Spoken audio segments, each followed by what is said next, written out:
We live. Insomnia. Kind of a pop-up show. Anyway, how y'all doing tonight? Today? Whenever you catch this show. Like, subscribe if you are new. Let's go.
What's up, y'all?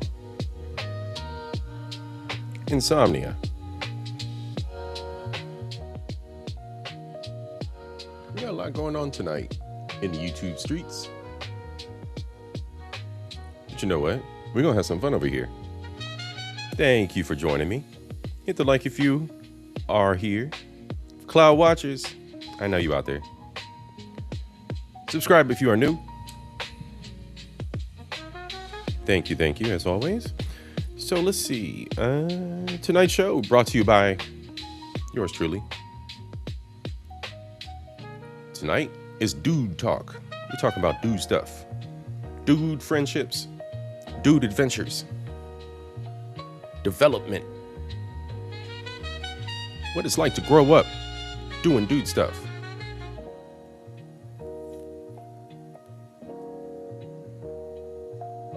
Courtesy of the YouTube content creator Lessons of. We got a view into the life and times of Mordecai and Rigby. Those that know the regular show.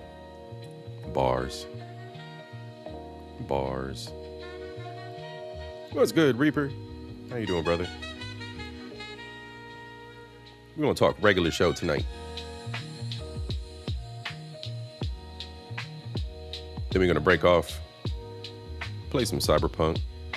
Might do a little bit of gaming, maybe some other games. Nah, we're going to stick to Cyberpunk.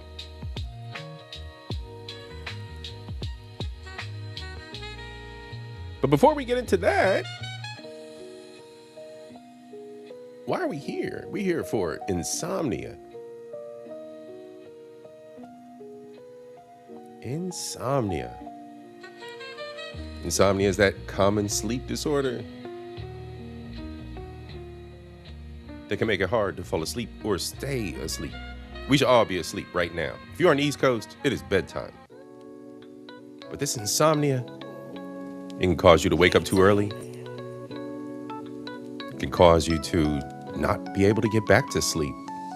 You may feel tired, unrested when you're awake. Insomnia drains your energy levels. It affects your mood. Insomnia affects your health and work performance.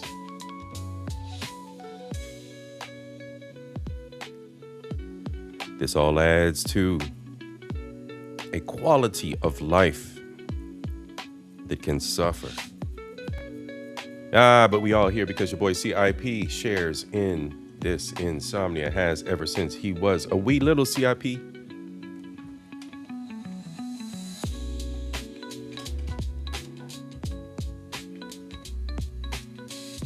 When it comes to the topics on Culture Invasion. I wouldn't do this if it wasn't fun, if it wasn't my hobby. More than anything, I wouldn't waste my energy if I didn't love you. I wouldn't talk about these issues. I want better in the world. I want us to experience things a little bit differently. I want us to step outside of our comfort zones. Nothing is true, y'all. Nothing is true in our lives until you explore. And believe it or not, everything is permitted. Everything is at your fingertips. Everything is permitted. Nothing is true until you seek knowledge and evolve. Until you seek knowledge on those topics, on those controversies, on those socio-political issues that plague us all. The world around us is not an absolute reality. It never is. It's subjective. It's what you choose to explore. So all I ask you, my listeners, my subscribers, my friends, my family, my fraternity, what you limit yourself to and experience is your own responsibility. Choose wisely. Seek knowledge. Choose wisely. Tonight we got dudes doing dude stuff. Oh, that's right, y'all. If y'all know the call, y'all know the call. We got the regular show tonight. Okay, but before we get into this, we're talking about friendship, right? Friends. Deep journeys we share together.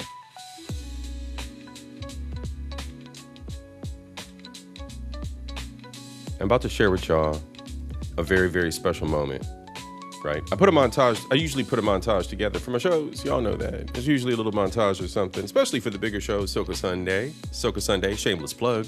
Soca Sunday, this Sunday, 3 p.m., every Sunday at 3 p.m. on this channel. Like and subscribe, y'all. Like and subscribe, Culture, Knowledge, Entertainment. Don't forget, I got the other two channels, Culture in Paradise, as well as Cat and Poncho Game. That's Cat and Poncho right there on my shoulder. As always, he's with me on these insomnia nights because we break off and we play video games. So, hey, it is what it is. Cynical, how are you, sis? It's good to see you. Like as a rocket started at 9:30 p.m. Jeffrey Wood, what's good, my G? How are you this evening? Philly in the building. Shout out to Philly.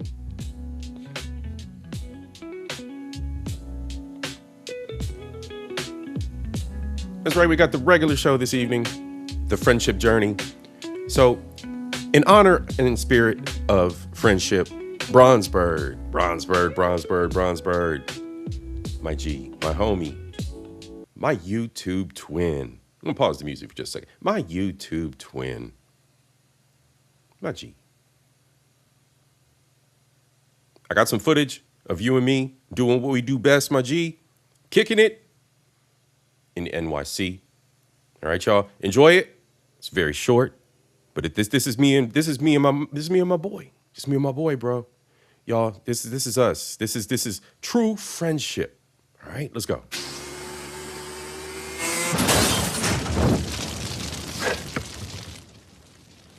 Whoa!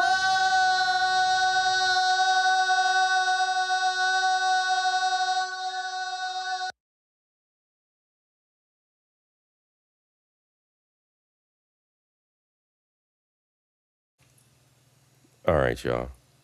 It is what it is. That's what it is. That's your boy C.I.P. That's me and Bronze. It can't get no better than that. All right?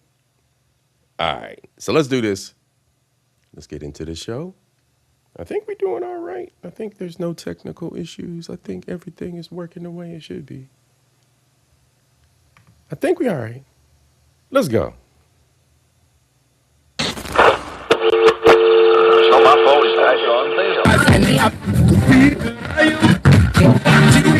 Averaging a peak to peak, I think. Ever since I was a kid, I've been legit.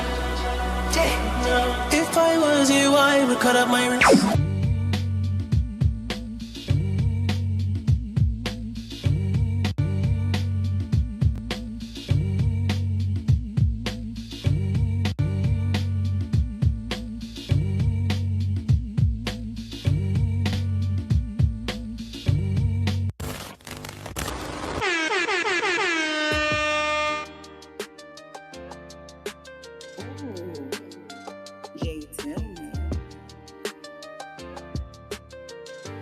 Camera's working. All right, we back. We live. Sakafet, y'all. Salute. Salutations. So tonight, it's dude stuff. It's dude stuff. We chilling.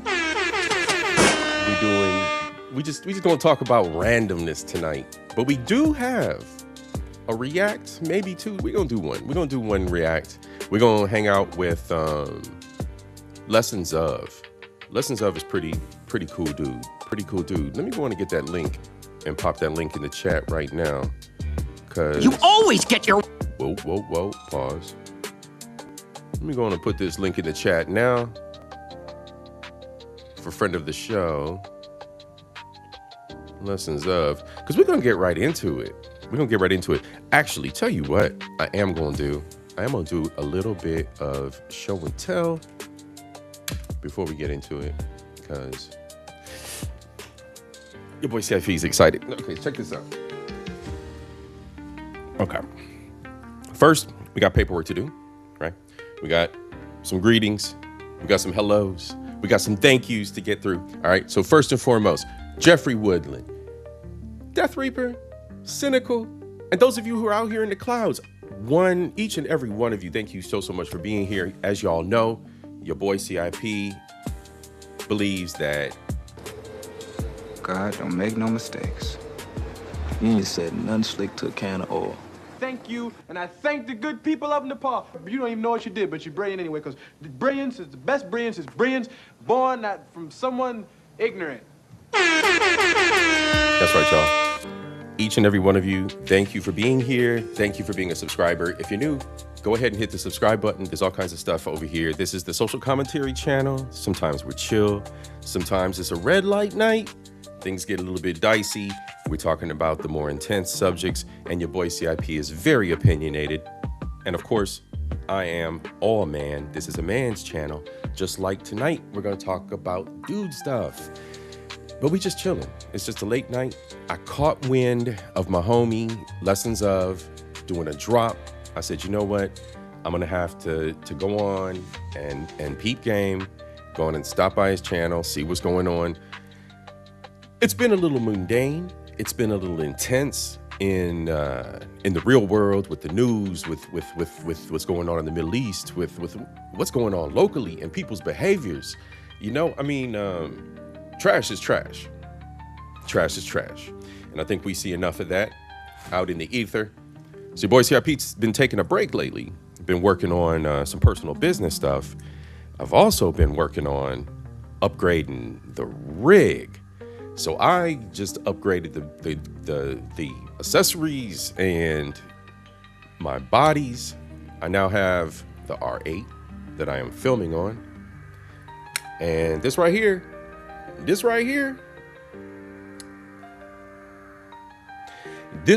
so special, I had to give it her own name.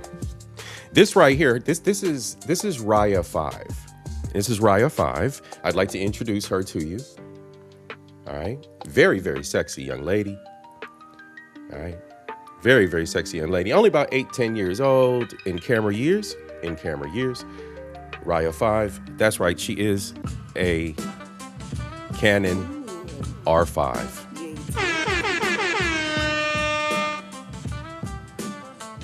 I went straight pro, y'all. I went straight pro. Oh. Wait. To make matters even better, hold on.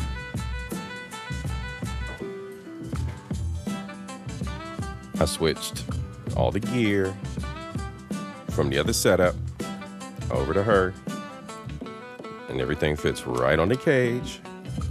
So all I do is just slide everything together. We ready to go.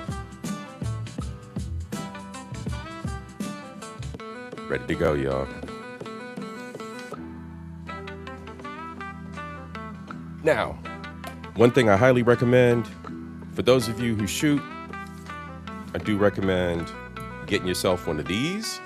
Now I have one for the R8, but for the R5, I got the upgraded model. This one has the battery built in. So you just pop your batteries right into it and you have the charger built in on the fly while you're in the field. You're charging a battery, right? So you can just exchange it out to the one you got in the camera. So this one came with 2 batteries at any rate. I highly recommend that as well. So a little show and tell. Your boy C.I.P. upgraded his stuff, his equipment, and I've never been happier. I didn't realize what I was really ready for until I picked that up, and I'm like, I'm ready to go. I'm ready to go. And the best part of this is I have the R8 as a backup. So when I do serious shoots, the next time I do a school shoot, next time I do a wedding or something, I try to stay away from weddings. But if, the price is right and I do a wedding, I got the R8 as a backup. Just set it to the same settings as the R5 as far as the camera or video is concerned, and then just take off from there. So that's what's up, y'all. That's what's up. TQS, what's good, bro? Can I get $1? How you doing, bro? How you doing this evening? What's good? What's good? Whoa. My bad. Flipping screens. There we go. How you doing, bro? All right, Nightbot is botting. Thank you, Nightbot. I appreciate you. Messi. Where'd Messi sneak in? Oh, there she is. What's up, girl? How you doing? Good to see you, sis. Now, I won't, man, Messi, you're going to be on that boat. That's the bestie boat. I won't be able to make it on the boat.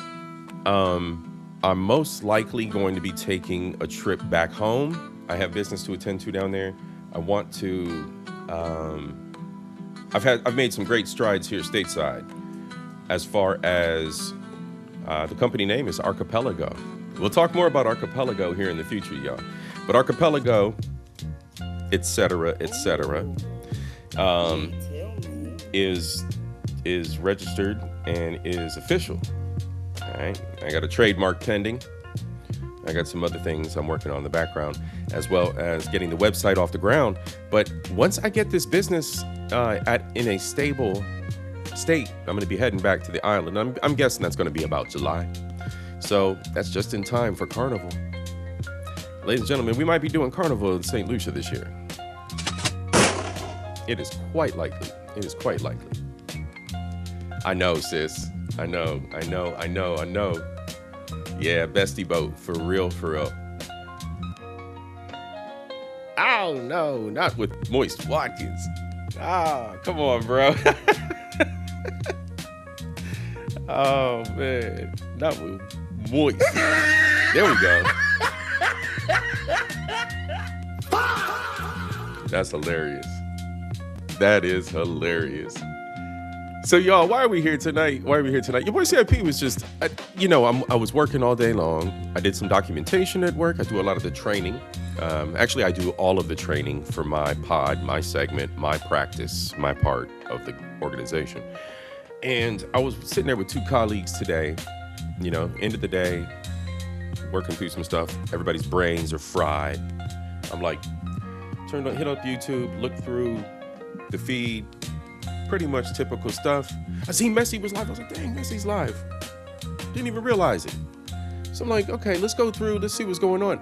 All of a sudden, as I'm scrolling through the feed, listening to Messi, I see Lessons Of. And I'm like, what's bro doing? I ain't seen him in a while. Ain't really looked at what he got going on. So it just so happens that today, Lessons Of is waxing poetic about dudes. So I said to myself, all right, you know what? Dudes. Let me see what he's talking about. Why Regular Show has mastered male friendship. Now, it is no secret. Let's go back to his page. It is no secret your boy C.I.P. has already done shows about of reacts to his content. I've already done reacts to his content. We did a melanated math, probably during the phase where I was changing black home math over to melanated math. And we talked about relationships. We talked about growth in relationships, because I, in fact, even mentioned that some of the female characters that were being illustrated in these animations were very much like ladies that I had met in my life. Fire Princess, L. Dot, shout out, Fire Princess. So I realized that there's these parallels, and it hadn't really sunk in for me until I was in a drug-induced recovery for a rotator cuff, that Adventure Time had a lot of parallels to growing up, being an adult. Damn, looking at this through the eyes of an adult, and not, this is just a Saturday morning. This is just an afternoon show. My mind had actually been kind of biased at this point in time anyway. I was 30, 40 years old. I was kind of not even observing and watching animation and anime in the same way anyway. I wasn't consuming. There was a lingering interest growing and exploring more of anime. Get this shoulder cuff surgery, sitting there, started downloading anime, started downloading some familiar titles, some familiar series I was familiar with and I loved. Ghost in the Shell being one of them, started watching that. My brother had told me at one time, check out Adventure Time and check out Regular Show. Go check those out. Go check those out. Go check those out. All right. So I started watching Adventure Time a little bit. I said, this is kind of cool. This is kind of cool. But there were just so many episodes. Same with Regular Show. At any rate, I stumbled upon our homeboy here, Lessons of. He is actually encapsulating the lessons of. Let's just run it. Let's just go with it. So, what we're going to explore today, we're not going to get too much into it. I encourage you to go check it out. It's some good, easy listening. Bro is very, very good at what he does in presenting the material. So what we're going to do today, we going to look at dudes. We're going to look at us, bros. This is us. Like, this is crazy. Yeah, One Piece. Like trying to watch One Piece. Bro, how many episodes?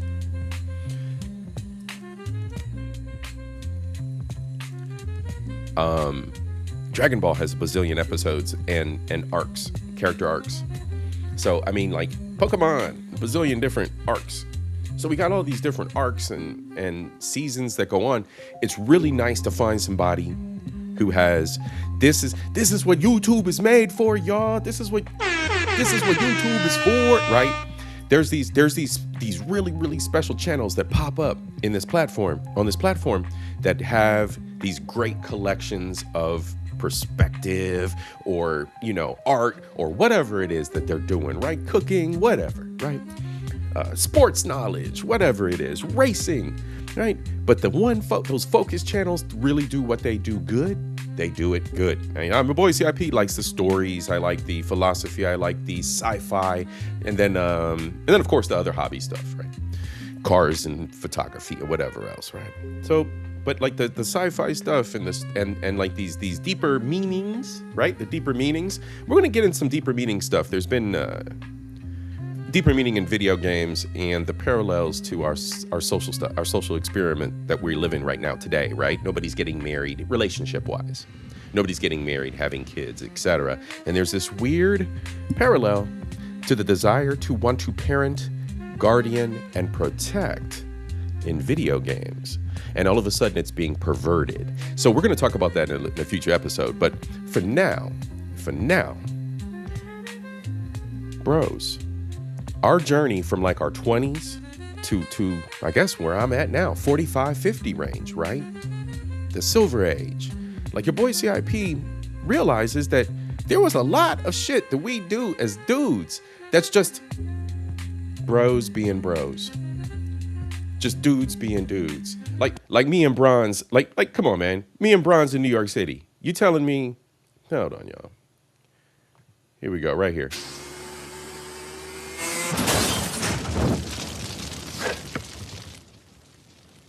Whoa!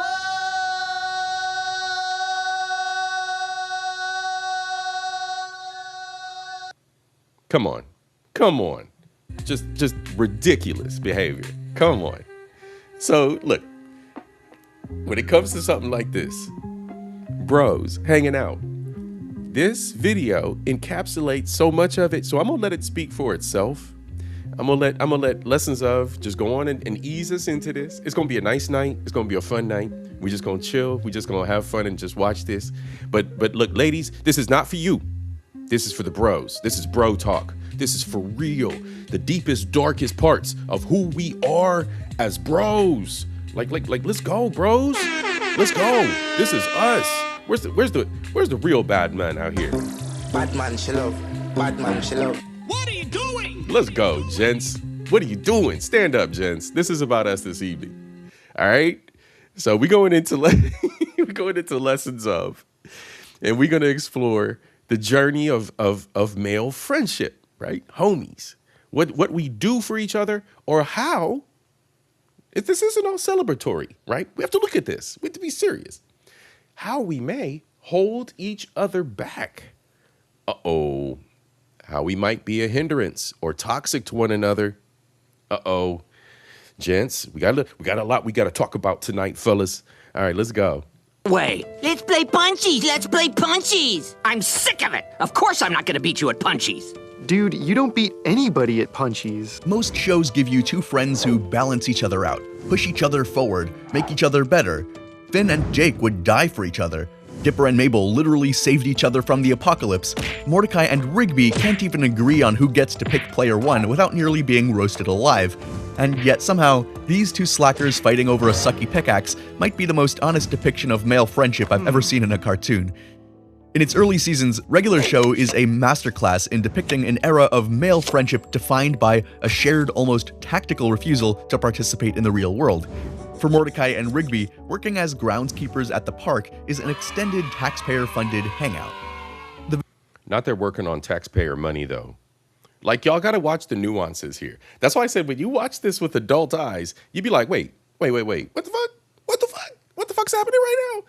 Big Natty, what's up, bro? How you doing this evening? We just clowning tonight. We just kind of hanging out. We doing a little bit of everything, video gaming, and then, but first and foremost, we doing a little bit of a react. We talking about bro stuff, Big Natty. So this is for us, bro. This is for bros.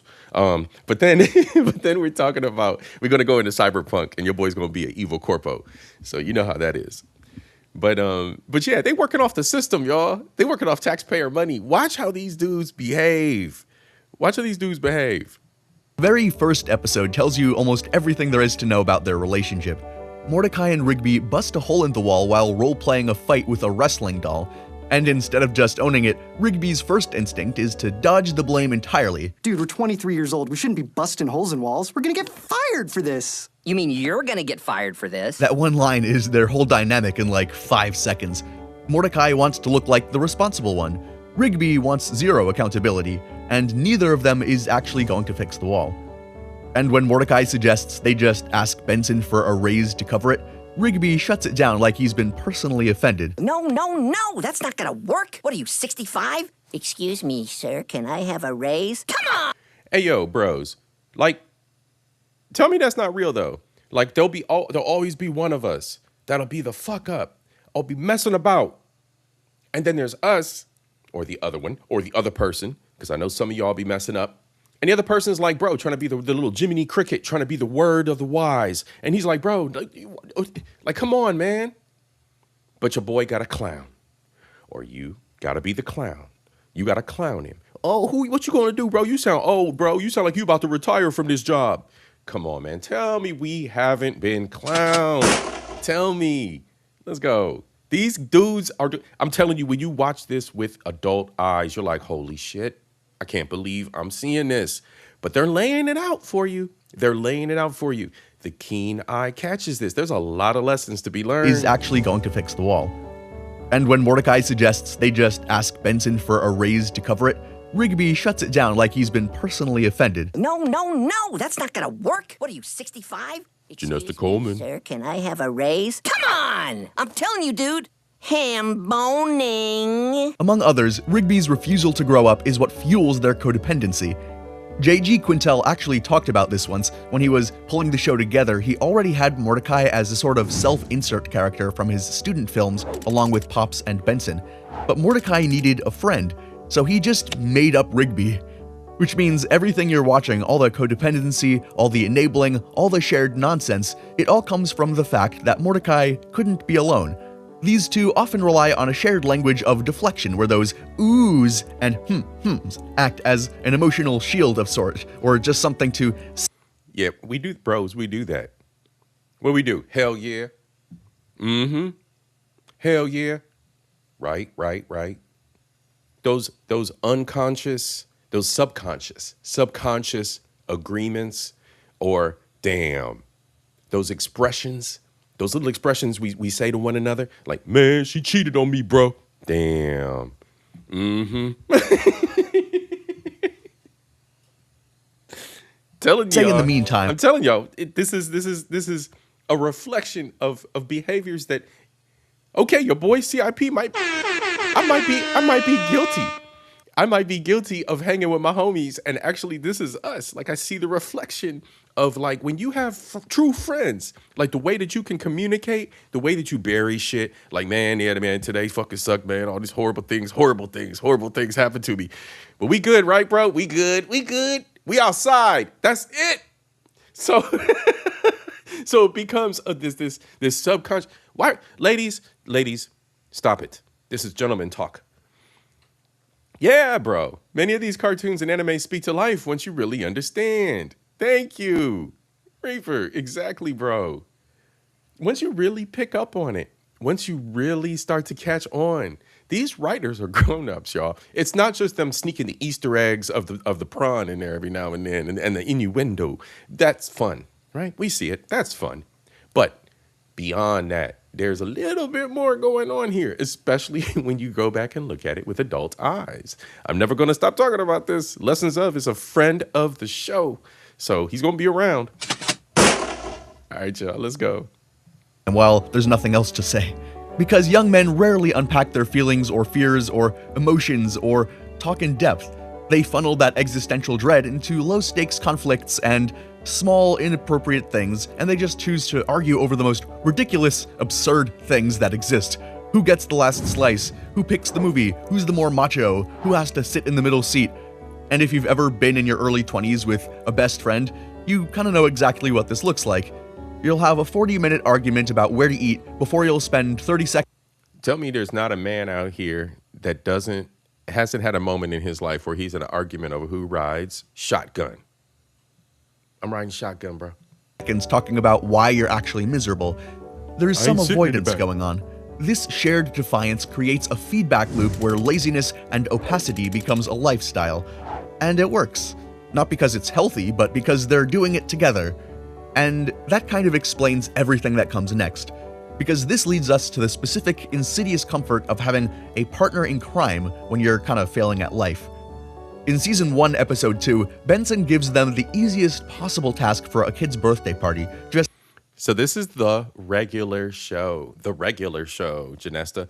The regular show and Adventure Time are two shows that I really enjoy and have a lot of deeper underlying messages for us as grown folks. So tonight we're talking about dudes that are friends and how they grow together and how they battle out one another and how we have our interactions. And I think he approaches it from different dudes' perspectives. So there's some dudes that are dealing with a deep pain. There's some dudes that are dealing with other stuff. So, you know, it's a combination of just dude journey. You're not supposed to be here watching this. This is super secret dude meeting tonight. This is dude talking about men stuff. Dude stuff. It's all dudes. So, just letting you know. Set up the chairs, because he already knows he can't trust them with something big. I can't trust you guys with something actually important. You're always slacking off. Instead of recognizing their boss. Cause real bad man. We talking about dude stuff tonight. We talk about real man ting tonight. It's all about dude things. Friendship. That's what's going on tonight, man. How we stand by each other's side or how we help each other fail. So these dudes in the regular show, they learning. They some scabs. They working off the taxpayer money, bro. We about to see what their journey's like. Boss's frustration, they immediately turn it into a rebellion. They aren't motivated by pride in their work or just by some vague sense of responsibility, but by spite and the promise of not having to do the job next time. Benson's gonna drop his balls when he sees how good we set up these chairs. He's gonna be all like, oh no, my gumball. This encapsulates the safety net theory of their friendship. They act as enablers for each other's worst habits. In caffeinated concert tickets, when Mordecai suggests working overtime to afford tickets to see the band Fist Pump, Rigby's response is immediate and telling. Extra work? I don't even like regular work. Of course, this is all by design, because as Quintella has said, the show only really works as long as these two are stuck in that phase of life. That's what the show is about. Right out of college with no real plan, nowhere to be, just each other. The second they grow out of it, this whole situation is over. So the whole show was kind of built on a friendship that structurally had nowhere to go. Mordecai and Rigby just didn't know that yet. And that safety net is actually a cage. It works both ways, just not equally. Okay, so something your boy C.I.P. kind of sort of complains about. I comment about during my social commentary. All right, yeah, I complain about this a lot. People don't leave their own backyards. We don't explore enough. We don't explore outside of even our family's nuclear circle and their attitudes, mindsets, beliefs, so that we can understand what others believe, right? There's many steps we can take to leave our proverbial backyards. And when we don't, we become complacent. And in a lot of cases, we become like stagnant mosquito water. Our mindset becomes very closed. You can't tell me nothing, right? As men, we've seen other dudes that are like that. My father is a very, very, very, very, very stubborn man who is rooted in his own backyard and will never leave it. So I've seen an extreme. I've experienced it as his child, right? So I know what that looks like. But this is a prime example of two individuals who are growing as friends together, but are stuck in that cycle of holding one another back. And that's the phase they're at right now. I just wanted to illustrate that to you because this is real life. It's real life. Cuzzo, what's good? I see you out there, JP. Rigby needs Mordecai around because the alternative is being a dropout alone. That part is pretty obvious. But Mordecai's version is much, much darker. He needs Rigby to stay a mess. As long as Rigby is failing, Mordecai gets to be the responsible one.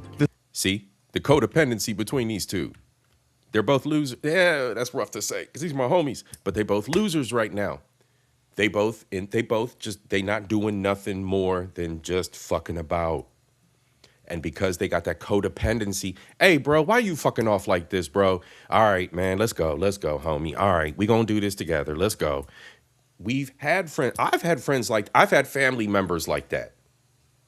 You try to be the voice of reason, then you just end up going along with it. And then it's just a cycle, and it's a cycle, and it's a cycle, right? Come on, y'all. We've seen this.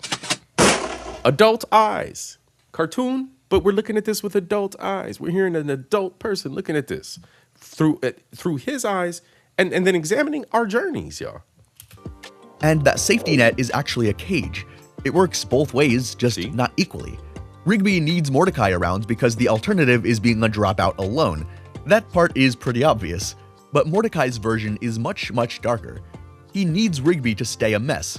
As long as Rigby is failing, Mordecai gets to be the responsible one, the smart one, the one who is kind of failing but doing a little bit better, the one at least has it slightly more together than the other one. Right. The moment Rigby actually improves, Mordecai has nothing left to measure himself against. This is kind of a terrible thing to need from your best friend at the time. Neither of them would ever want to say that out loud. They've just built a nice relationship here, a micro-society where success just means avoiding Benson's wrath for another afternoon. So when that unspoken dread finally needs somewhere to go, it goes here. You always get your way. Let's play punchies. I'm sick of it. Of course I'm not going to beat you at punchies. Dude, you don't beat anybody at punchies. These two will literally summon a demon or bring forth some natural disaster, but just can't have a 5-minute conversation about their feelings honestly and openly and respectfully. And that's just kind of how it works for a lot of guys at that age. This is not exactly aspirational, the not having an open conversation part. You can't just sit down and say, it bothers me when you always win and I feel kind of inept. You make it a competition instead and you just let it drive some internal hatred. Turn it into this bit, into this inside joke, turn it into this sarcasm. Yes. Mordecai and Rigby do this. You guys, what do we do? We bust each other's balls, don't we? That's that sarcasm. That's that internal joke between us.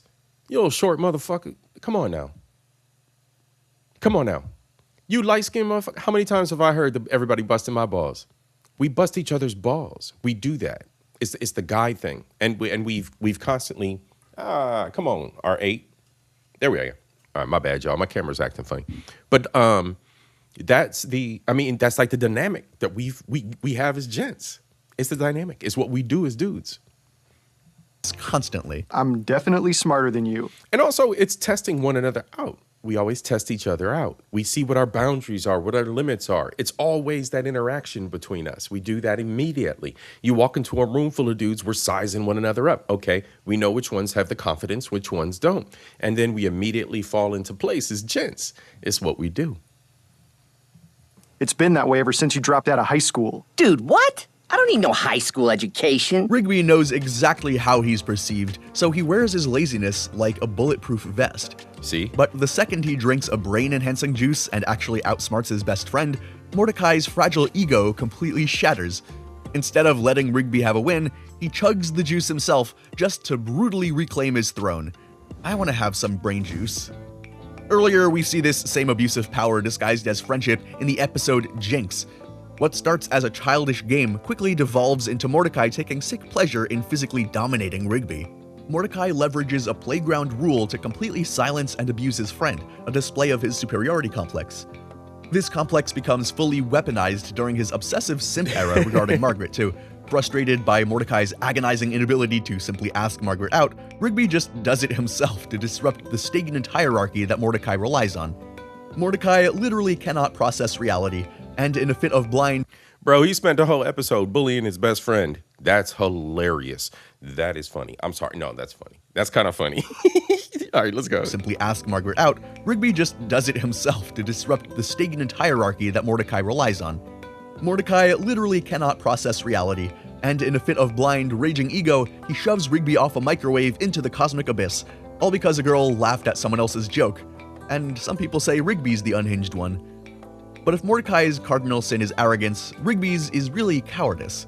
Rigby knows exactly where he stands, but for most of the show, instead of attempting to improve his station, Rigby dedicates his energy to ensuring that Mordecai never leaves his side. In regular show, the movie, the narrative peels back the curtain on why they ended up working at the park in the first place. For 6 full seasons, Quintel never actually broke these two up. They fought, they screwed each other over, they nearly got each other killed more than once, but the friendship always survived. He said he was saving it, that he held back on really testing them because he wanted the movie to be the first time the show asked whether this friendship actually deserved to make it. So when the answer comes, it's not a small thing. So, when they were seniors in high school, Rigby got a hold of Mordecai's college acceptance mail and forged a fake rejection letter. This is a calculated, life-altering act of sabotage that completely alters— Bro, boo, for real. Basta! Like, why would you do that to your homie? He took the letter out the mail, forged it, and then fucked his future up. Saving it. That he held back on really testing them because he wanted the movie to be the first time the show asked whether this friendship actually deserved to make it. So when the answer comes, it's not a small thing. So, when they were seniors in high school, Rigby got a hold of Mordecai's college acceptance mail and forged a fake rejection letter. This is a calculated, life-altering act of sabotage that completely alters someone's course of life. Rigby condemned his best friends to a life of manual labor, potentially sub-poverty wages and perpetual stagnation purely out of a paralyzing fear of abandonment for when Mordecai could leave to go to college and make a much better life for himself. This toxic cocktail of Mordecai's ego and Rigby's sabotage creates this self-sustaining loop. They enable each other because holding the other accountable would require holding themselves accountable. Then again, in Season 2, Episode 18, Rigby abuses the sacred code of the solid to force Mordecai into deeply humiliating situations during a double date with Margaret and Eileen. Rigby forces Mordecai to be in a humiliating disaster. Why? Because Rigby recognizes that Mordecai is slipping away into the adult world of dating, and if Rigby looks like a loser, he needs Mordecai to look like one too. But if the middle seasons of regular show expose the toxic, radioactive underbelly of male codependency, the later seasons force the characters to grow up. Now, I have to be honest with you guys. I don't think I've ever had those kinds of toxic interactions with male friends. Usually the things that I've seen are men are just destructive to themselves, and we make silly decisions and make horrible mistakes with women that aren't worthy of the situation, right? We know what that is. We make babies with women that aren't worthy. So I can't say that I've ever experienced a situation where I had a friend who intentionally was ever that toxic to me directly like that. Man, that's deep. That's deep. All right, let's go. They're growing up. Let's see how this works out for them. The hardest part of any long-term relationship is surviving that terrifying transition into true adulthood. Yeah. As the show progresses, J.G. Quintel flips the duo's dynamic completely on its head. Rigby realizes that keeping Mordecai stuck in the mud with him is a prison sentence for both of them and decides to start changing things. The catalyst for this is Eileen. Rigby begins a healthy, supportive relationship with a woman, and for the first time in his life, he finds an external motivation to improve himself. This culminates in one of the most significant character arcs in the series, where Rigby secretly goes back to high school to get his diploma. Rigby stops being the saboteur. Right. He steps out of Mordecai's shadow and takes accountability for his own future. And while Rigby is and that's key. That's key, right? Like I've talked about this before, and I do believe in Sins of the Father Part 1 with my buddy JP, All My Hoes Demonetized. We talked about frontier. And we talked about going on that journey for yourself as a man, and that it's difficult in this day and age because we don't have lions and tigers and saber-toothed dinosaurs to kill, right? We're not hunting these giant beasts anymore, proving, you know, our place in the tribe. So now the frontier is different for us. But as you see here, that frontier for Rigby allowed him to grow up and to feel more independent and more confident in his little raccoon ass in who he is, right? There's always that deeper message there. That frontier, that hobby that you embrace, that career that you end up finding that you love, whatever that be, that ends up helping you identify what that future and your independence and who you really are looks like, right? Going out there and actually doing it. Over my last trip to the island, many of you followed along with me on the streams. My newest frontier was learning how to drive Euro style on the left-hand side of the road. I did it. I had fun doing it. There are always destinations, lessons, knowledge, something to be gained and experienced. This Sunday, we're going to go and experience, along with our newest friend of the show, Speed. All right. I show Speed. This dude was in the island of St. Lucia. He was down visiting St. Lucia. So we're gonna explore it with him. Again, you guys, this is all about those frontiers for us. All about exploring what we have here in life. Life is short. Get out there. Ending, Mordecai begins to completely flounder. Mordecai's entire identity was built on being better than Rigby. Right. He relied on Rigby being a disaster so he wouldn't have to look at his own failures. Now Mordecai has to look at himself and pull himself up. When Rigby starts passing classes, managing a healthy relationship, and acting like an adult, Mordecai loses his reference point.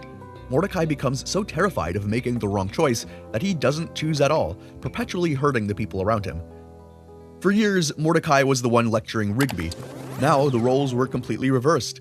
Rigby actually has to step in and help Margaret get the old Mordecai back because Mordecai is so deeply trapped in his own anxiety. Later, at the beginning of Season 7, Mordecai hits absolute rock bottom after ruining his relationship with CJ. He exiles himself to a literal dimension of garbage, but Rigby doesn't let him stay there. Rigby refuses to let Mordecai use his heartbreak as an excuse to regress. Rigby has outgrown the safety net of their early 20s, and he's demanding that Mordecai outgrow it too. But what about giving each other some space? This is where 90% of real-world male friendships die. Mordecai and Rigby had to learn that pursuing individual goals just means that the friendship is changing its shape and that each is progressing as a person. Yep. The triumph of this arc occurs in... Even if it doesn't die, you have friends that you communicate with a little bit less. You have friends that you visit when you're in their town. Things change, the dimensions of the relationships change, the depths of the relationships change. And it also changes depending on how many new friends there are in your life and what purposes they serve. As your life changes direction, as you may hit milestones of success, right? You might have new groups of friends, which you should, because you're hitting a new level of success, a new pinnacle in your life. You should surround yourself with others like you. So it's natural that this takes place, right? Rigby's graduation day special. Rigby actually does it. He gives a speech that officially buries the slacker, screw-up raccoon of season 1. But before that, this exchange between the two main characters proves that their bond has been healed at its toxic roots. Mordecai finally came to terms with how he subconsciously or consciously viewed his relationship with his best friend, and he didn't like it. But at the end of the day, they both just want the best for each other. There is no jealousy here anymore, there is no superiority complex, no sabotage, and no toxic codependency. Mordecai didn't try to belittle Rigby's achievement to try to amp himself that much more up, and Rigby doesn't use his achievement to rub in Mordecai's face. They're finally standing on equal ground, and they're proud of each other. But while Mordecai and Rigby are the undisputed heartbeat of the series, their dynamic doesn't exist in a vacuum either. Regular Show is a masterclass in depicting a wide, diverse spectrum of masculinity across a wide range of characters. Each one represents a different stage of the male journey, a different type of person, a different venue, providing the North Stars for the duo's eventual evolution. The best example of this is the relationship of Mitch Muscleman Sorenstein and High Five Ghost, who represent the ultimate ride-or-die ideal. Beneath the green skin and the squealing bravado, their bond is arguably the healthiest and most stable in the entire series, even if it does seem a little basic by the outset. In Muscle Woman, Muscleman suffers a devastating breakup with his girlfriend, Starla.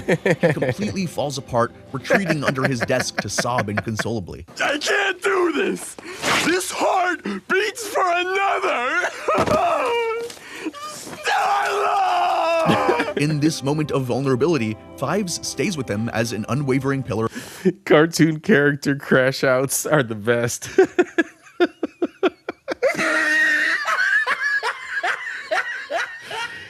Janesta, today's a good day. It's Friday, damn it. I think we're all a little bit happy of that, especially those of us that be hitting the road doing these 9-to-5 gigs. I think we're a little bit happy. Those of y'all that are here and are happy that it is Friday, hit the like. All right? Crash outs are hilarious in cartoons. Of support. We gotta get him back together with Starla. Then there's Skips, the competent, physically imposing older figure who has seen everything, done everything, and consequently says very little. Yeah, I've seen this before. We went deep on what the cost of balancing love and duty does to him in a previous video, link below, so check that out. Then we have their raging. Yo, y'all, I think what we're gonna do is we're gonna watch one more. We're gonna watch one more, okay? Because this one's, I mean, we're almost through this, but I think there's one more that's really, really worthy that we watch, and it goes deeper into like the characters, right? And then and character, right? How each one of us, right? So let's go into this. Shut the fuck up. I'll kick your ass. Kneecap. Boss, Benson, who was being completely crushed by the weight of his own future, which he never got to have. In episodes like 150-piece Kit, we learned that Benson used to be a legendary drummer. He had dreams, passions, and a life outside the park. But somewhere along the line, the world beat him down and he settled into middle management. His explosive anger toward Mordecai. See, I'm not letting that happen. Your boy C.I.P. is not letting that happen. The world is not beating me down and I'm not settling. Or see, there we go, Messy, no settling. Messy, chime in, there you go. And Rigby isn't just about unraked leaves. It's more about You always get your way. Let's play punchies. come Let's play on. punch. I've seen this before. There we go. We My went bad, deep y'all. on what the cost of balancing love and duty does to him in a previous video, link below, so check that out. Then we have their raging boss, Benson, who was being completely crushed by the weight of his own future, which he never got to have. In episodes like 150-piece Kit, we learned that Benson used to be a legendary drummer. He had dreams, passions, and a life outside the park. But somewhere along the line, the world beat him down and he settled into middle management. His explosive anger toward Mordecai and Rigby isn't just about unraked leaves, it's more about the frustration of watching two young men actively waste the youth and potential that he feels he ruined for himself. In Think... And I think a lot of us feel that sometimes as we get older too. We looking at younger guys, the younger generations. We're like shaking our head, like, man, these dudes are fucking up. Man, these dudes ain't doing it right. Man, why are they doing this? It's kind of like these archetypes and these characters.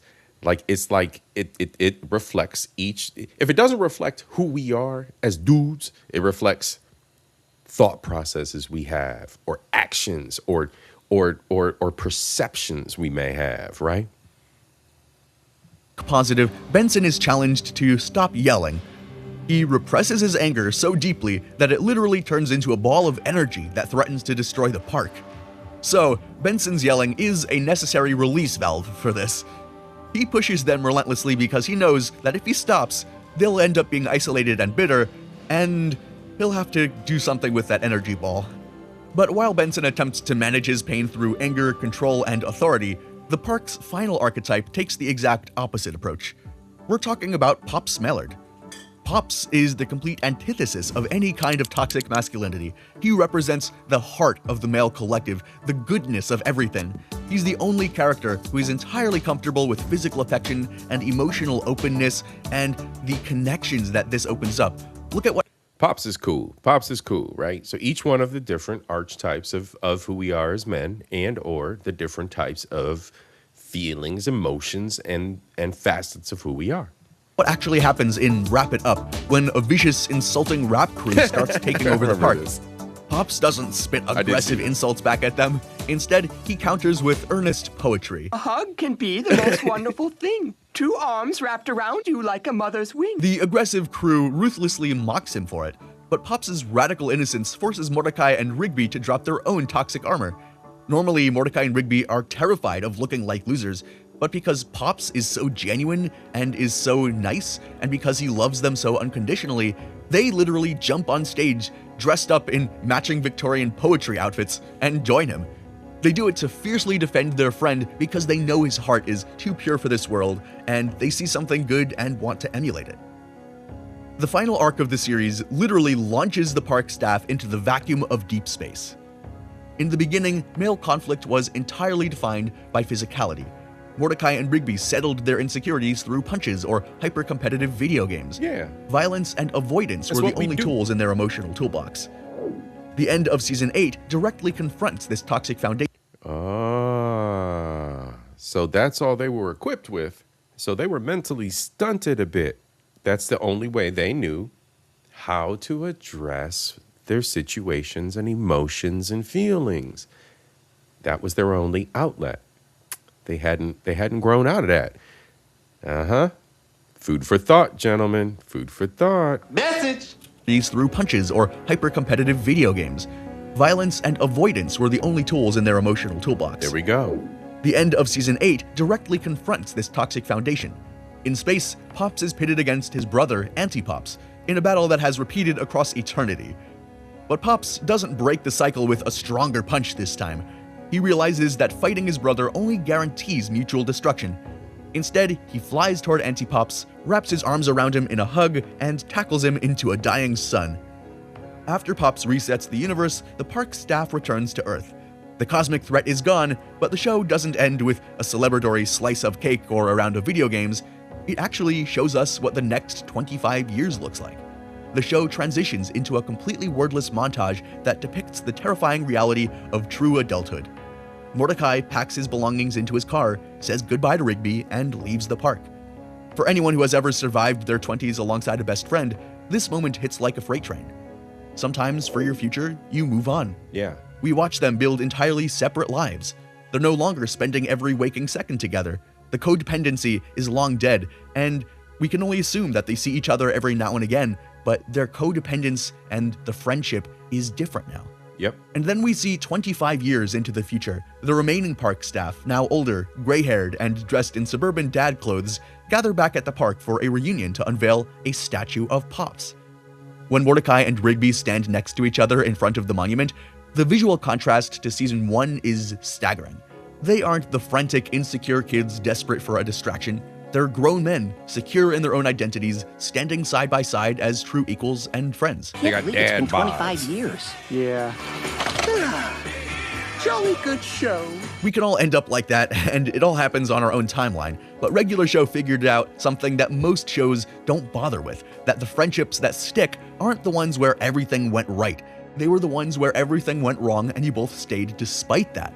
Through the punches and the forged letters and the garbage dimensions and the cosmic disasters, Mordecai and Rigby started out as two guys who couldn't set up chairs without ending the world. They ended up standing next to each other 25 years later as actual mature people with an intact world. Whole, separate, everything still there. How did their journey mirror yours? Did you fight with people you were friends with? Let me know in the comments down below, and let me know about the relationships with people in your life that you think could improve. And if you want to see how another cartoon handled a completely different side of growing up, I broke down the episode where Shout out, Lessons of, my G. I greatly appreciate every single thing that you do. You are a friend of the show, as I declared. I do believe around my birthday last year. It was around my birthday last year when we explored C.I.P. Culture the Hero.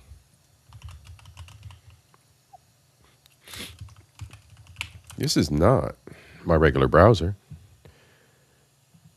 So we're just gonna dance around here. Videos, lives. Where's it at? Beginning of the year. I did all the sound checks. There it is. Culture the Hero. If I can't save anyone if I can't save myself. At Lessons of. 113 views. Woohoo. As long as I get 100 views, I'm happy. Anyway, yeah, y'all. So there's a lot to be picked up from our boy Lessons of. Boop. Let's go back. Now, I think what I'm going to do, because I'm entertained. Because, I do know that the YouTube streets are busy. Because, I do know you're going live this morning. Yeah, tomorrow morning, early, 12:30 a.m. Eastern Standard Time. Full Drink and Half Think going to be going live. Feel free to stop by his channel. Because, if you're out there, go ahead and drop your link. Because what we going to do is we going to watch another one. Then we going to play some video games. Of course, as promised, we going to get back into Cyberpunk. But before we get there, I was inspired by this video as well. So, of course, naturally, after kind of skipping through the first video, I went down a rabbit hole, and here we are. All right. So we talked about the friendship piece and how it's forged, the different layers of it, how we bust each other's balls, how we can hold each other back or lift each other up. So let's grow. Let's grow, gents. Growth. That's what this one's about. We're going to explore a little bit about growth. What are his videos? 15 minutes, 18 minutes. Oh, shit, 19 minutes. And your boy C.I.P. is going to talk through this. It's Insomnia. That's what we're here for. It's Insomnia. All right, y'all. Let's go. Second video. You don't have the right to be sad. You never even had the guts to tell Margaret how you feel. Listen, oh, shit. If you leave things the way they are now, you'll regret it for the rest of your life. Regular Show. Now, growth. Growth takes change. Growth takes change. Growth takes accountability. Growth takes choices. Growth. We as men. Something else to keep in mind too, and I think that this is important. There's a phrase, iron sharpens iron, and I think that to a degree, why I didn't have exposure to individuals who would do such conniving things as change a letter to destroy a path my life could have gone on, like we've seen in that previous video, or anyone who would have done anything so destructive, right? I think that's mainly because I surrounded myself with others who wanted to grow and wanted to evolve. And I found that later in life. I didn't find that kind of environment and those kind of individuals till maybe I was in my I was about 33 years old. So anyway, just wanted to throw that out there. It's all about the people that you surround yourself with. Let's go. Show is genuinely one of the funniest shows Cartoon Network ever made. But every now and then it hits you with something like that, and you have to pause for a second because a gumball machine just gave you better life advice than most actual adults ever have. Because underneath all the weirdness and the supernatural nonsense, this show was slowly drawing out what growing up actually looks like across the whole series. So today I want to go through the episodes that did that the most and what they were really trying to say. Mordecai is seriously worried. Rigby is about to board a crumbling airplane to attend his high school reunion, and he won't turn around. You don't understand. You were actually cool in high school. This is my only shot. That's probably the most honest thing Rigby has said in all 5 seasons so far, because it's the first time we see very clearly that the performance he's been putting on since high school just drops. And we find out what that performance was covering up when we take a look at his senior yearbook. He has a list on it. Become a famous heart surgeon. Ham bone for the Pope. Take a picture while mooning on all 7 continents. Get a slam dunk in the Olympics. Not ham bone for the Pope. That's hilarious. Let's go. Kill a giant squid. On the surface, this is just a bunch of ridiculous stuff. Well, except for the heart surgeon part. Right. But if you look closely, they kind of give you a peek inside the mind of somebody like Rigby. The items on that list are all designed to be witnessed. Nothing on there is something he genuinely seems to want for himself. It's entirely how he wants to be seen. And I think most of us have had... I think a lot of us live in that world, in today's world, right? And I think we see that. People are more impressed by how others perceive us than truly what makes us happy. I think that's just, it is the way it is. Your boy C.I.P. never really cared about the way that people perceive him. I do what makes me happy. My hobby is this podcast, and how I present it makes me happy. I never walk away from a show disappointed in what I produced. When I partake in my hobbies, when I partake in travel and entertaining myself, like it's just the way that it goes. It's just like, that's just the natural flow of things, you guys. Some version of that list at some point. Maybe not written in a yearbook, but that thing that you told people you were going to do after high school that was probably more about other people knowing you did it than you actually doing it. The thing is, Rigby's whole personality... That validation. Public validation. In the early seasons is basically that list in character form. The cockiness, the slacking, the dropping out to go be cool. All of it is very clearly a mask that hides his massive insecurities. And you can see it most clearly in how he treats his brother Don, who is younger, taller, better liked, and naturally at ease with himself in a way Rigby just can't bring himself to be. So when the reunion invitation arrives and Rigby realizes that he hasn't done a single thing on that list or anything even close, the panic isn't really about the list, it's about the gap between who he told everyone he was going to be and who he's actually been. And that is a genuinely uncomfortable thing to look at, which is probably why a lot of people spend a lot of energy not looking at it.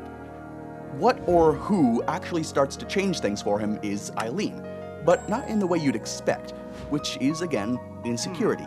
He starts feeling like he's not smart enough to keep up with her, like he's going to slowly become irrelevant in her life while she moves forward, which Eileen shuts down immediately. But that fear is what gets him through the door.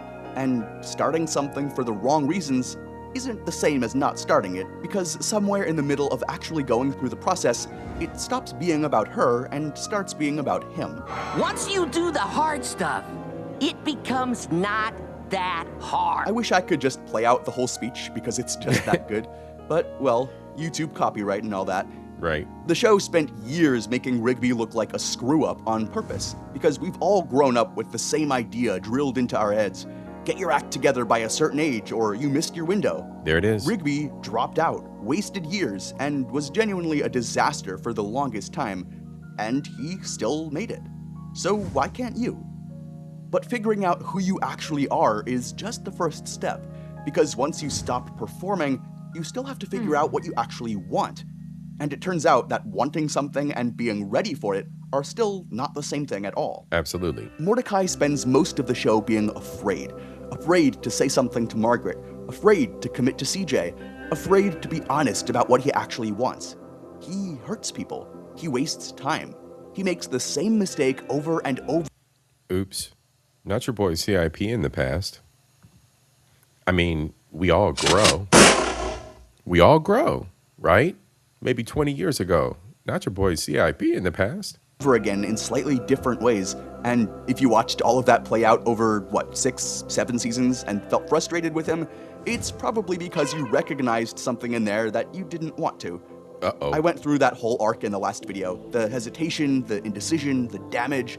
But what matters for this one is what Mordecai looks like after all of it finally settles down.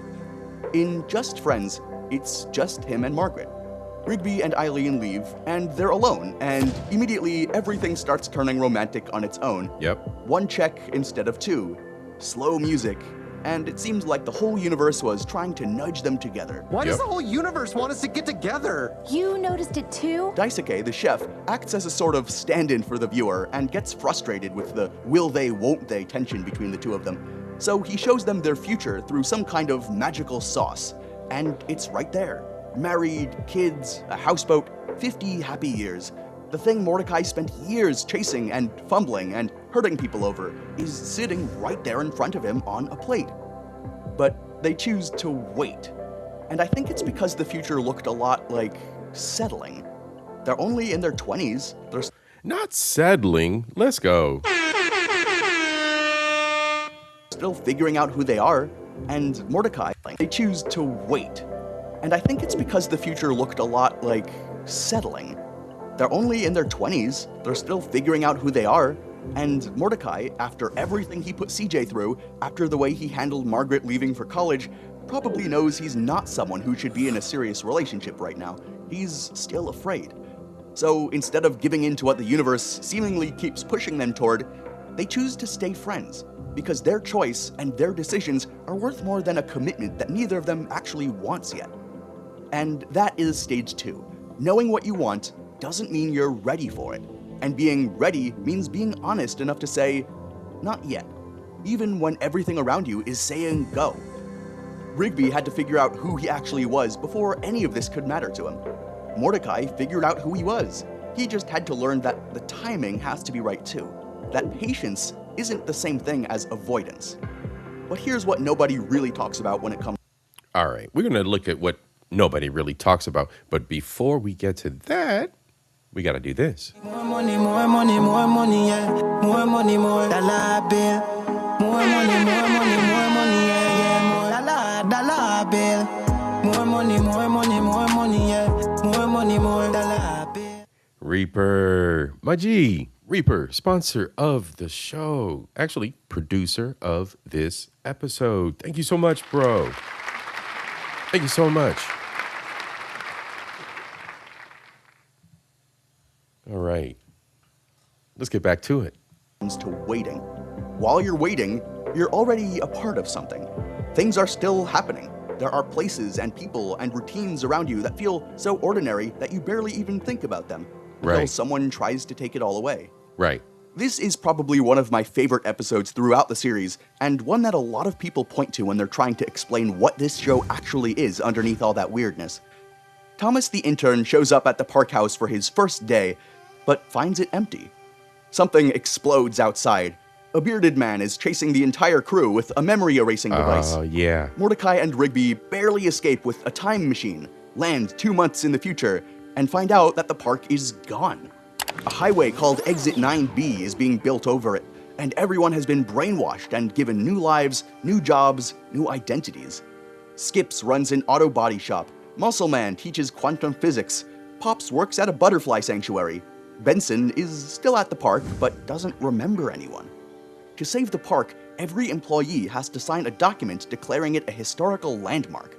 So, Mordecai and Rigby go find them one by one and try to make them remember who they are. And the way each person gets their memories back is one of my favorite things about this episode. Rigby tells Skips to remember the only person he ever loved. More on her later. Mordecai hands Pops a butterscotch lollipop. Muscle Man comes back with a "my mom" joke before his new sophisticated brain even catches up to what's happening.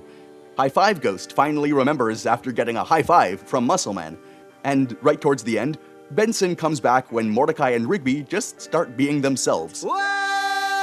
None of them comes back through something grand. Instead, they come back. Not they just ran around being assholes and bro just got his memory back. Through the one small stupid thing that was always only theirs. And I think that says something about what identity actually is, because it's never the big stuff that makes you you. It's the things that would sound ridiculous if you tried to explain them to a stranger. It's the small pieces of our journeys that add up to create who we are. But somehow it carries the entire weight of who you are. There we go. The small things, the things that are you. Yes. And the place that makes this all come together, it was now being taken away from them. And they couldn't stand that. And again, this one's about change, okay? So this is about growth and how we change, you guys. How we grow through our experiences. Final battle for the park is about to begin. Mordecai delivers a speech that sticks with me way more than it probably should. I, for one, am not just gonna hand over everything that I care about to some floating head that wants revenge on us. I'm not backing down, and I don't think you want to back down either. The show throws in one final twist with needing Thomas the Intern's signature as well, which they do end up getting after handing GBF Jr. fake documents. The villains all get sucked back into the portal, and the park is restored. Whoopee! And I think this episode best encapsulates what Stage 3 is really about. There are places and people and routines that we all probably don't think about enough, even though they are part of our identities. Things that feel mundane and ordinary while they're happening. But ordinary has a way of becoming something you'd miss so much that it would hurt if it was suddenly gone. You would miss it so much if suddenly it disappeared. It reminds me of that line from Andy in The Office. I wish there was a way to know you're in the good old days before you've actually left them. So remember to cherish the present, because the stuff you tend to take for granted while it's happening is usually the stuff you end up fighting the hardest to keep. But what if you did everything right and cherished every moment, and yet what you loved still gets taken from you? So don't forget, your boy C.I.P. is a fan of Bad Bunny's album, right? So debí tirar más fotos. Take photos. Take videos. Don't miss those moments that seem routine. You go to visit the family. You have these small events. You take somebody out to dinner. You hanging out with your elders. Message! Don't miss those moments. You'll regret it. That's all I'm saying. Skips has been at the park longer than anyone. He's immortal, and he always has the answer. He skips everywhere he goes, and for 5 seasons, nobody ever really asks why.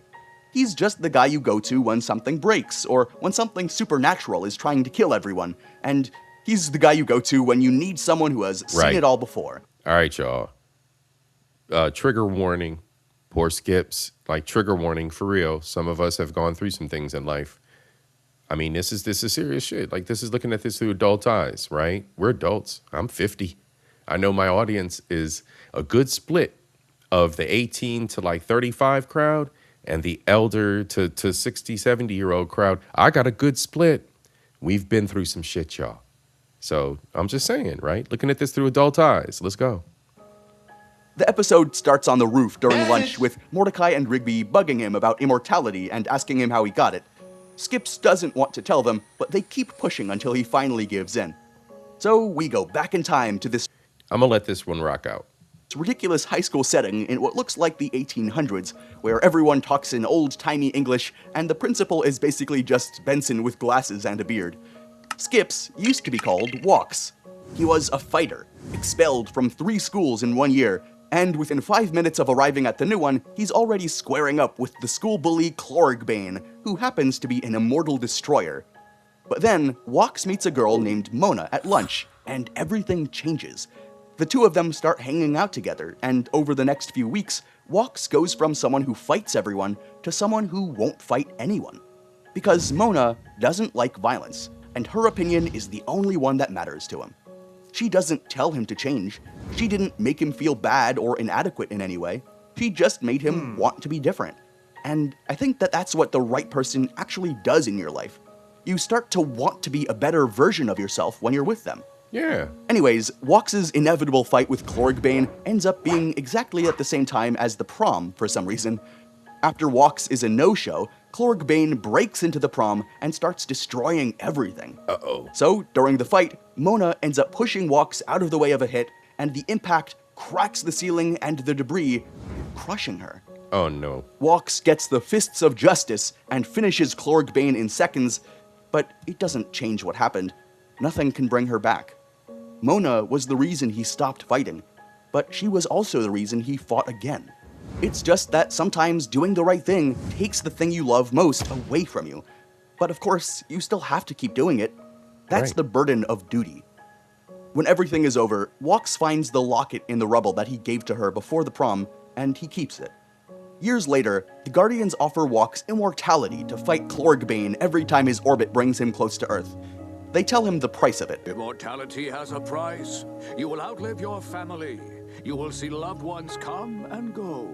I've already lost the one I love. They tell him to choose a new name, and he remembers skipping through the hallways with Mona, the time she laughed and said she'd have to start calling him Skips if he kept that up. So, naturally, he picks the name that we all came to know him by. But it was really always about her. Loss and growth, you guys. Loss and growth. She used to skip with him around the school, and he liked how it felt, and now he does it forever because it's the closest thing he can get to being near her again. Alright, back in the present, in the last scene of the episode, Skips pulls out that locket and opens it and looks at their pictures, and a tear rolls down his face. Then he just looks up and gets back to work. He's been getting back to work for over 100 years, and I think that says a ton about his character, because Hell we've yeah. seen on this channel what the other version of this looks like with Rick, losing Diane and Beth, and letting it turn him into something who couldn't love anything without destroying it. Skips lost Mona, and it broke him just as badly, but he didn't let it make him cruel. He didn't let it hollow him out or turn him into someone who pushes everyone away. He didn't let it make him into someone who's better than everyone else. He keeps carrying that grief inside because it's real. But so is the duty. Right. And that's what stage 4 is. You don't get to choose whether loss changes you. Right. It will. The only thing you have any say over is which direction it pushes you toward, what you do with it. Skips chose to keep going and carry on his duties, and he's come face to face with that choice every 157 years. However, Pops is the only one in the entire show who breaks a cycle like that because he's the only one who had the courage to open his arms when faced with pure evil. Pops has been in every season, 8 seasons of chasing butterflies, saying, "Jolly good show," and giving people lollipops instead of money because he genuinely doesn't understand why that wouldn't work. He's sweet and naive and childlike, and that's what made him easy to overlook. He's just happy to be here, not in a dramatic way, just sort of a background happy character. Then the final season reveals that Pops was born on a planet called Lollyland as the embodiment of pure good. And because the universe has to balance itself, it also created his opposite, his twin brother Anti-Pops. Where Pops has warm colors and black outlines, Anti-Pops is completely black with white outlines. Where Pops says, "Jolly good show," Anti-Pops says, "Jolly bad show." Perfect mirrors of each other, fighting since the beginning of time, and every cycle of the universe ends the same way. They throw a punch at the exact same moment, and everything resets. In the first part of the finale, the crew lands on Lollyland and sees ancient tapestries showing every precious battle, all ending the same way. They set traps to give Pops an edge, but it doesn't work. Anti-Pops starts erasing people from existence. Muscle Man and High Five Ghost go first. Then, one by one, every friend Pops has ever had, they disappear, until only Mordecai, Rigby, and Pops are left. The universe resets yet again. The final episode opens exactly like the very first episode. Same scene, same dialogue, even the same title card, The Power. However, Rigby starts remembering and then helps Mordecai do the same. They then use the power to travel back to the fight. And as reality unravels, Pops remembers something the seer told him. Sometimes doing something different makes all the difference. Fighting is the loop. It's the reason the universe keeps resetting. Right. Violence was never going to end this because violence is what kept it alive. And so the entity of pure good does something that only it could have thought of. Pops stops fighting. He spreads his arms and floats towards his brother and hugs him. Anti-Pops shrinks as the negative energy in him starts draining. Okay, there's multiple lessons here.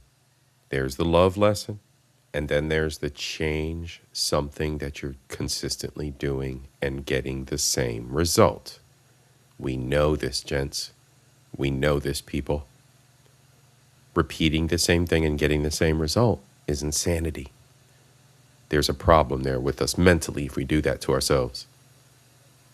Change the pattern. Change the pattern. It's that simple. All right, let's go. Still holding on to his brother, Pops starts flying towards the sun. Because this is the only way it ends. The only way the cycle finally breaks and everyone he loves gets to come back and live. There it is. Mordecai and Rigby are screaming for him to stop. And Pops speaks to them one last time, telepathically, with a smile on his face. I know you're sad, but I promise this is a happy ending. Take care of each other. Goodbye. Everyone comes back. The park crew flies home after 3 years in space as David Bowie's Heroes plays, and everyone they love is standing there waiting for them.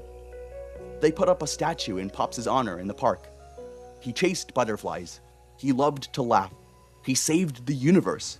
He was our friend, Pops Mellard. 25 years later, Mordecai is a painter married to Steph. Check out our episode on that, by the way. Rigby marries Eileen and has 2 daughters. Muscleman and Starla fill a trailer with kids. Benson marries Pam and takes over the park. High Five Ghost DJs in Prague. Skips is still there. And all of it exists because Pops chose to let go. Every other part of this was about characters learning to grow for themselves. There it is. Rigby learned to stop performing. Mordecai learned how to decide and get better at relationships. Skips learned how to carry loss and keep moving forward. Every character of this show grew so they could build better lives for themselves and those around them. Pops grew so completely and— Oh no, not a community, not a village. You mean they did what? They improved themselves so that as a collective, they were better, united? That's crazy work. That is crazy work, especially in this day and age. Let's go. Performing. Mordecai learned how to decide and get better at relationships. Skips learned how to carry loss and keep moving forward. Every character of this show grew so they could build better lives for themselves and those around them. Pops grew so completely and fully that his last act was the only thing he could do, giving his own life so that everyone else could finally live theirs to the fullest. A jolly good show indeed, Pops. A jolly good show. Somewhere between the chaos and the supernatural nonsense and the giant floating heads, regular show was just teaching us what growing up actually looks like. You figure out who you are and what you want. Then you learn that wanting something doesn't necessarily mean you're ready for it. There we go. go. So you wait and develop yourself. And while you're waiting, you start paying attention to what you already have and realize that that's what truly matters. And when life eventually takes some of that away from you, you don't let it turn you bitter, you keep going. And if you're really lucky, you become someone good enough to give it all up for the people you love. The ultimate sacrifice. Most people spend their whole lives somewhere between stage 1 and stage 2. Getting to 3 is rarer than people think. 4 is rarer still. And 5? 5 is almost impossible. You don't even need to give up your life itself for it, but reaching that state is nearly unheard of. But the show believed that you could get there. You could reach that state. You could become that person. And I don't think any other cartoon has shown that better. So, if you want to hear more about how cartoons get these things right, I broke down how animated shows dissected every stage of one-sided love in the last video. Go check it out. Thanks so much for watching. Like and subscribe, and I'll see you. What, did he have the eye patch on the other eye last time? What are we doing right now, bro? What are we doing, all right? Let's go. What the hell? Y'all, more than anything, gentlemen, more than anything, one of the biggest complaints, I don't know, there's this horrible atmosphere we have today of gender war, and one of the biggest complaints is that we as gentlemen aren't building.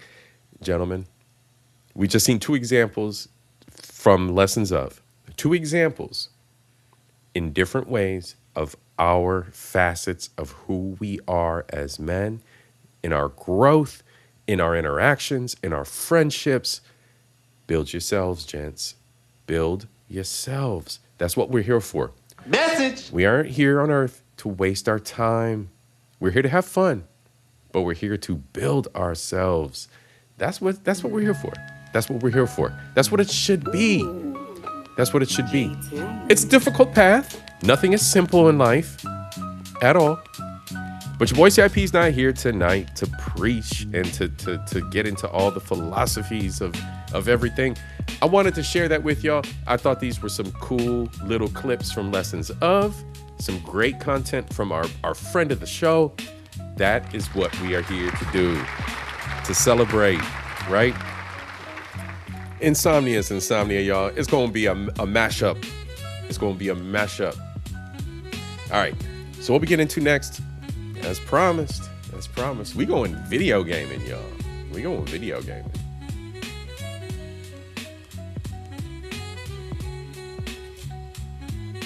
All right. If I didn't already mention it, the wonderful sounds you hear are from my boy, Jay Tillman. That's at Jay Tillman 45 on YouTube. Go subscribe. Bars. Cyberpunk.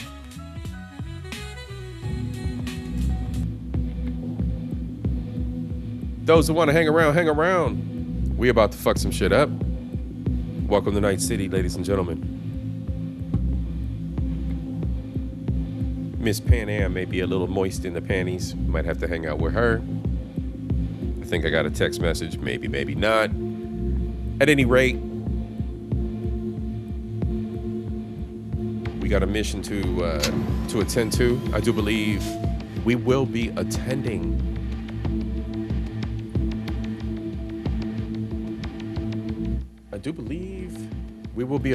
a dinner, a concert, a little bit of everything. We about to sneak into do some espionage, do a little bit of B&E, get this damn mission going. We hanging out with Idris Elba, of course.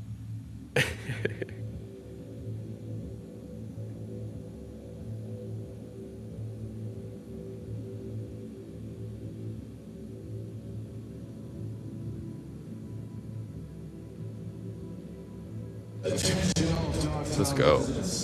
This is Kurt Hansen. Yeah. An unmarked aircraft has crashed in our district. The crash site is now a restricted area. All right, y'all. Give me 1 second. I'm about to put this on the big screen for myself.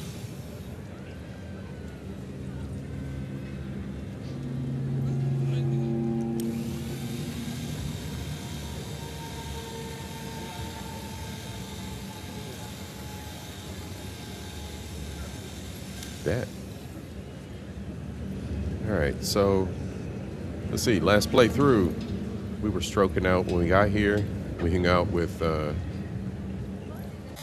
Idris and old girl. We formulated a plan, and our plan is to break into the Black Sapphire. There we go. The Black Sapphire.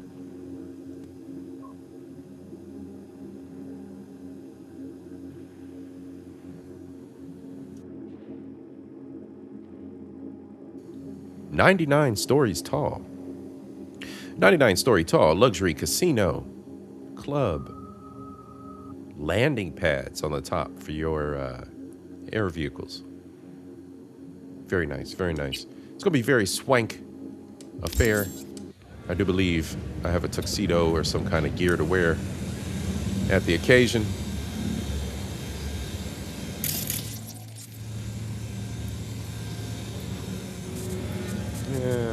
Yeah, let's go that way. Corporations prosper. Now get your fresh clip shards here. Let's see what kind of trouble we can get in on the way there. Take care of Her Majesty, Alex. Take care of Her Majesty. You won't find a more reliable gun than her. She sure as hell saved my ass more than once. Be ashamed to deny her another tour of duty. I'll keep her warm for you. We began our service at the same time. We took we took life for the first time together. And we always took care of each other, but these past 7 years, the care's been one-sided. She's ready to serve again. All right.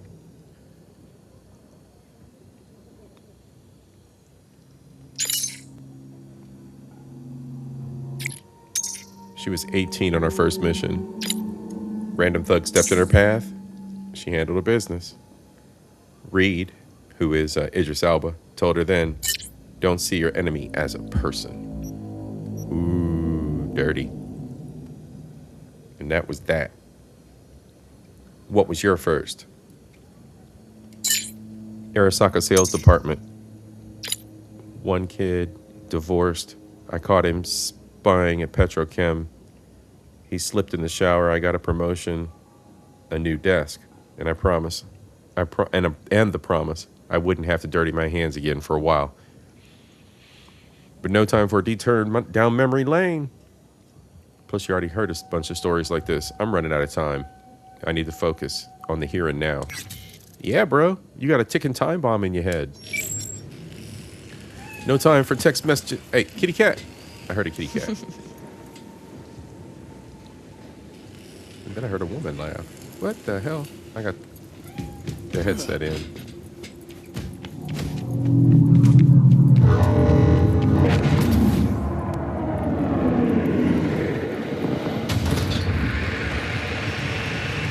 All right, y'all.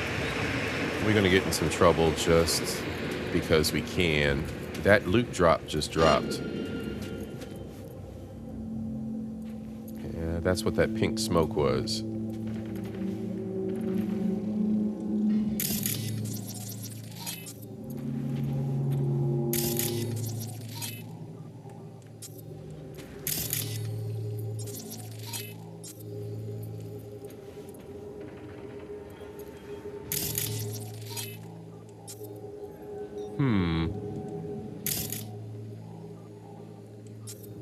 I need to upgrade my cyberware. I'm kind of roughing it right now. Yeah, Big Natty, that looks like it's going to be lit, bro. That looks like it's going to be lit. The new 007 game. I've been watching the trailers for that.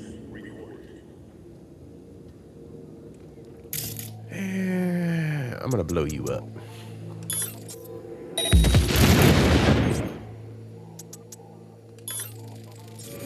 Let's see what I can get away with these guys.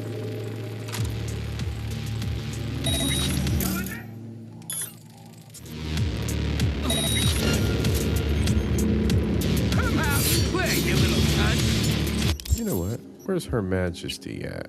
Let's go on and get rid of Guts. Is this her? Yeah, that's her. Her Majesty. Let's see what this does. Oh, actually.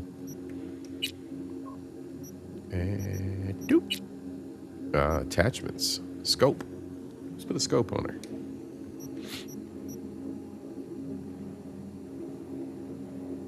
A little bit of zoom. Same thing. Handyman. Advantage. 0.35. 0.5. 20%. Why not?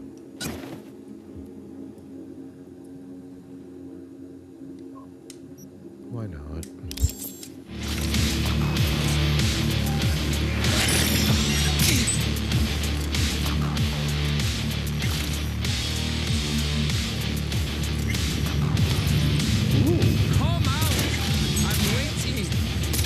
What the hell? I am the man who holds the keys, hold the seeds. Something like that. Oh, big ride! I am discord. I'm destroyed. I am a demon.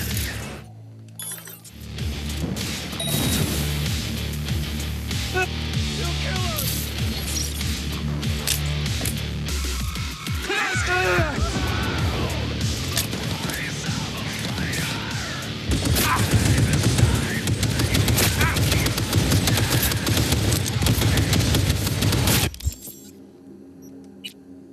Oh, shit.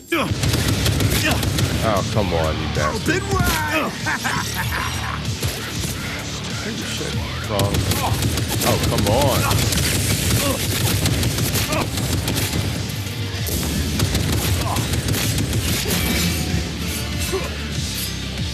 Close contact!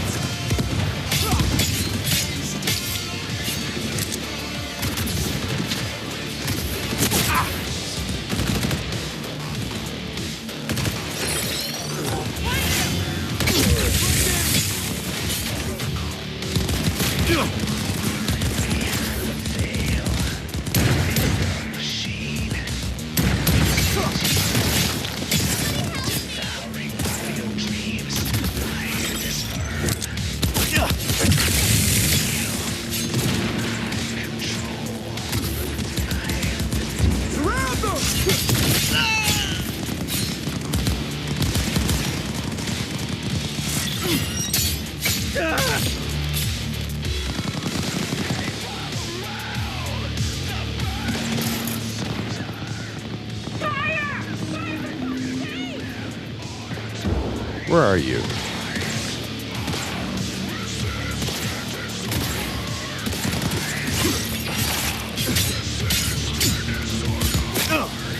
Do it right, people!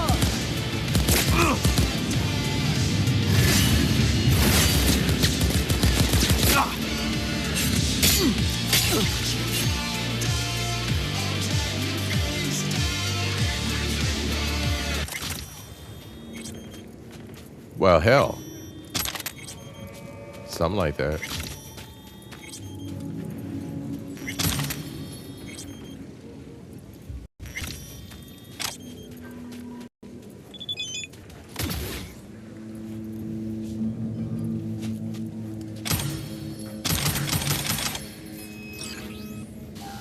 Hey, we got some things.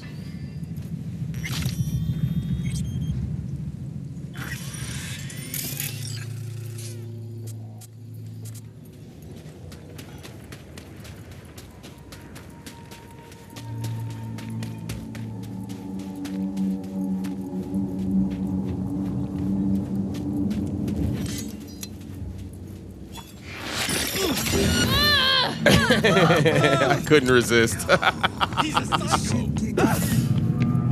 couldn't resist. Fucker! Shut up.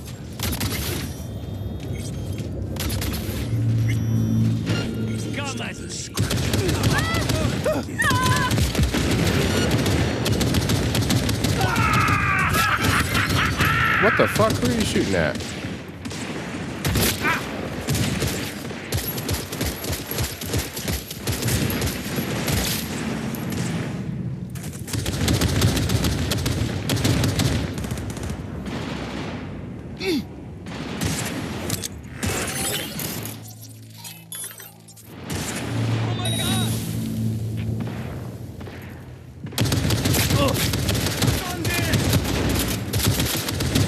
Oh, you tough motherfucker.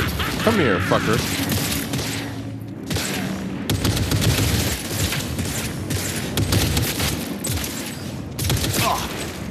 Come on! Come on! Where you at? Huh? Gonna choke you good! Shut your mouth.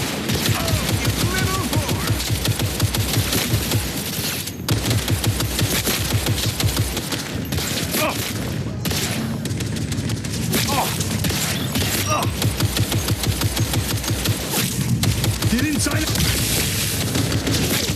Oh shit. That's a big boy. Uh-oh.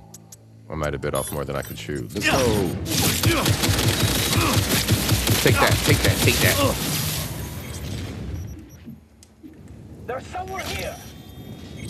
Where are you at?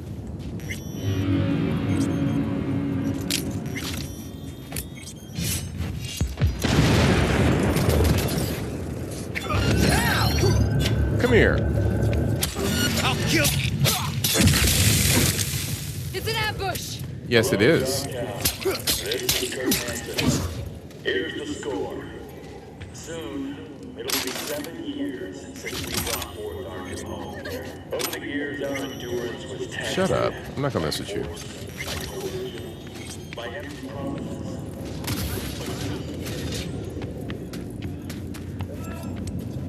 I think we gotta go that way. Where we gotta go, you guys? Woo! Way down the street. Let's go.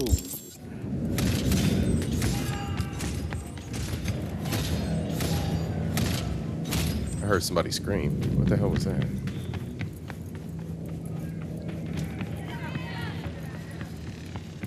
Welcome to Night City, y'all. We in Dogtown. I think that's where we gotta go. That big building right there. Whoa, shit. Gotta look where I'm running.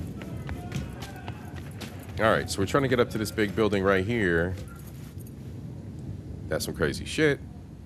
We gotta go in there, go to a party. But we gotta find a way to sneak in. See, guards. This shit's guarded. These days, you could light a smoke and spit the bug over to the other side. But I tell you what, 7 years ago, that channel was broader, and you didn't spit bugs. You spat lead.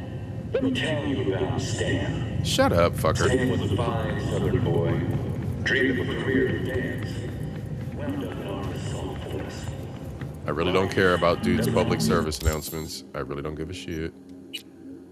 Alright, we gotta go up the street, to the tunnels, up this way somewhere. That night, Stan was running in front of me. When he suddenly spun around like down below. I thought, fucking Christ, Stan, not now.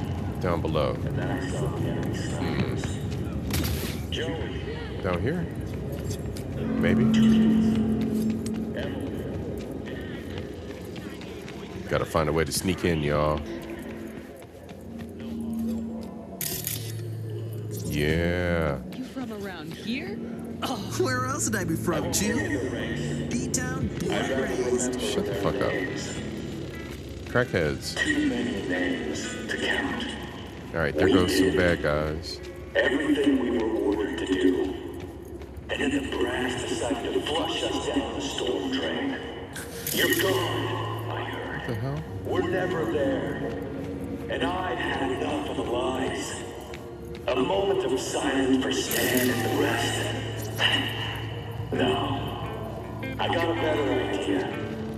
Grab your iron, whatever. What a fucking shit sty. And give them 1,000. Yeah, no shit, bro. I see that. They earned it. Let them know up in high heaven that Dogtown is still kicking. Let them know. Reed, you copy? Made it to the hallway. Copy you loud and clear. I'm in position too.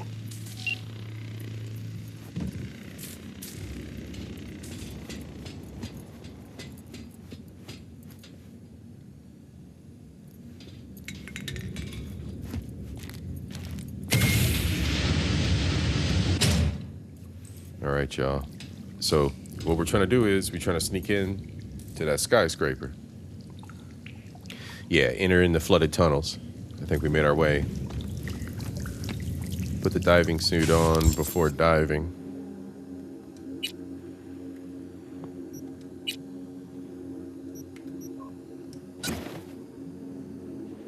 Let's go.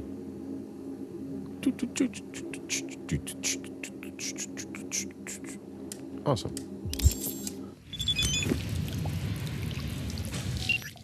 What? Oh no, that's spam message. I don't need that right now. I'm in the water. Good. Now find a way to the other side. In the meantime, I'll do some recon around the hotel. Flooding these tunnels must have been Hansen's idea. He probably lacked the manpower to secure the passages.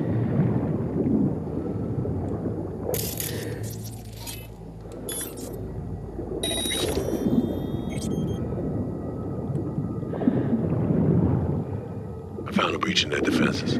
I should be inside momentarily. Out.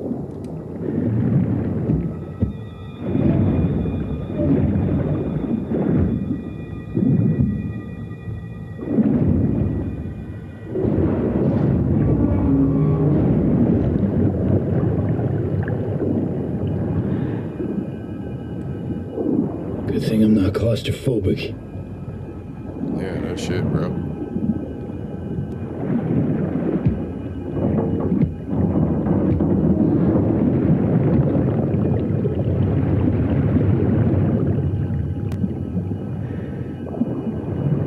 Figured out the patrol routes. Got them down. Myself a safe path to and past them.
Let's go.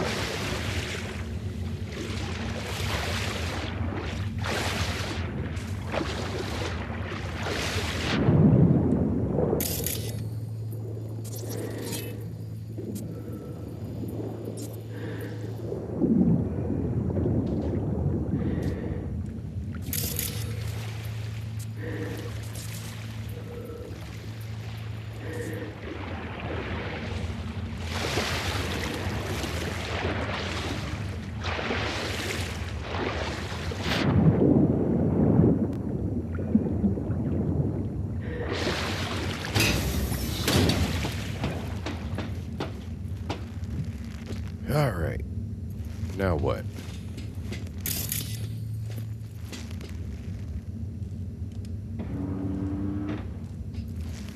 Well, okay. Hustle up, V. Lower that platform. I just did. I'm learning. I'm trying to figure it out. Fucking Johnny. This way. Now what?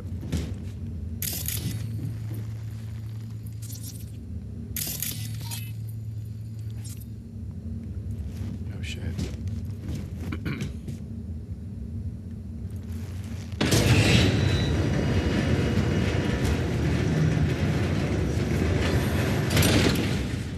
Okay, I'm through the outpost. Approaching warehouse gate now. Wow, I don't remember this. Must have been a while back before, when I played this. Ugh.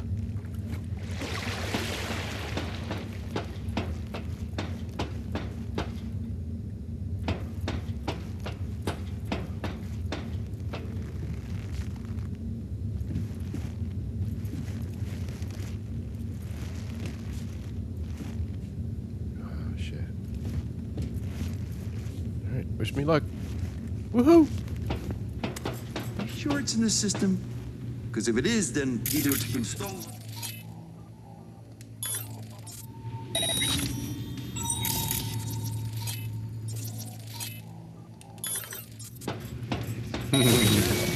I'm an idiot. Why did I do that? Come on, let's play a Are game. you still there? Sure am. At the warehouse gate. You'll need to secure the area, crack it open from the other side. I fucked up. They're gonna find me. Should I jump back down there? I fucked up. Oh, wow. Really? Is it like that?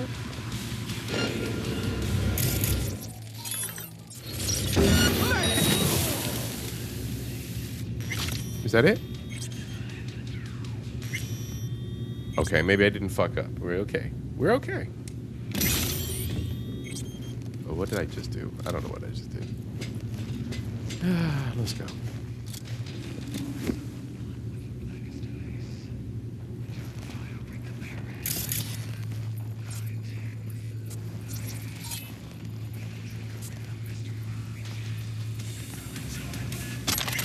Pieces, parts.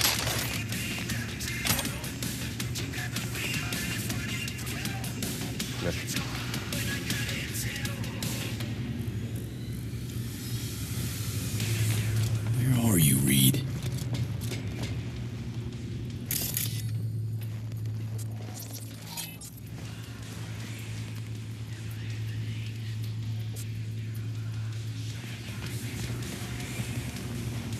Let's get some bonus stuff. Might as well.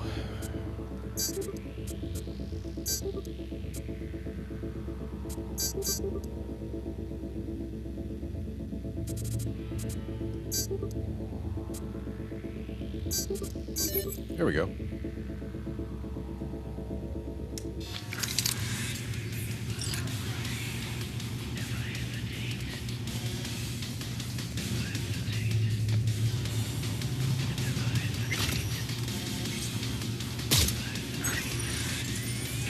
Couldn't let him live. I told you to pack essentials only. No, goddammit. We gotta split before dawn. Already told you. Boss found it in my locker. If we don't leave. Would you just listen to me for a second? If we don't blow town before tomorrow, I'm fucking dead. What did you do? Do you understand that? What did you do, bro? Yes, it's that serious. Look, I need to go, okay? Bye.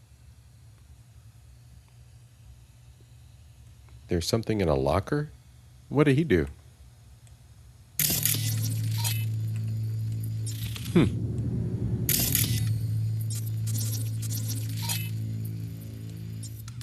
But these need delivering, chum. Not through here, they don't. VIPs only. So where am I supposed to... Do I look like the fucking hotel receptionist to you? Other entrance. Delivery. Did you spot anything interesting? Liquor boxes and such. And you collected our tax? Of course.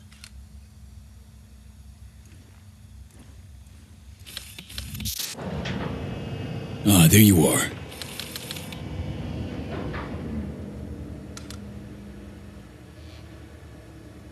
What's the sitch? Oh, shit. See a gate, 2 guards. Don't worry about them. Jimmy opened that gate.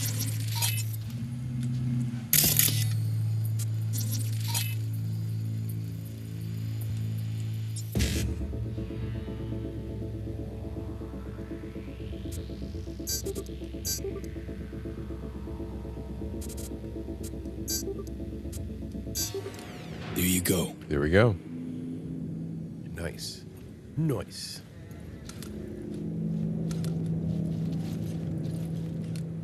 Damn. I've acquired elevator access. Come right to the top. Get moving. I'll meet you there. Roger that.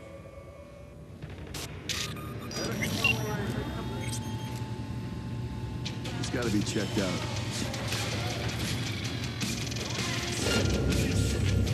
Where are those gunks? Shit. I didn't mean to drop down. Yeah, just blow them up. Someone was fucking around here. I think we got visitors.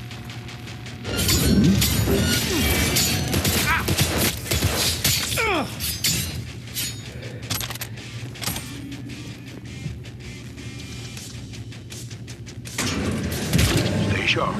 We're in almost dead now. You scared of him?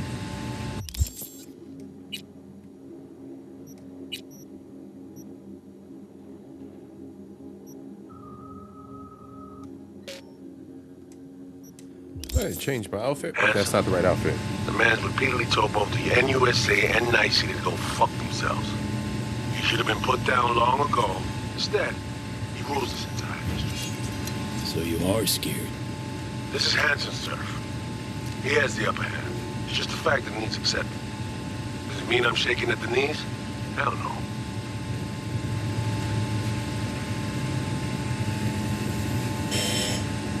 All right, find a vantage point to have eyes on me. Neutralize any and all threats. Calm and quiet.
Dropped the sniper, nesting in his perch now. Had the perfect vantage point, saw everything. Shit. Cover me. You're in prime duck hunting position.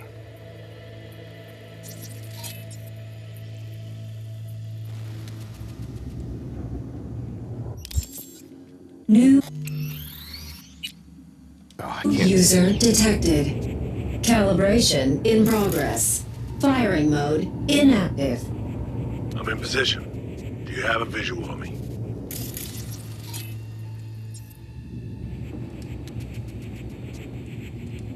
I got you. What now? We do this nice and quiet if we can, got it? Spot any guards in my way, you give me a heads up. Don't worry, boss. Rifle sport's a silencer if it comes to that. Better look around.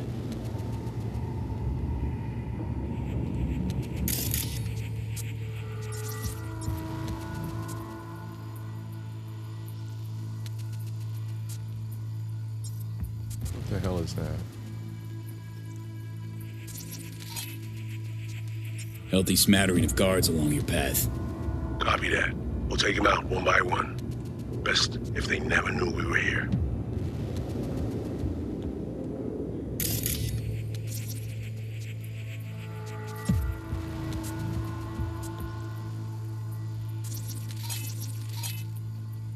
Cams galore here.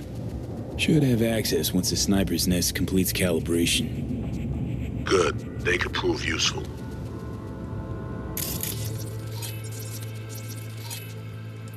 See the main elevator shaft. Too risky. There'll be sentries up top. Keep an eye on it, though.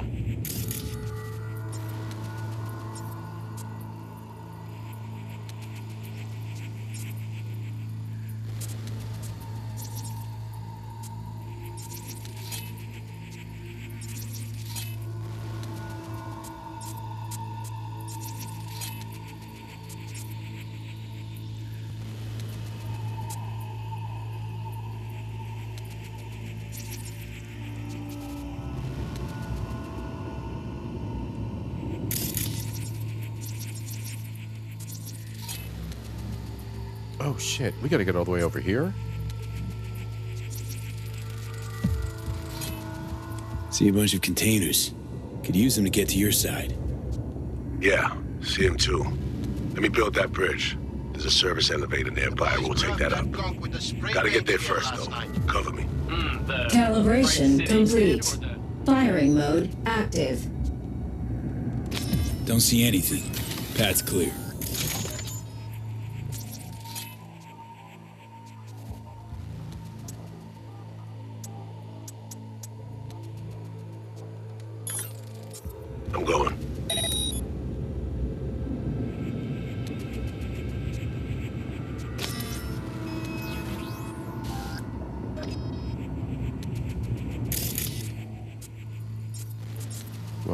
trying to help him along the way.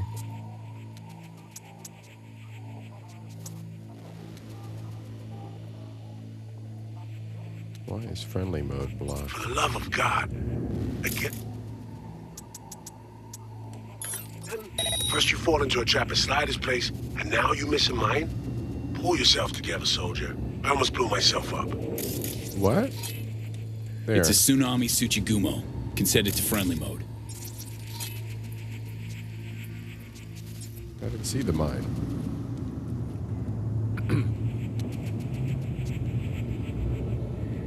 Mine disarmed. Moving on.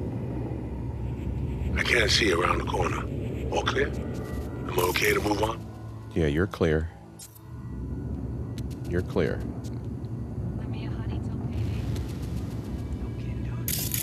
No, he's not clear. Well, guess it's time for a little walk around the block. You there? Yeah. Incoming patrol. We need to take them out together. Wait for my mark. Oh, fuck.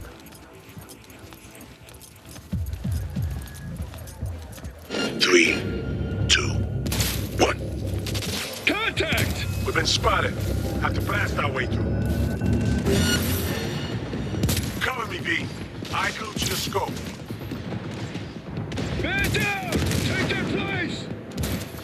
Fuck! I got a few bogeys on my 6.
Need backup here, right now!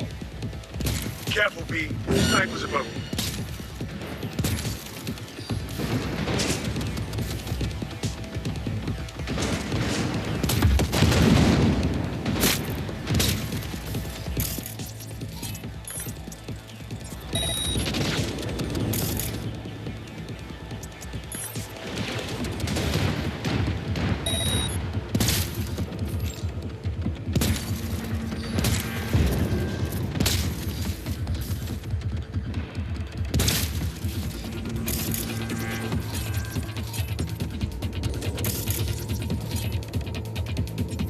Heavy artillery! We got some late arrivals.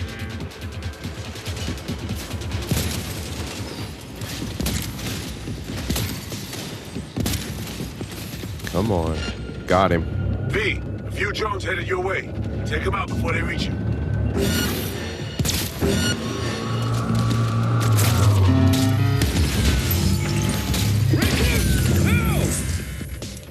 They're on the back foot. Push them hard.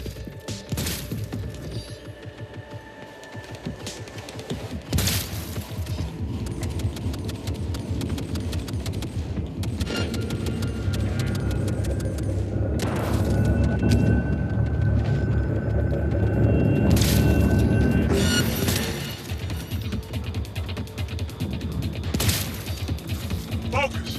Don't let me out of your sight. I need support. Stat.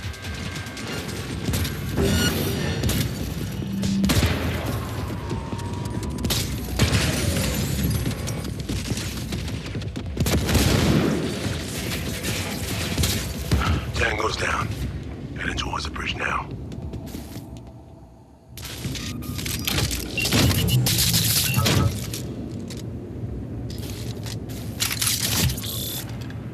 Oh shit. That's in my inventory? Okay.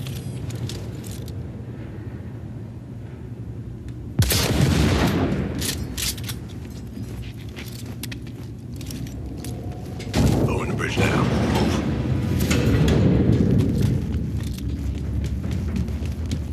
We messed that up like a bunch of rookies. But there's no going back. Elevator, follow me. Who cares? We done, brother. Good.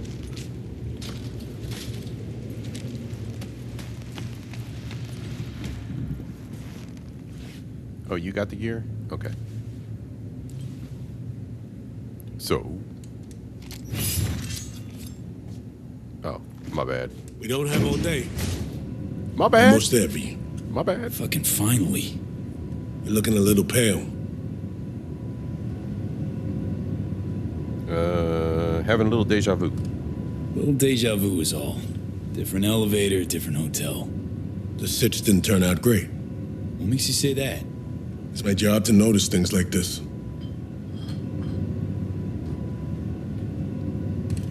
How many ops you been on?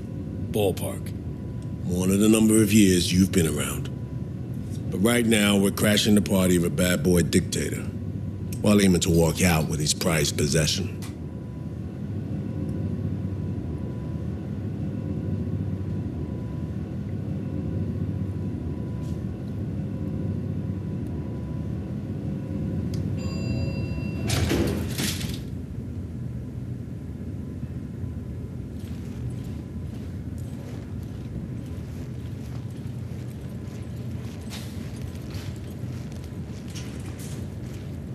Dress up time. Throw on your new threads and plaster on your best fake smile. A party awaits.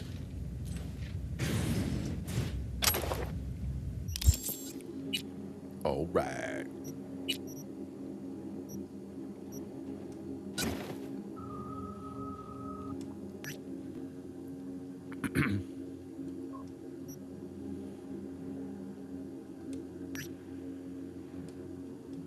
What are you doing?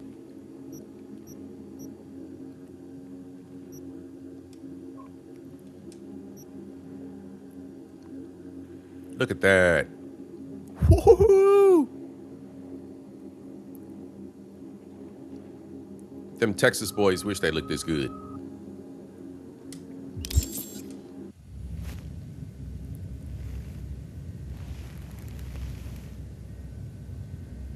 We're all set.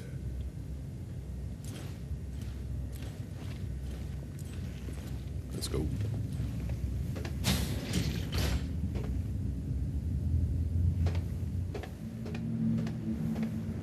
Gotta hand it to Hanson, V. Party's hopping. Has a sense of grandeur. Didn't have shit like this in my day. Now hop on over there and help me out. Managed to forget what real champagne tastes like. Holy shit. Look at this party, y'all.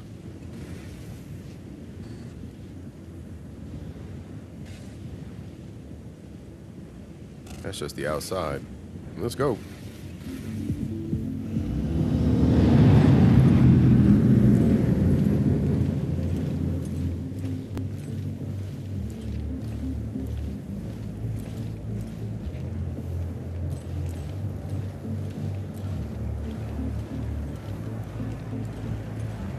Say again? It's Friday night, Maintenance y'all, area. and we going to a Where party. exactly? Wounded, or do we have bodies? Let's go. Yes, sir. Affirmative. 4 and 7 will shift most immediately. I'll be at the bar if you need me. What's up, baby? Oh shit, I can't cheat on Pan Am. Let's go.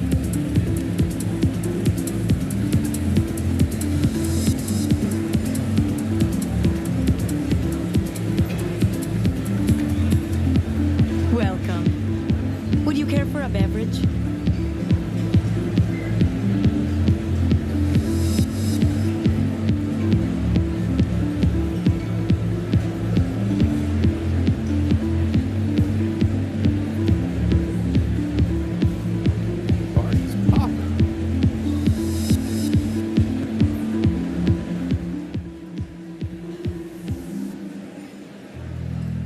party looks fun, y'all. It's popping.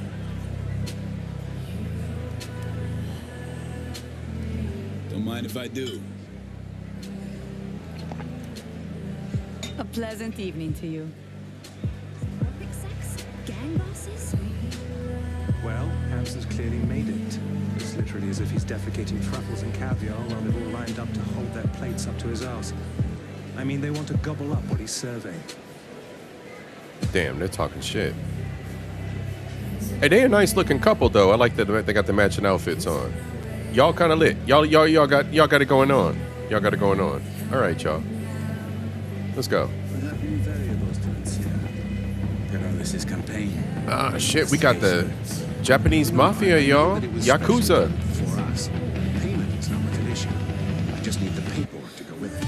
There's a little bit of everybody here, y'all. Here's the deal. Either we get some proof of purchase or there's another path. None. Yes. What is it? Weldon Hope. How's your campaign against Peralez going? Oh, it's hardly a contest. I'd say our victory is assured. But still, don't forget to vote. Hold up. I'm so sorry. What was I saying? Here's the deal. Hold up. Bro's a politician hanging out with the Yakuza. See, this is that bullshit. This is that political shit to be going on. That's why I love this game. Let's see what they're talking about. Either we get some proof of purchase or there's another path. Non-violent, understand? Meaning what exactly? Meaning you sue us, take us to court, put on a show for the people. I'm prepared to testify that this undertaking was commissioned by City Hall. We will discuss this at a later time. Of course, I'm always open to compromise. See? Stage entrance, artists only. Hey, bro, I wasn't getting on the stage. Chill. You don't know who you fucking with. You watch. Hanson will jerk us around for hours, or try to. Thinks the booze and ambience softens us up. Makes us more pliable for when we sit down to negotiate. I don't think I care either way. We have one job. To get 2,000 bombs and vagrants out of Vista Desert. How we get it done? The bosses don't care. Hiring Hanson and Hounds would be cheapest. No corporate overhead. His prices are lowest. Just structureless. I don't think they're good. I don't care.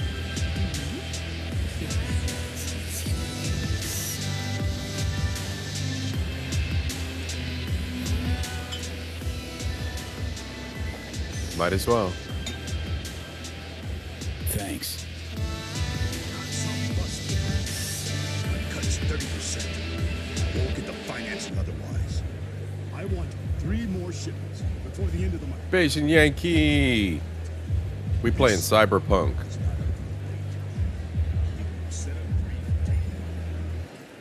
We at the club.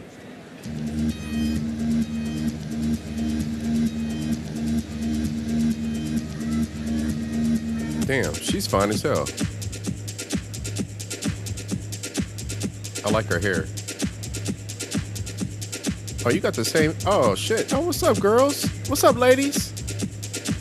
I'm about to kick it with y'all. What's good, ladies? All right, all right. Y'all need a drink?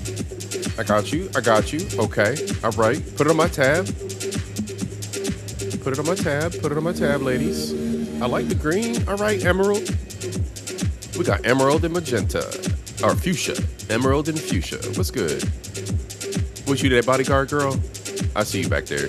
You ain't got shit to see. You the hater, ain't you? All right. They got a hater and 2 hotties. All good. Let's go.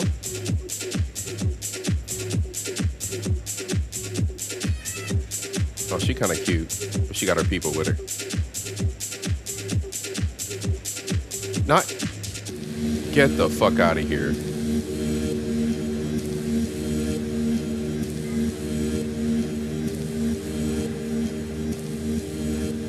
Bro got a turbo. Why does he have why does he have water coolers on the front of his...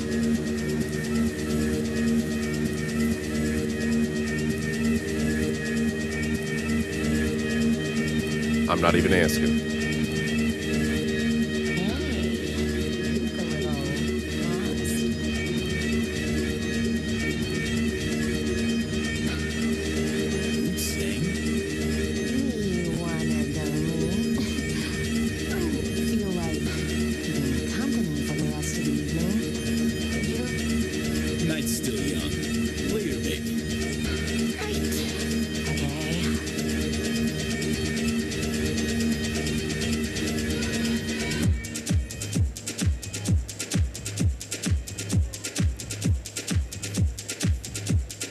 Hold on. Did she just try to come on to me? She trying to get slayed. All right, girl. You're not my type, but I mean, okay. All right. Excuse me. Gee,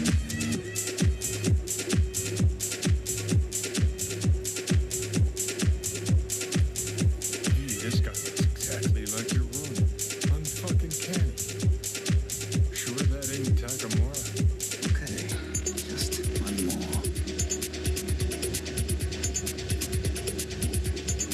Exactly like my friend, Goro Takamura. Did he also just get out of rehab? Truth be told, he's going through a kind of rehab himself. His family turned their backs on him. He lost his home, his implants. Tragic. But such are the consequences of addiction. I have been through it all. Maybe your friend would like to try his hand at show business. I could use a double for rainy days. Might actually take you up on that. I'll let him know. Watch out. I will hold you to your word. Get the hell out of here. Give me a drink, bro.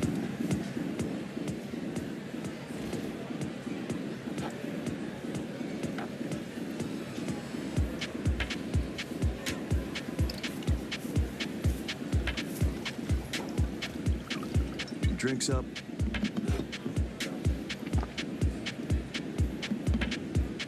Dark rum. That's all I needed.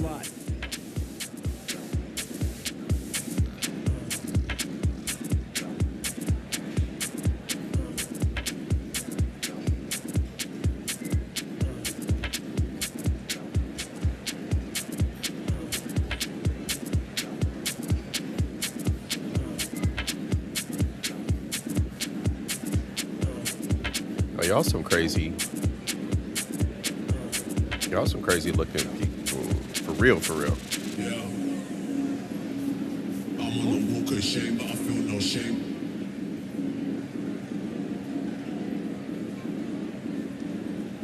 I'm on the walk of shame, shame, shame, shame, shame, shame, shame, shame.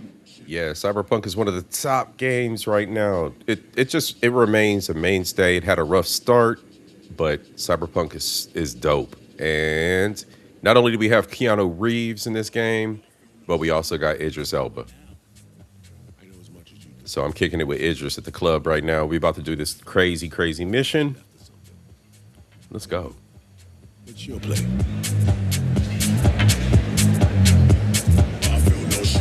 Let's party. We don't have all day. Just remember what we're here for. To my right, booth's far back behind the stairs. The guy in the fatigues. Looks like he came here straight from a firing range. Owner of the Black Sapphire, Mr. D-Town himself, Kurt Hansen. Clearly having a great night in the company of the NCPD commissioner. PA broadcast. He's fiercely anti-law enforcement. It's an act. Behind closed doors, he's rubbing elbows and patting backs with NCPD's top brass. Avoid him, especially in a confrontation. Beside that, stay visible. Songbird said she'd find us here. Let's give her a chance. I'll grab a drink and look around. Open line on comms. Let's go. Don't press anyone too hard. We need to keep up appearances. Look like you're having fun.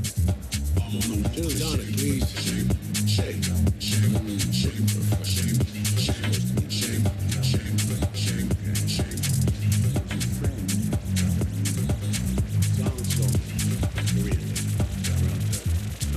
Shame.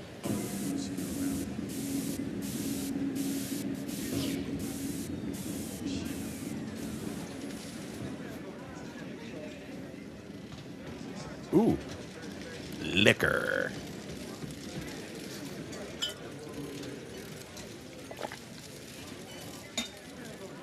Thanks.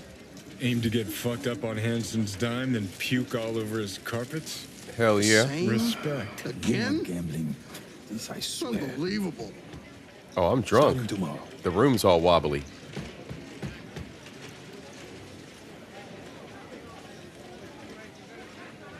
Deal me in, robot. I'm drunk as fuck. Yeah, I guess I can't play. You claim Kurt was pleased, so I'm puzzled why he withheld his support. If only in your negotiations with the bald twerp from the consulate. I think he wished to appear neutral. For public consumption, of course. We didn't put 2 ministers behind bars to have him appear neutral now. That ship has sailed. Mumbai branch is losing patience fast. Remind him tomorrow. Naturally, of course. Well, here goes nothing. Damn, I love politics. Even if it's in a video game, I don't give a shit. I love this. I saw you, simping for that mangy slut from N54. Ooh? Honey, I was just being nice. Ugh, they don't pay you to be nice. You're supposed to be tending to business. You know, I could tell Carlos I talked to the cartel alone again, because my husband caught a whiff of available pussy. Tell you what, I'll talk to Carlos. Just so happens the mangy slut from N54 disclosed some shit he'll be very interested in hearing, honey. Oh, shit. Damn. She tried to get him caught up. He was like, nah. More liquor. I wonder if I'm gonna get sick and puke. Thanks, baby. I'm gonna get sick and puke. I'm gonna pass the fuck out. Idris gonna be mad at me.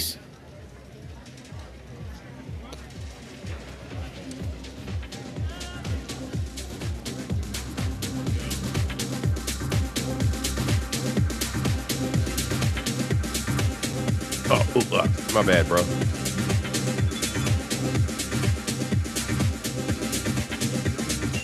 Look up on the mezzanine. I got a text message from Songbird. So where's she at? Up on the mezzanine.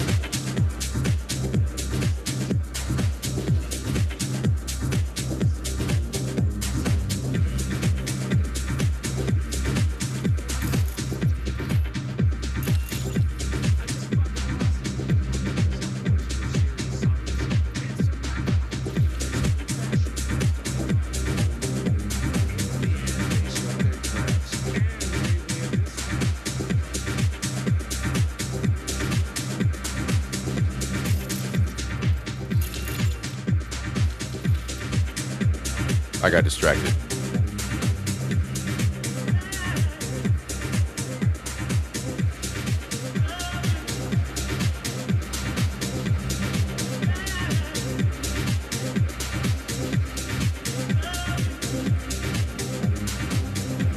Songbird? V, it's good you're here. Not what you expected, huh? Is it the haircut? Goddamn. She's straight cyborg. Party, fancy dress, champagne. Don't exactly look like a prisoner. Gilded cage, V. Text nose out of this place. It's so good you're here. Don't know what I'd do without you, V. Really.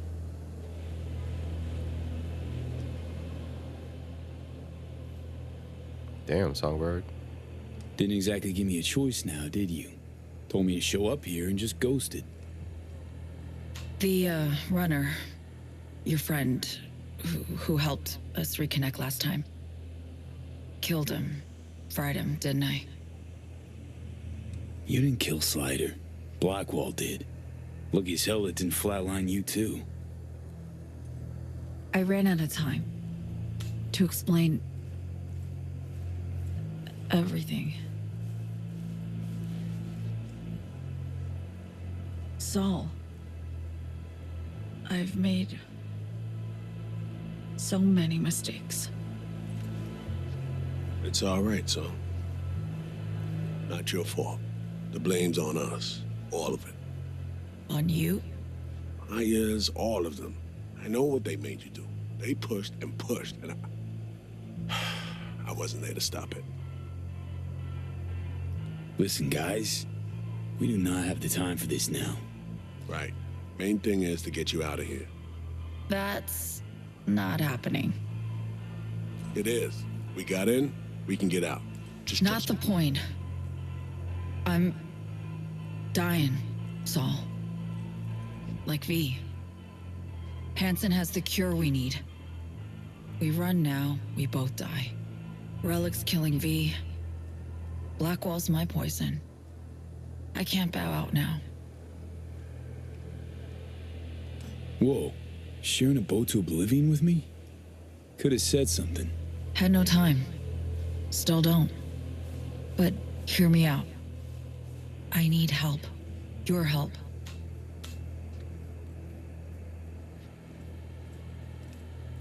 Hansen pulled some tech out of a bunker under Dogtown. Tech that could cure both V and me. We need to clep it.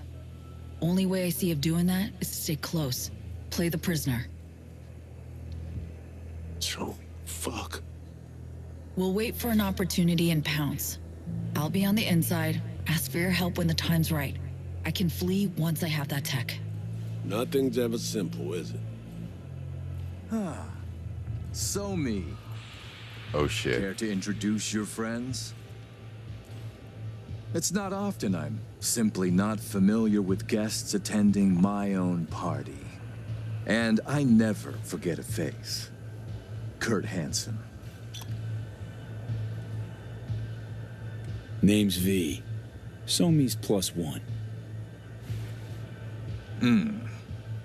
+2, I'd say.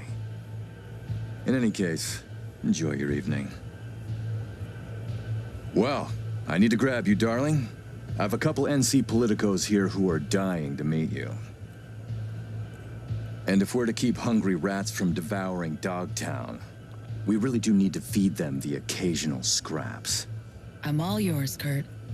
Oh yeah, Yankee. See you soon, V. What'd she do to me? She touched me. She hacked something? Oof. Great, it worked. Reestablished our link the moment I touched you. Interesting. I need a minute to process. And I need a drink. Heading downstairs. I'll explain everything. Just need you to listen. Lied to me, Song. Said you had the cure. No mention of a fuckload of flaming hoops I gotta jump through to get it. It was no trick. Just didn't tell you the whole story. V, I can't explain everything now. It's too much. But I really do need your help. All I want is to get that cure for us. It's what I've been chasing all along. Not liking this. Not a bit. I don't like my situation either. It's very shit for all three of us. There, I said it. The cure. How do we get it? We need the neural matrix. Secret tech that incorporates AIs from beyond the black wall. The matrix is nested in a mainframe Hansen pulled out of the bunker. The mainframe's secured, but Hansen lacks the key. That's the problem. Wait, what's the rush? I might be talking to you, but in the flesh I'm with Hansen. I'll need to focus. Play nice in a minute, or he'll suspect something's up. Got a plan, spill it. Hansen needs me and a duo of runners who worked on this tech in the past. They actually grabbed access codes they're willing to unload for a price. Classic black market shit. They're bringing access, I'm bringing know-how about how to pull the matrix and data off the mainframe. We're to work side by side, giving us a chance. You clip the access codes, then get the runners out of the way. You'll then impersonate them for a meet with Hansen. Same meet where we'll swipe the matrix out from under his nose. This job, this whole story about Hansen. Not adding up something fierce, Song. You're hiding something, still. I don't have time to explain the ins and outs now. V, please, we need the Matrix. Focus on the runners. Find them. They're here. Downstairs. Red-headed twins, walled to the teeth with ice. Grocery scans will show you bunk. You're blowing me off. Champagne glass over there. Prep some intel for you. Get it to read. You'll need it later. Really need to go now, V. I'm counting on you. Songbird. And she's gone.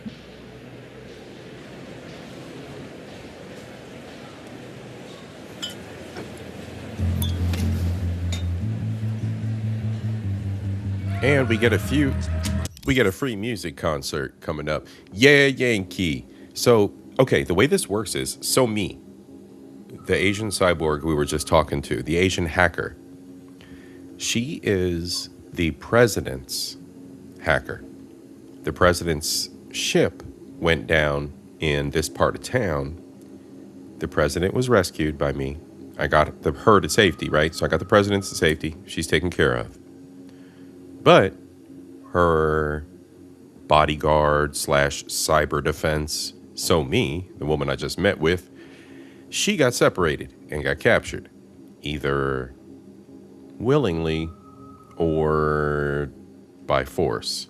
That is yet to be determined. So we finally met up with her.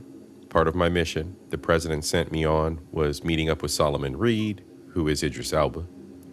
Idris Elba works as my number one. And we're finally at the point where he and I put one and one together. We got our favors met by people in town, people who we had done assassinations for and whatnot. And we're finally at the point where we're linking up with So Me, and now we get more we got to get into. So now we got to figure out how to hack these twins and so forth and so on to get this Matrix and get ourselves cured of the ailments we have. So my character, V, he's got a chip in his head. So this is the future. Everybody's born. Once you're born, you get a little USB port put in your head. And his USB port, he put a chip in it that was not so cool. What it was a captured personality of someone who died. So evil Arasaka, the evil Yakuza, Japanese tech giants of the future, have what's called endograms. They can put your personality on a USB stick. So V put a USB stick in his slot, that was essentially Johnny, who is Keanu Reeves.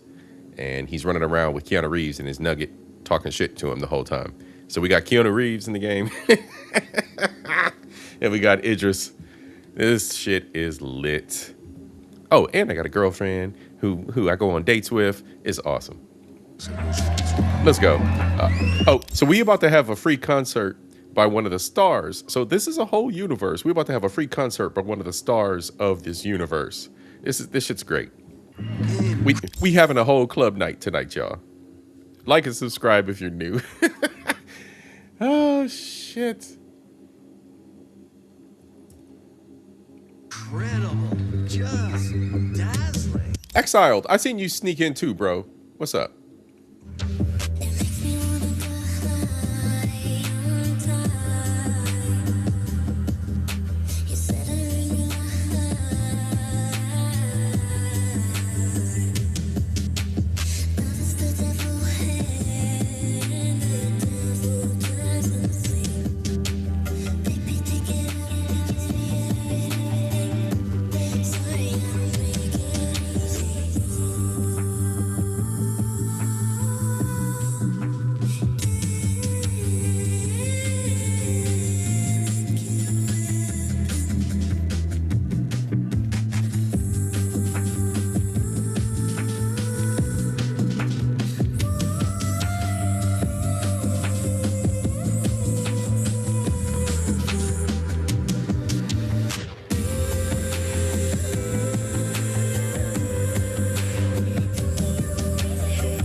hell'd interest go?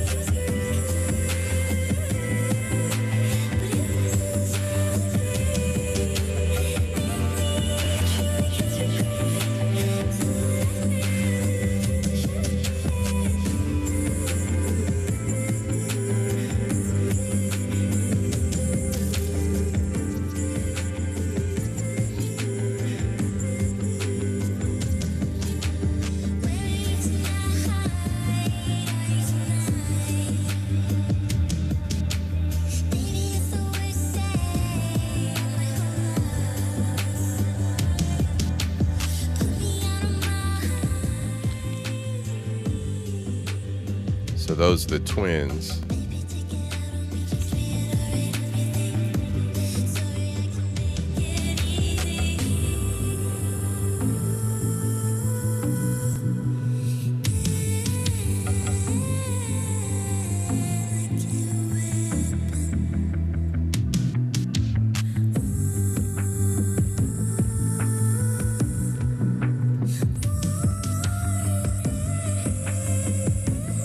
Where the hell did interest go? I can't go outside? Oh, there we go.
Let's go.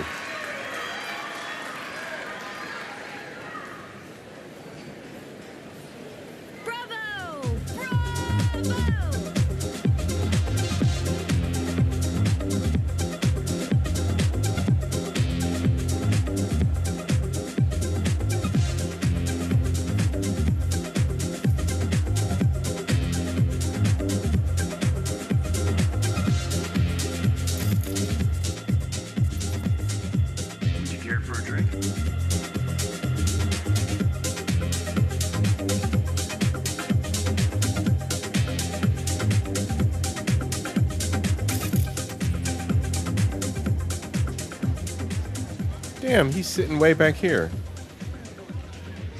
Seems your special agent has special needs, trying to drown his sins and sorrows. Well, Johnny, you used to be a drug addict, my friend. Talk to Songbird via the relic. We can communicate again. All good there, Reed? Yeah, I just need to process for a minute. It's just how I'm built. A little adversity and I need a few moments to think. Come up with anything? Yeah, we now know who took a swipe at Myers' head. Thinking Songbird planned the whole thing. Yep. You're thinking right. Yep. Don't know about you, but I see coincidences as patterns. Structures we have yet to recognize. Yep. What you driving at? Yep. Yeah, Yankee. That was Keanu. He was SF-1 crashes. Not anywhere, but over specific turf. Controlled by someone who found some obscure forgotten tech in a secret bunker. Right. Crash was an inside job. We suspected that from the get-go. Now we know it was. And we know it was Songbird. She was behind it. Damn. Yeah, that's what I've been thinking too. The minute she mentioned the cure, said Hansen has it. Everything just started sliding into the right boxes, completing the picture. Yeah. Same here. She made a deal with Hansen earlier. Had to. Before any of this went down. Yep. Traded the president's life for access to the tech. Yep.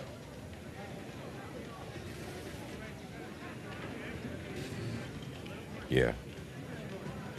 If there's truth to this, Song's guilty of high treason. Her and her actions, I won't judge. Not my place.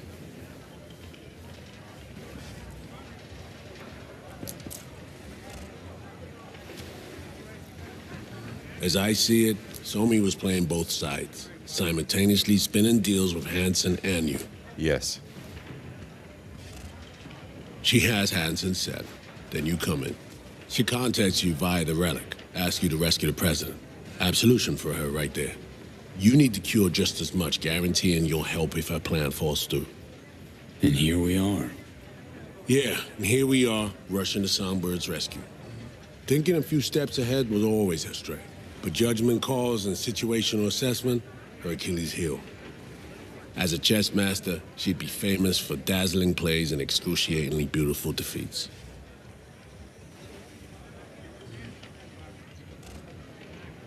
Yeah, she's playing me. Shit. Can't shake the feeling she's still running a game.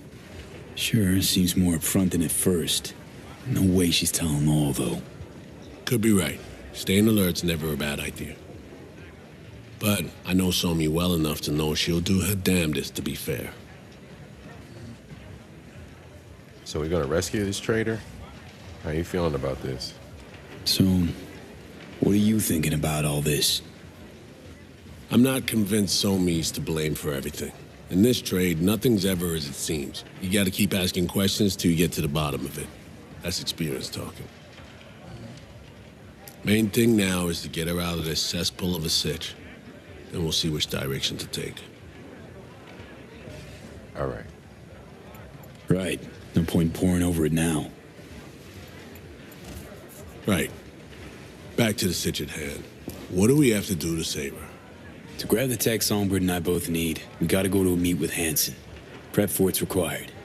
Because we show up as a pair of runners. Need to collect their identities first. Whatever that means. Personality imprint theft. Sounds like our Colombian job of yore. Who are they and where do we find them? Song got this shard to me. Take a look. Our targets are a brother and sister, red-haired twins. They're here somewhere, schmoozing. Okay, we need to pull data. Get samples of assorted behavior. We make contact with them, talk, scan as we talk. Got it, I think. So, time to make our move? Over there. Twin roulette, looks like. Alex, you copy that? Read you loud and clear. Prep and scan tech now. You're new to this, but relax. We'll do it as a four-hander. I scan one, you handle the other. Alex will pilot us through. V, zipping funds your way from our operating budget. Load up on chips and join their gang. Just don't go all in from the get-go. We stagger our approach, and we're strangers. All right, everybody. Your boy C.I.P. is going to take a quick intermission. Bio break, grab some water. Give me 1 second. Tell you what. Jazz.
We back.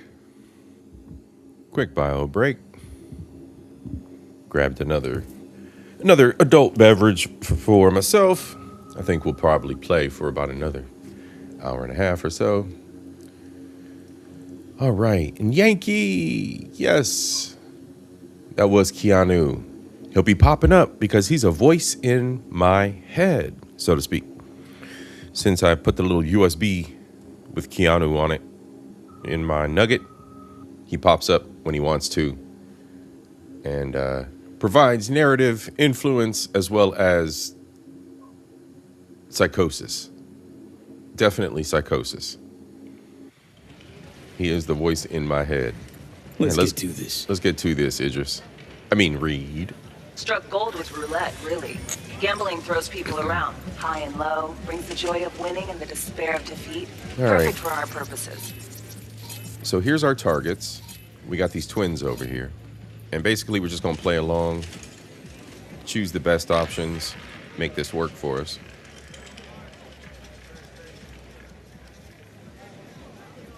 Aha. Yes, yes, yes. Hello, hello, hello. Oh, wait a minute. What the hell? Come on, Reed. Let's go. 11. Reed. Black.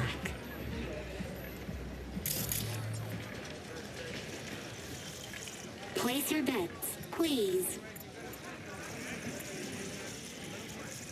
Why isn't it? What am I missing?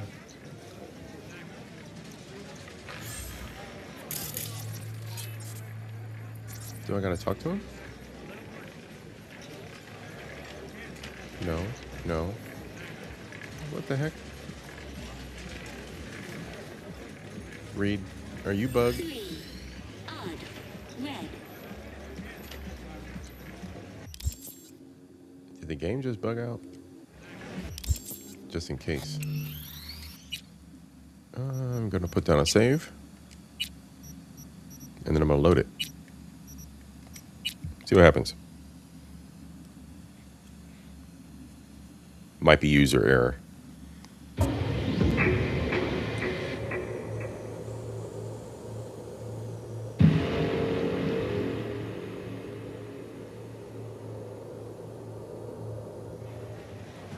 All right. Place your bets, please.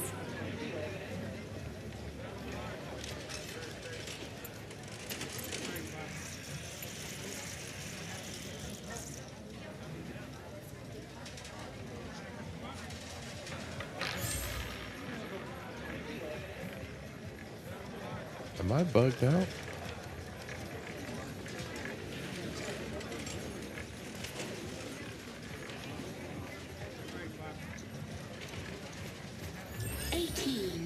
Even. Red.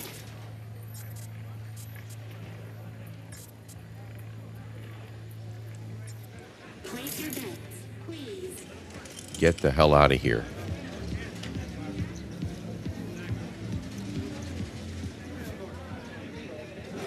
Wait. Maybe I'm supposed to go to the cashier, not grab a drink. You know what? I'm gonna get drunk before I go to play this damn game. I gotta go to the cashier.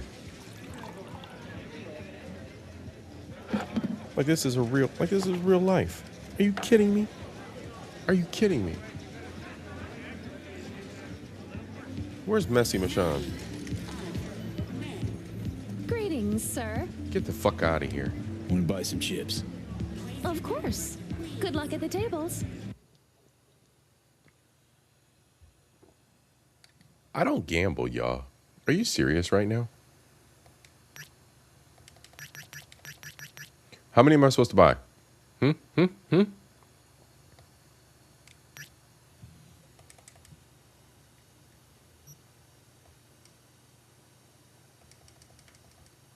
She said what, 8,000 bucks?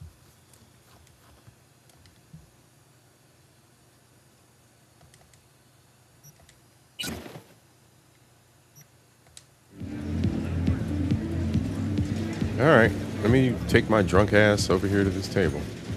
I'm drunk as hell. In the game, of course.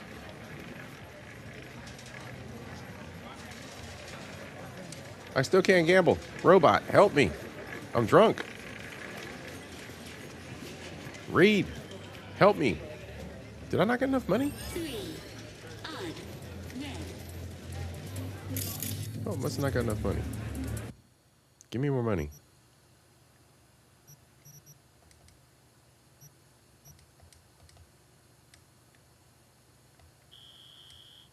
Give it all, give it all, give me it all.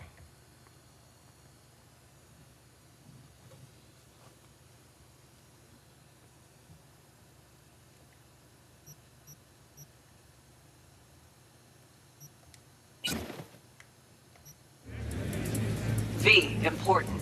You're not there to have fun. Simple bets, red or black only. None of the double street or basket bullshit, understood? Understood. Will you join us? I think I can now. I've been pretty drunk, like 4 champagnes, 2 shots, okay? I'm feeling lucky. Oh, I missed it. Oh, you won. Oh, that's why you was talking shit. Mm-hmm.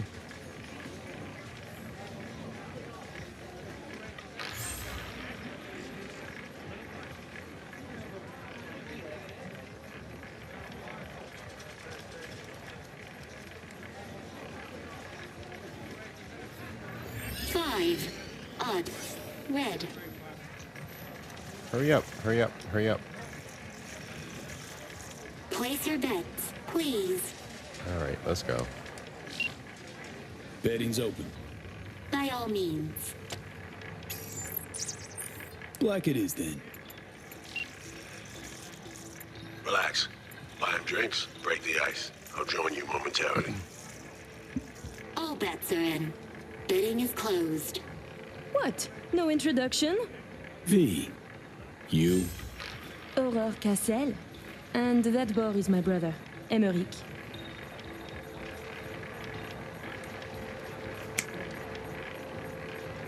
What's your poison? My treat.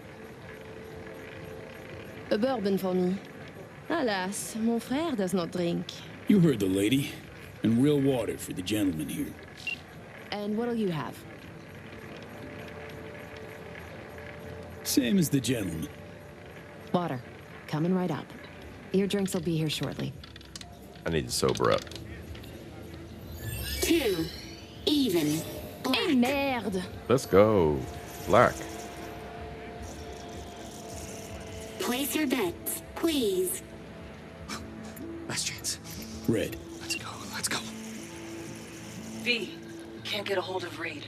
No idea where he is. Stall for time, okay? I just realized.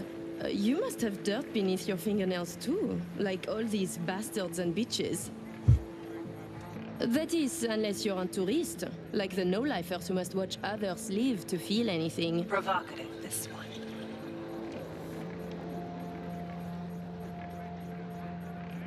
Yeah. Conscience ain't sparkling clean. No. I like those who brag about such things. Uh-oh. Even. Black. No! Ah, yes! Fucking done here! Duh! Place your bets, please. Damn it. Can't help feeling I interrupted something when I walked up. Do not worry yourself about this. Oh, come. V is just being cordial. Oh, shit. N'est-ce pas, V? You weren't snooping just now, 13. were you? Odd. No, Black. no. Still no sign from Reed, V. Got a sinking feeling about this. Place your bets, please. Hey, it's mine. He got me. On to you big time. But in my defense, you guys stand out. Even in a crowd like this one. Oh, really? Listening to conversations of strangers can be dangerous. Sometimes you can hear more than you can handle. Listen, Reed's MIA for now, can't wait for him. Gotta do both scans on your own.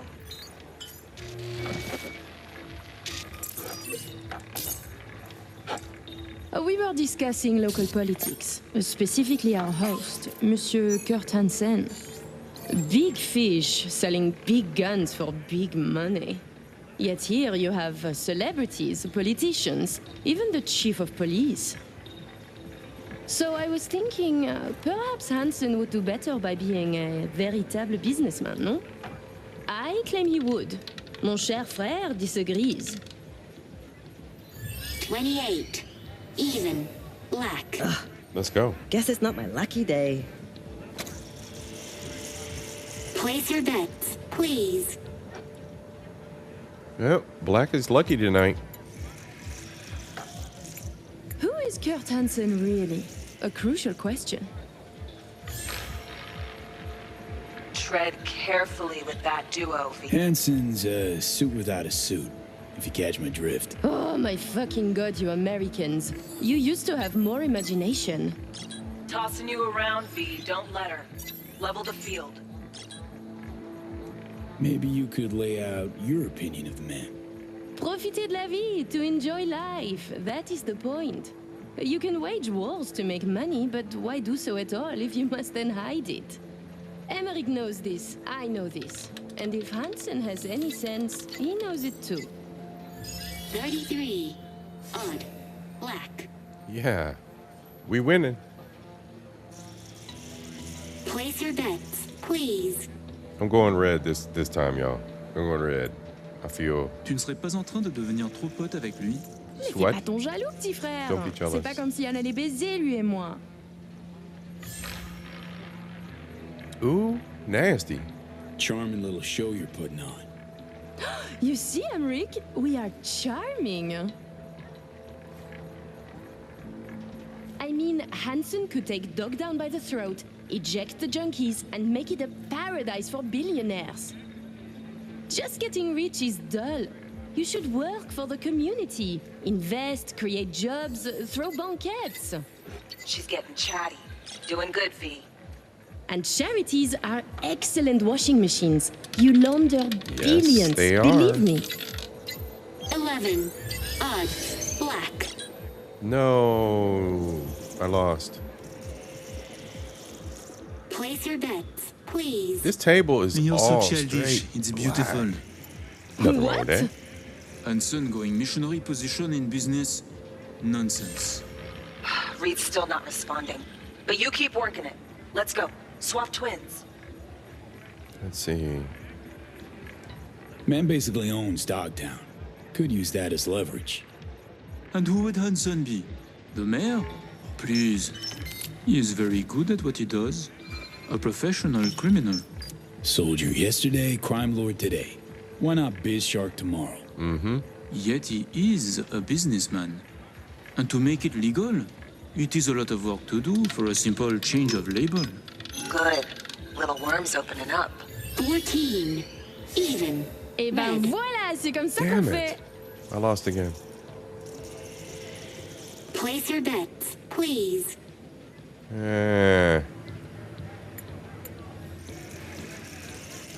Don't got much respect for upright, honest peeps, do you? Allow me to say, V. Arms or property, it would make no difference to me what I sell. And to spend 5 years on efforts to change how people see you, call you, to be upstanding in the eyes of others, I could not give a shit. Damn. I do feel that, though. I feel that. 13. Odd. What you see is what you Ouais, get. par ici l'argent. Viens voir maman. Place your bets, please. Getting there. Almost got it. Give me something big now. Make him laugh or cry, I don't care.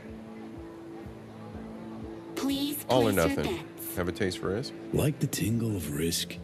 Oh mon vieux, t'as pas d'idée. Thinking She we can add a does. little spice to our game.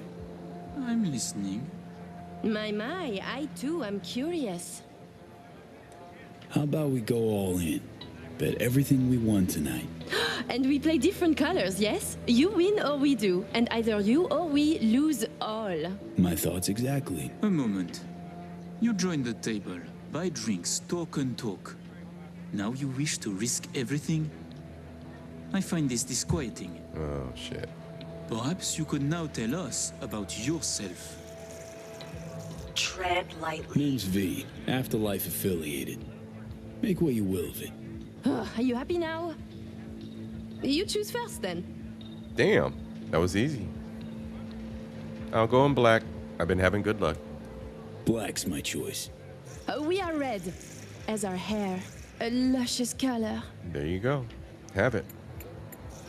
What's this, 90 stacks? What I take out? 90 stacks? I won about 40 more.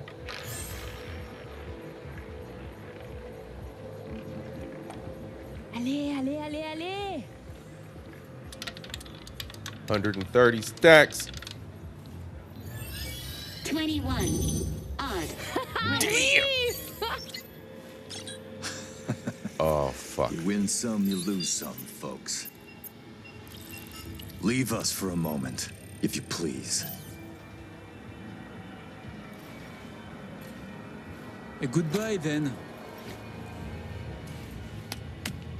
I know your friend Reed is FIA. My natural assumption is you're an agent too.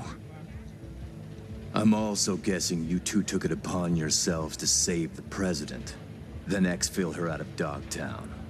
Shit. I should send you back to Night City in body bags, filled with pieces.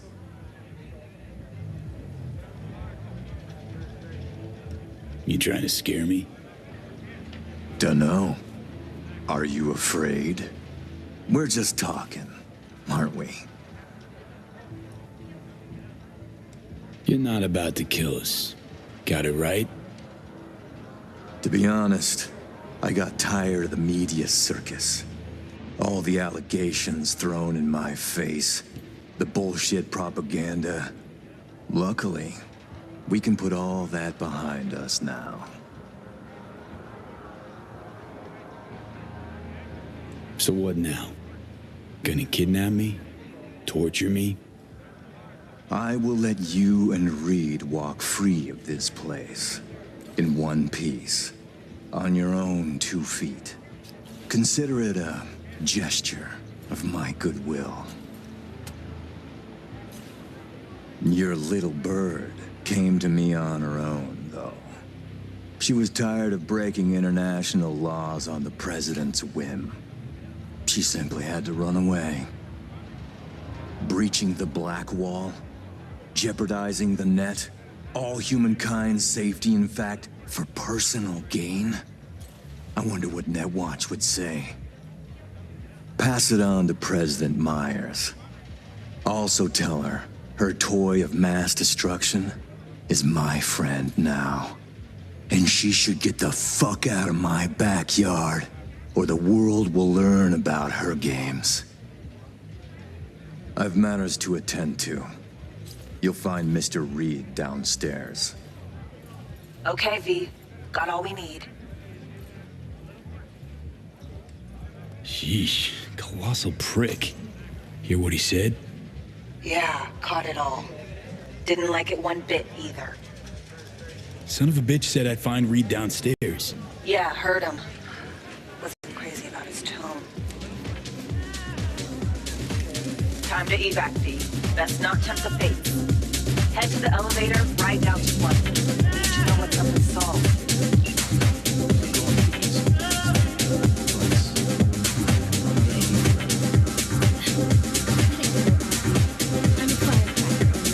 Hey, Liz, famed singer, right?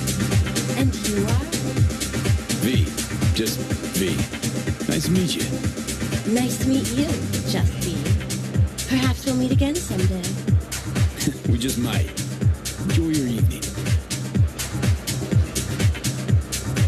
I'll be ready to bug out of here in 5. Up to you.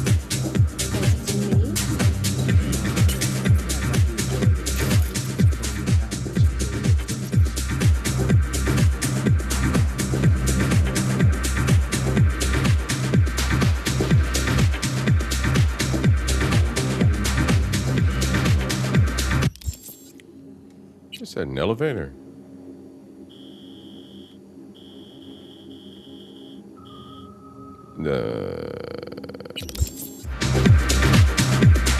I guess so.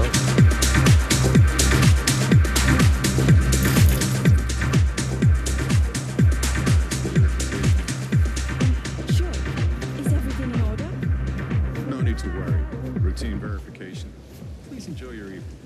Is something happening? People are checking. Have you noticed anything out of the ordinary? Actually, the laundry room area, I think someone was there. But earlier. Come on, show me where. Oh shit, the laundry room. That was us.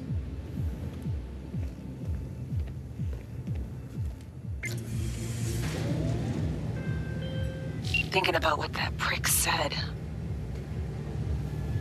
Then USA's in trouble. Songbird is Hansen's bargaining chip. Let's go. Songbird's a walking, talking WMD.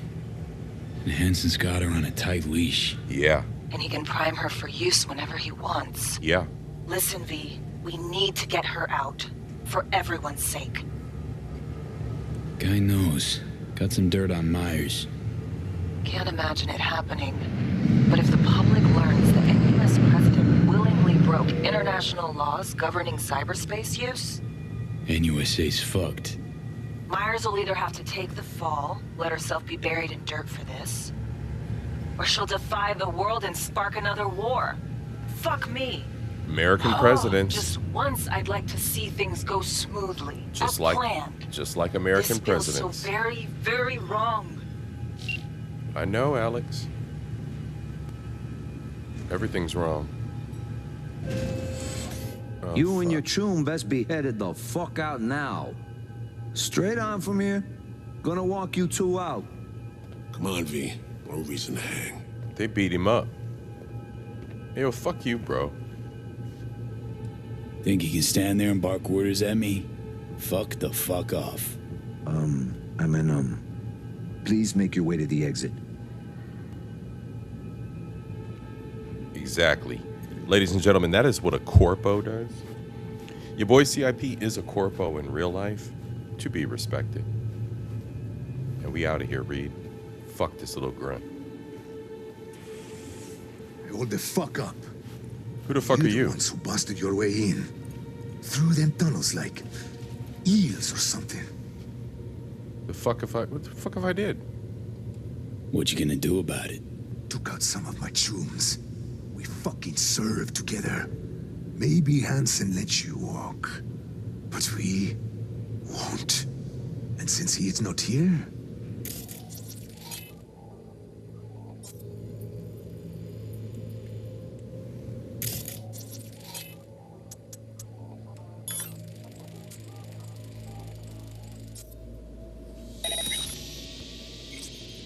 For what it's worth, I'm sorry. Know how you feel.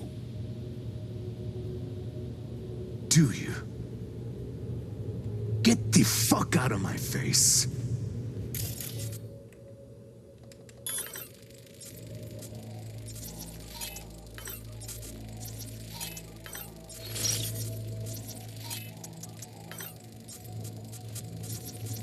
These fucks.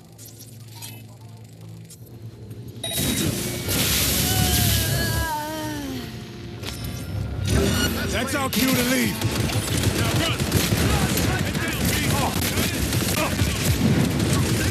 They're done for. Hide to the turret.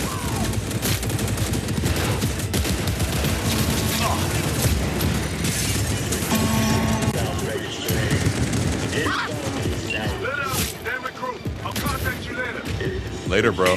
Got the sky above. Still got a tail to shake. I'm out of the woods, too. See you soon. Watch yourself. We're going this way. We're going to the tunnels.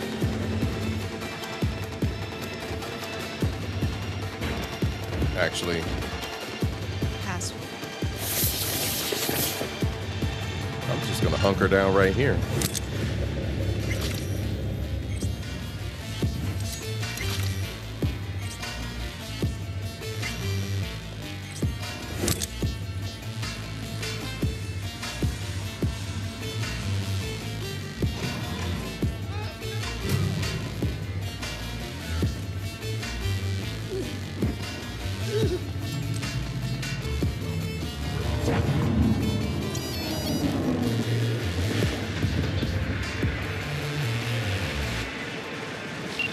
What's your status? All good? Alex said you went at the runners on your own. Got the scans.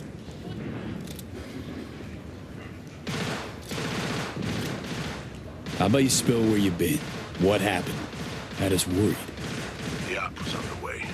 I didn't want to jeopardize it, so when confronted, I behaved. They cornered me, got me before we could meet up. Forget the rest. How'd it go at the table? Anything to worry about? Hansen showed up. We chatted. Threats were made, actually. Said if Myers doesn't let up, the world will learn about Songbird people. I'll be back. Wait, what the fuck just happened? What the fuck? Back to our chat. Hansen showed up. We chatted. Threats were made, actually. Said if Myers doesn't let up, the world will learn about Songbird piercing the black wall. He clearly knows what Somi means to the president. Personal WMD, you mean? Yeah. Hansen knows all. Need to get her the fuck out, Reed. Really. I was afraid of this. Okay. V, Alex and I have work. We need to analyze the data from Songbird. Might take a day or two. Preem. Open comms line, then? Sure. We'll work out a game plan. Get back to you ASAP. Oh, and V, bang up work.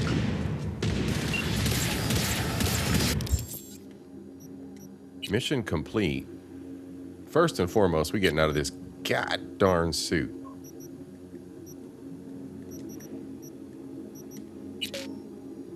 Blocked. Oh, come on.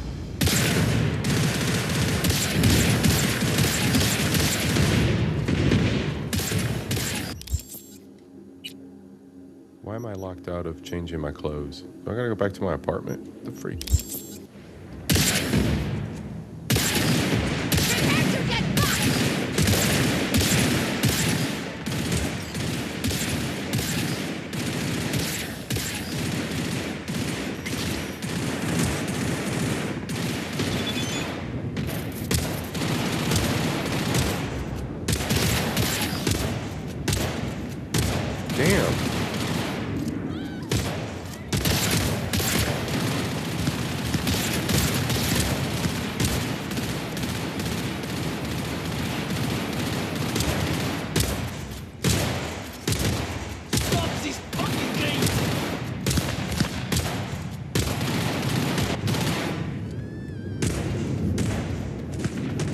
Man, that fucking gang is on crack.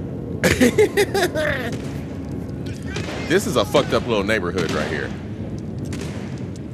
I got nothing. Oh, shit! What? What is going on? God damn, everybody is panicking. You know what? Yeah, I agree, bro. Let's get the hell out of here.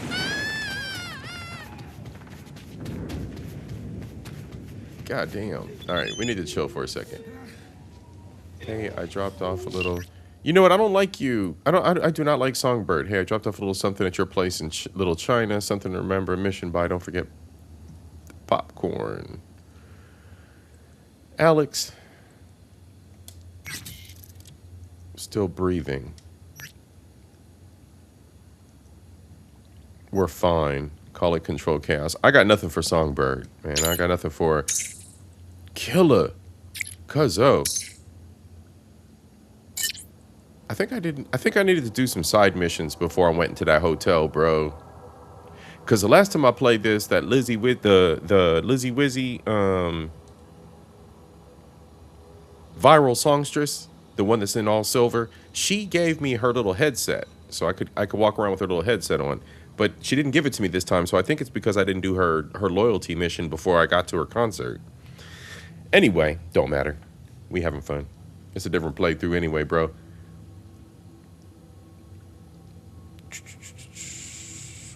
When you vanished, I'm still not sure that was on purpose. Boom. Call her out, bro. Call her out. She a gangster. You really think it was my intention to be Hansen's prisoner? I do. I do. I do. We know how the modern cyborg girls act. Please, I know there's better ways to complicate my life. Whatever, girl. Whatevs. I'm gonna leave you on red. I'm not even gonna respond.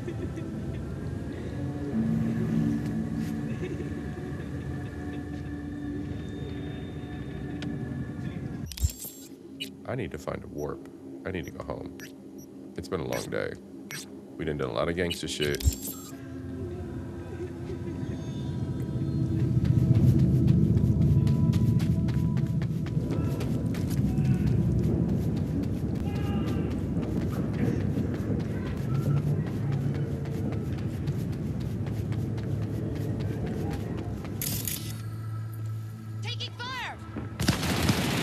Damn, y'all are still fighting?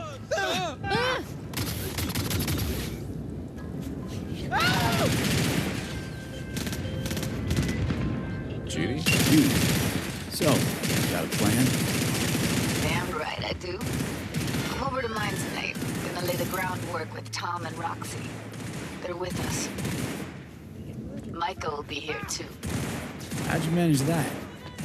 Got something really big. Tell you everything tonight. Last thing, what do you like on your pizza? A&A. Artichokes and avocado flavor. And zucchini for good measure. Ooh, fancy. So, I'll see you come evening?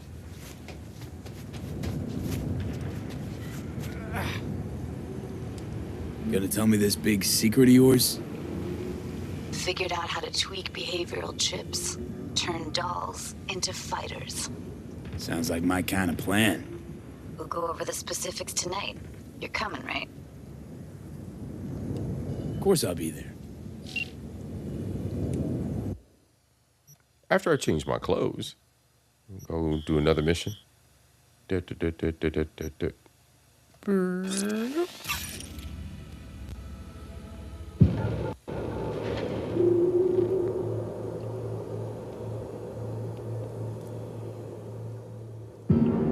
the hell?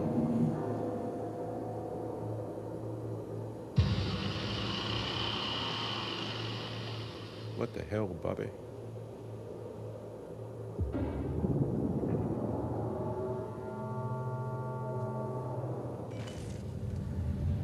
Shoot, shoot.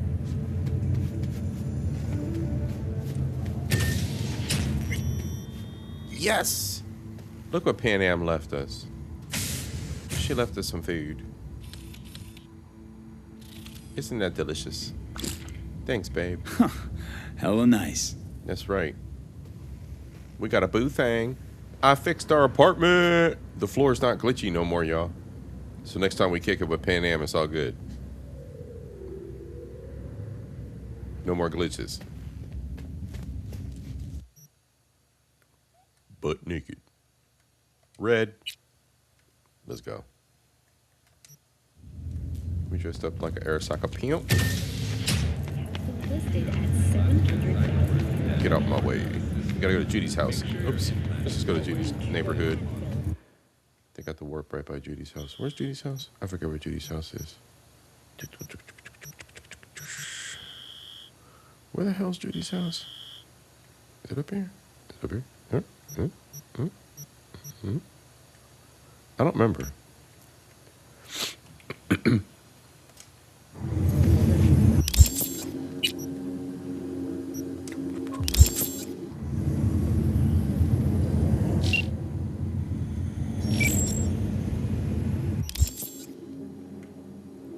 Cree. What's good, girl? It's been a long night. It's insomnia. We chilling. It's been a good night. But Cree. Now it's the everybody night. Earlier it was only dudes, right? That's it. Only dudes. We had a dude conference. The conference of dudes earlier. We had two reacts from the regular show. If you know, you know. But the regular show is all about dudes doing dude shit, and we was talking about dude shit tonight. And then we went on and played some Cyberpunk, shoot some people in the face. There we go. Judy's apartment, 773 meters away. Map it out. Judy with the booty lives up here. Boom. And F that. We just gonna go and take a warp. Judy's. I knew it was up there somewhere. She said all meat show. Yeah, talked about dudes being friends, dudes fixing their face, dudes not being lazy asses. Judy's crib is right here. Judy live in the ghetto. Man, y'all tweaking? Y'all good? All right, no tweakers.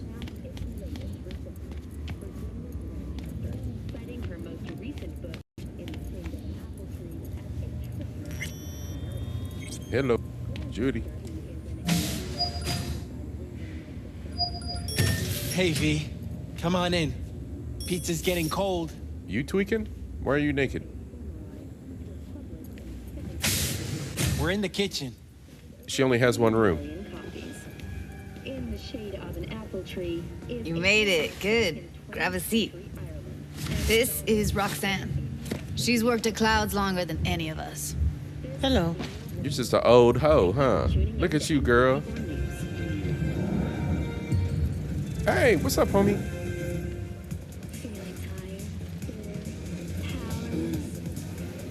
Yankee, if you're still out there, see? He's in my head, so he's sitting in the corner of the room, but he's not really here, but he's here. But if he starts talking shit, I can hear him.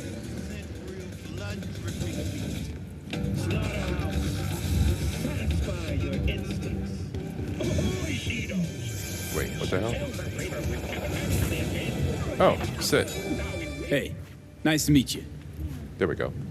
When I heard what you pulled at Clouds, shit, I so regretted I was off that day. Just eat the free pizza and then we're out of here, okay? I know, bro. I get you. All right, so do I talk to Roxanne, Tom, or Judy? Roxanne? I don't have all day here. Come here, cuz... Shut your mouth. Want payback for what happened to her? That's for sure.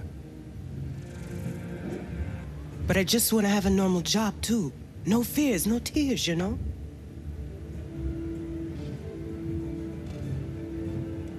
Were you and Evelyn close? Yeah. Blew up in her face when she showed up back at Clouds. She was supposed to be long gone, the one who got away. But deep in my heart, I was glad to see her back.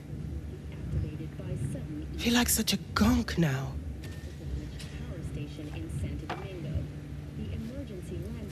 Oh, shit. You'll never get rid of the stench of the corpse. You drop a lot of them, don't you? What's your secret? So, change your mind, huh? Quickly, too. I'm here. Doubt I need to explain why. Here's the thing. Gonna insist you explain. Yeah, If fuck we're her. to pull this off, I need to be sure you're all in, and know why you're all in. Yeah, fuck her. You don't know the first thing about Clouds, do you? You know Misato and the other Tiger Claw bosses see and hear everything that goes on there. I didn't get this far by shouting all my plans from the window. By the way, Forrest didn't show up for work today. Or yesterday. I wonder why. No shit, I wonder why. I got sick, maybe. Or hit the lottery jackpot. Bought himself a ticket to the moon. Could be anything. Done saying hello to each other? Revolution won't plan itself. I modified the behavioral chip. It can equip any doll with a motor reflex system. In other words, make the doll move and fight like a Prime-tier solo. Fascinating, isn't it? What one can learn while tuning fake orgasms for the Moxes. Mind stepping outside? Can't smoke in here. You'll air it out later. Fine. I'll sit by the window. The body'll react as if executing a well-trained series of movements. Already tested it out on Tom. Chip's impulses supplant any natural reflexes, so it'll make users feel like they're experiencing cyberpsychosis. But it's basically the same as when we activate ourselves for a client. That's so disgusting. That's so gross. That's so gross. We're reprogramming hookers, y'all. What's up with you? I'm trying to comprehend all this, Judy. Okay, don't rush me. Reprogramming hookers is some deep shit. This is crazy. All right, so what are we doing? Does it have any side effects? I guess I should worry about the hookers. They're not gonna be able to fuck again. I mean, what are we doing? Tech that's all pros and no cons, I don't buy it. Side effects, spill them. Combat mode auto-initiates when a threat is present, and there's no way to stop it. Oh, shit. Can't find a workaround. And that's it. I don't know. Only way to determine that'd be through months of testing on a range of subjects. There's an ethical side, too. You can murder someone and not remember a thing. Nice.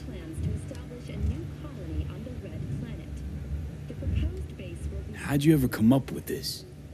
Learned how the behavioral chip works at Clouds. Always seemed like they must be pretty easy to modify. I'm surprised I didn't get the idea the moment we walked into Maiko's office. Count yourself lucky. What with all the cams and mics and Clouds? Tiger Claws would sooner dig those chips out of the dolls with screwdrivers than let an idea like this run its course. Damn it. All right. Gotta see it to believe it. Finally, someone said it. Tom?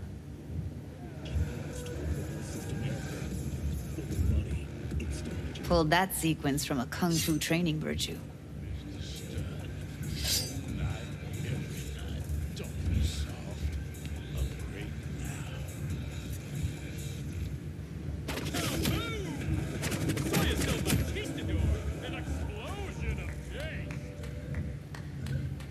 He can throw knives now? Gotta admit, not bad. I guess. Yeah, for the market square in Kabuki. Before we start talking serious biz, gonna need to see serious action. You just saw him. I saw a bar trick. I want to see a fight. Got an expert in causing bodily harm among us. I want to see how Tommy handles him. Oh, come on. V? Just don't mess up my digs, okay? I like it here. Don't be looking at me, girl. I'm trying to check you out in them sweatpants. Look at you. You kind of cute. You kind of cute. You're dirty, but you're kind of cute. All right, anyway. What's good, bro? It's on now. What the? Everything chill? You okay? Look at me go! You see that? Johnny's sitting there. Gotta do some cardio. Say. Just say it. Who, me? This is my impressed face. Oh, shit. Okay. Mako, what about your punk ass? Happy now.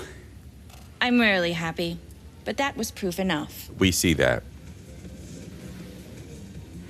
Let's get to it then. You've got an elite force of 3 muscleheads and a techie. What now?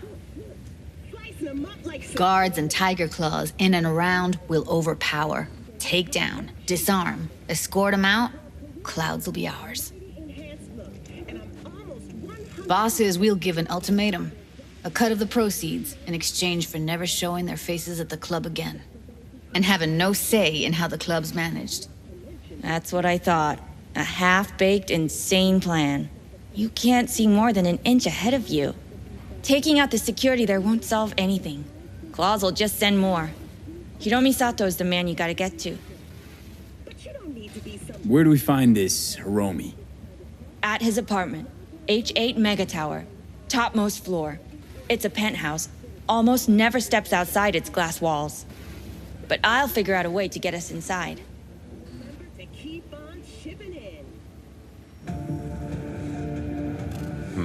Time for some corpo.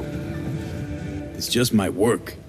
If we get him in his apartment, where he thinks he's completely safe, bosses will understand what we're looking to demonstrate. My, there's a flickering in that skull sponge of yours after all. So how about it, V, Tom, Roxy? Made up your minds? I need to think about it. Never wasted anyone before, you know. I'm with it all the way. V? Don't tell me you're seriously considering this. Sticking our precious necks out for a bunch of whores? V, get it together. Ah, damn it.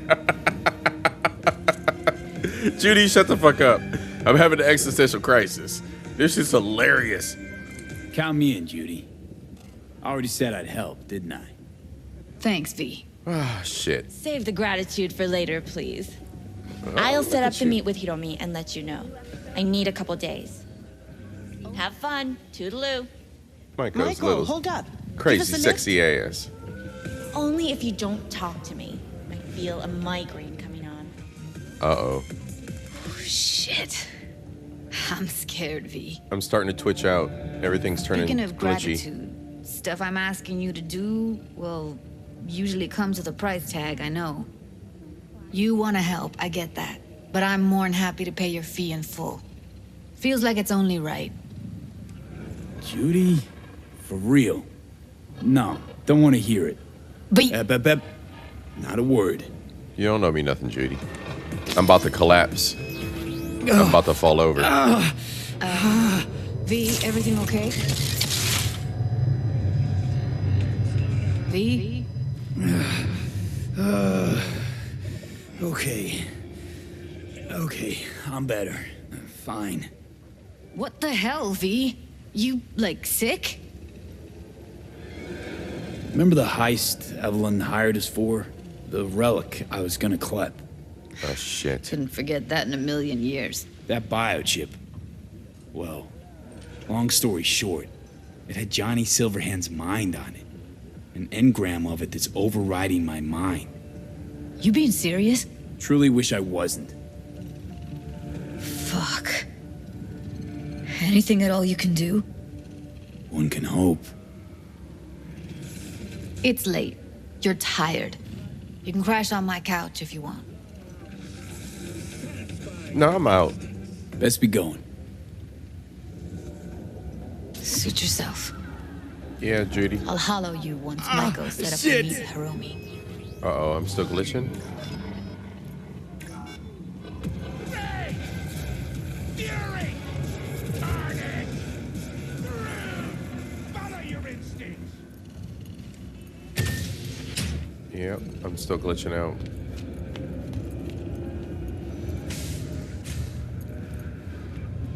He's gonna pass out right when he walks outside.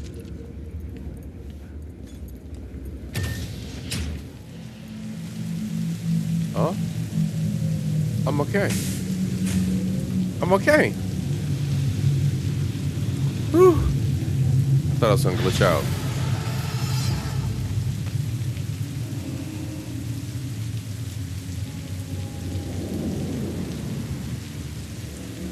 That was crazy. Alright, I was worried I was gonna glitch out. Alright, so we gotta save the hookers. We gotta wait for Reed. Oh, I'm sorry, bro. My bad. My bad. Okay, I'm out. I'm sorry. Damn, bro's sad as fuck. I'm going back to my crib.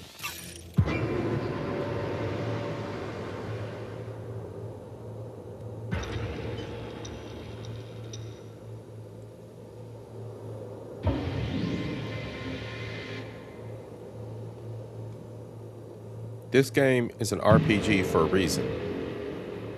So we gonna RPG.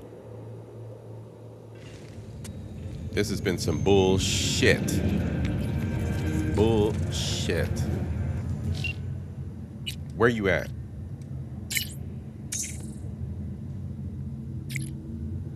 Oh, I hit up my girlfriend. Oh, y'all see this shit? See, this is what happens when you start dating them nomad girls. This is that bullshit. When you date them nomad girls, they be acting funny like this. It's like dating a nomad girl in Cyberpunk is like dating a girl from New York City. I said it.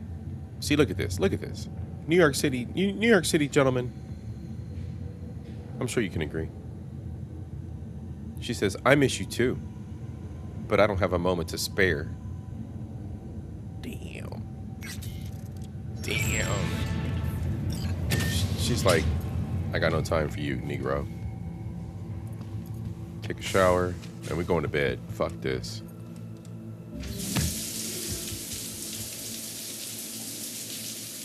Shower, wash my head. We out. It's fucked up. Girlfriend turned us down. We got shot at. All kinds of shit. We lost at the casino. It's fucked up. Fucked up night. All right. We need to take a nap. This is some fucked up shit. We're going to sleep for like a whole day.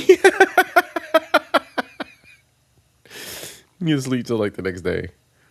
No, we can't. All right. We'll just get up at like noon.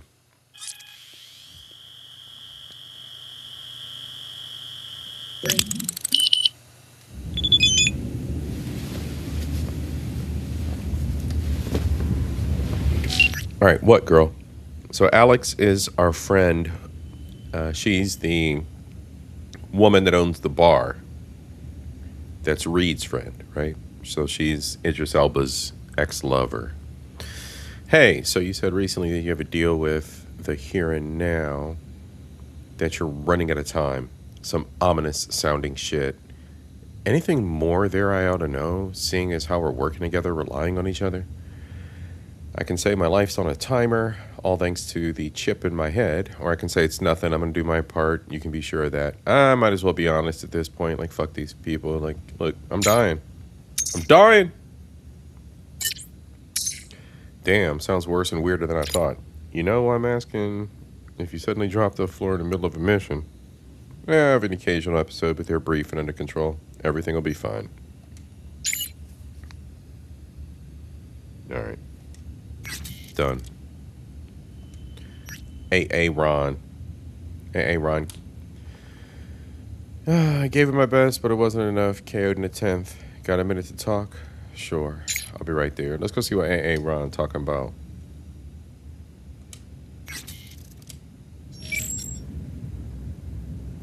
We gotta burn some time anyway.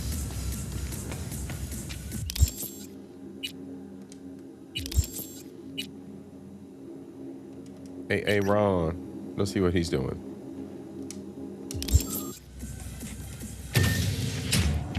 Oop, out here. Alright, let's go. He's in Dogtown. We gotta go back down to Dogtown. South side. Let's go.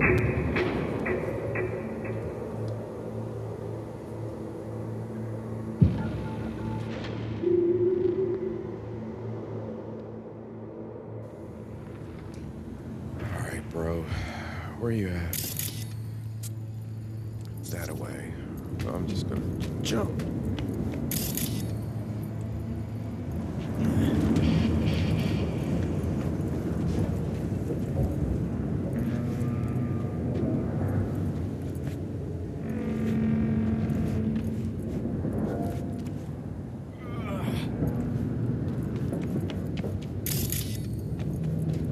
This is Kurt Hansen. If you're hearing this, you've come to the right place. NCPD, gang wars, not in Dogtown. Taxes, who the fuck needs them? In Dogtown, I keep your business safe as long as you abide by my rules. Oh no. Sound fair to you? I thought so. Good. Over and out. Wait. Where's the bar?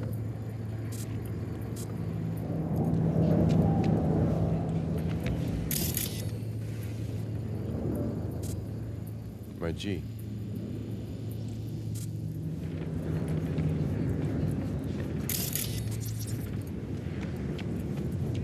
What? Oops. Hey, looking for someone. Name's Aaron. Tune's the size of a cow-cast truck. Why do I remember this? Wayne's, the boxer. Sure, he was here. Said he'd meet me here. Oh, men's popular today. These two guys first, now you. Two guys? Toombs, clearly. Same vibe, just bigger than him. Animals. Not good. Seemed to be going for a smoke in the alley. Might still catch him. Ah, shit. Judy just hit me up. We just left Judy's place. Where's the alley? This way? Yeah, this way. Shit. You know what? We're just going out. Not very corpo-like. Everything, Tube. Eddies, degrees, connections. How in the fuck did we end up here? Simple. We didn't have a solid plan. Fuck.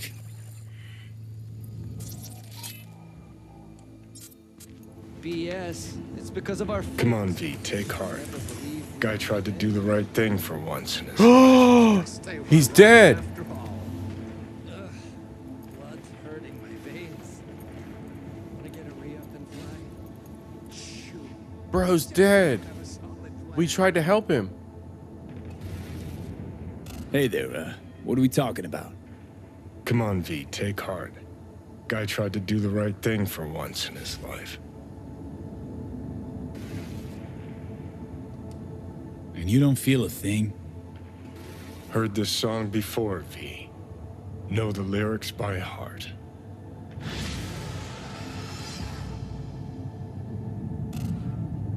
God dang. I was trying to help, bro. Hey, yo, I'm about to fuck these dudes up. This is personal. I'm not even using any fucking cybernetics. I'm almost gonna chop these dudes up with my hands. Wally!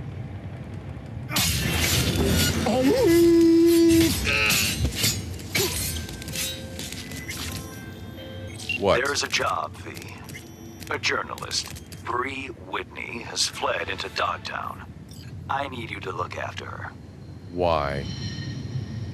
I'm in a mood right now. She fled. Means I gotta keep her tucked away? No. Bree has a lead.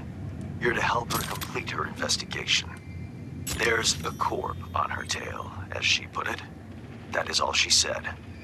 Miss Whitney seems to have some minor trust issues.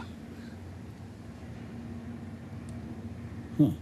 Think she actually dug something up, or is it just garden variety paranoia? One doesn't exclude the other. Besides, I wouldn't call discretion paranoia. It's a safety measure.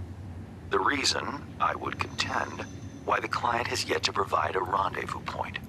You'll go to her apartment first, on Skyline West. You're to collect an electronic access card. And no, do not say, this card, what's it open? I simply don't know. Contact me once this is sorted. You'll learn more details then. Damn it, Hands.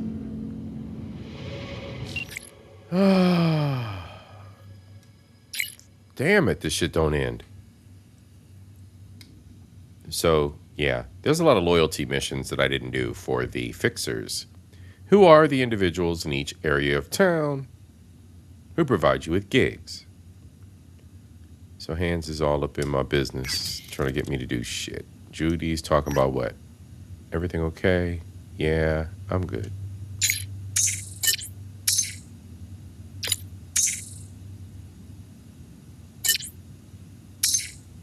She just wanted to shout me out. She also said that Maiko from Clouds hasn't hit her up yet, so she gonna let me know. Damn, this is like taking care of for real social medias. Man, I'm not talking to you right now. All right, back out.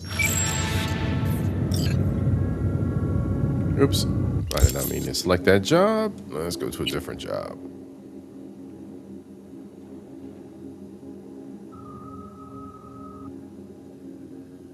Bree's apartment. All right, let's see. Oh, Bree Whitney. Let's go see what she's talking about. Media personality.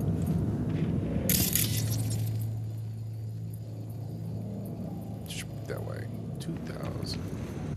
Nah, you joking, right? She's the other side. She back up north. Oh, yeah, he did say she escaped Dogtown. Derp.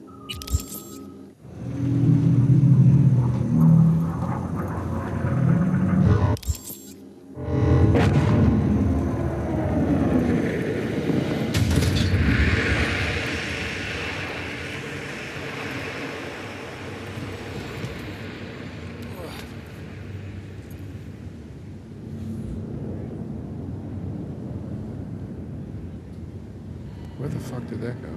It's usually like close. That sounded close.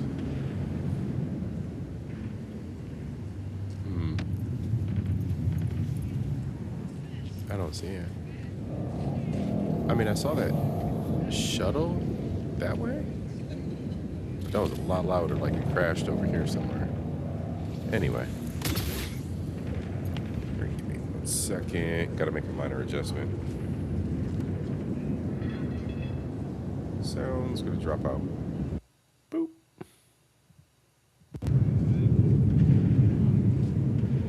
Alright, back. Oh, where's the travel thingy? Sell it at the stadium. It will be fine. Where is it? What did you say it comes Coach Fred.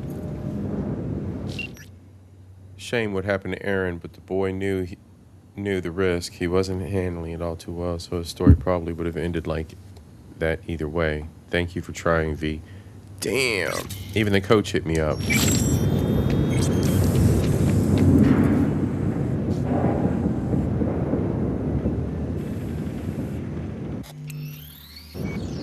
Actually, I probably should save it.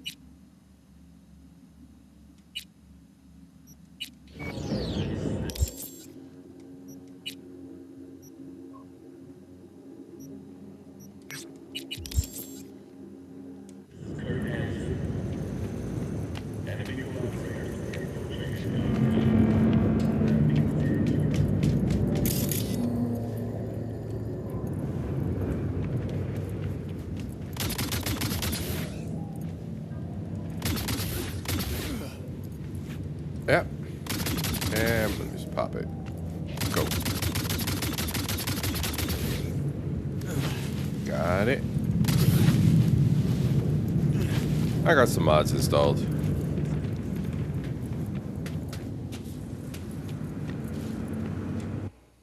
Alright. Let's go.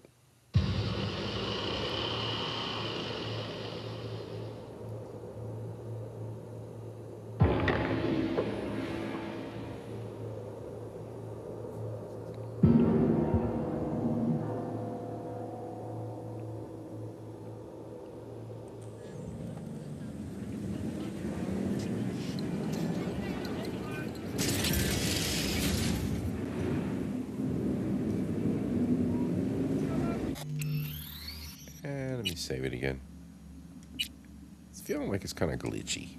I don't know why it looks like it feels like it's glitchy. Reload. Let's go.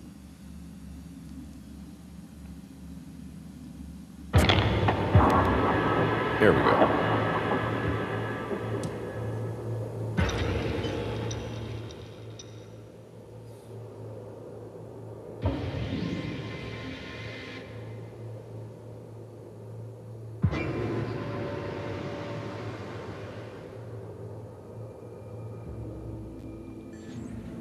Alright, next up, I'm gonna take a quick pause and let's upgrade some stuff. Alright.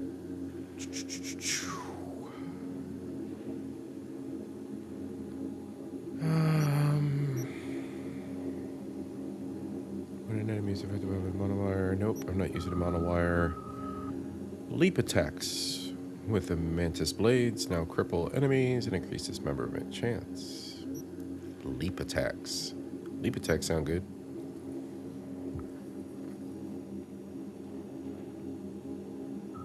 When you're crouched, if you're detected by an enemy, it'll slow time. Nice. I like that. Alright. Let's move on. Alright, so let's see here.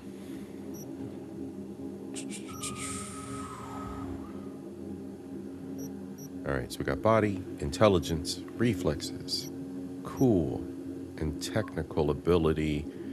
I'm going to go with intelligence, I think. Intelligence bumps up my net running abilities. I really need to bump that up. Done.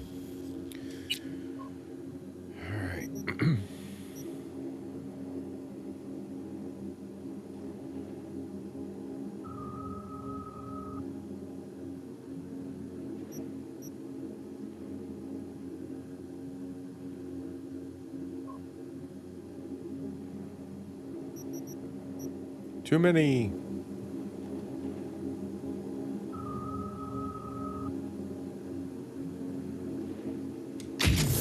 There we go. Oh.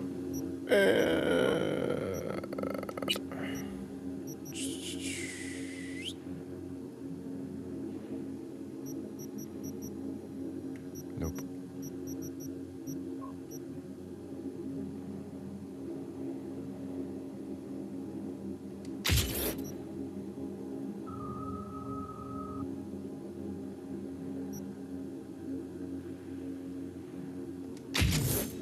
All right.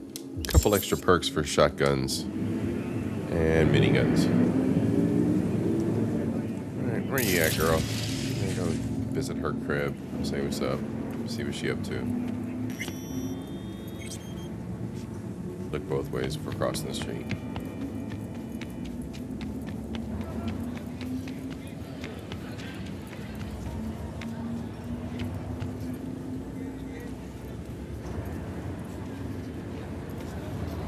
It's kind of bougie little area around here.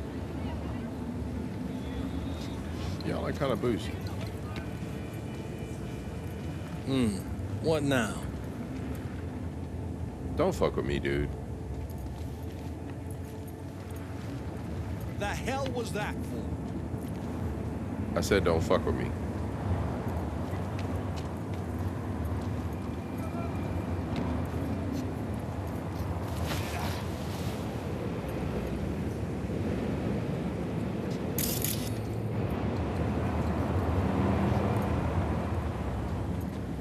Oh, this looks like a clusterfuck.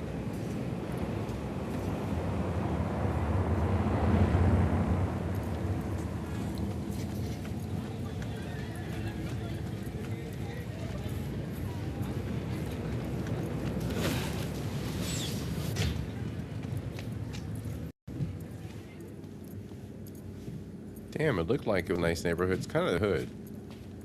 Look at these little nuggets. What the fuck y'all doing? Don't. Fuck you, kid. With your fucked up haircut.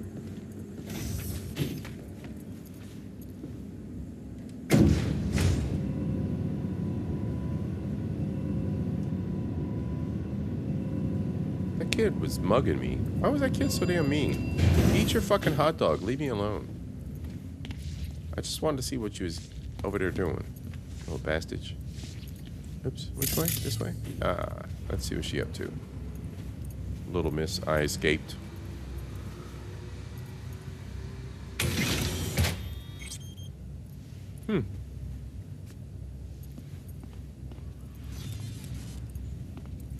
Pretty swanky pad for a media's pocket. Back in my day, the press lived in fucking roach closets. Lockups both ways. So what do you think, Johnny? Think she's in some shit?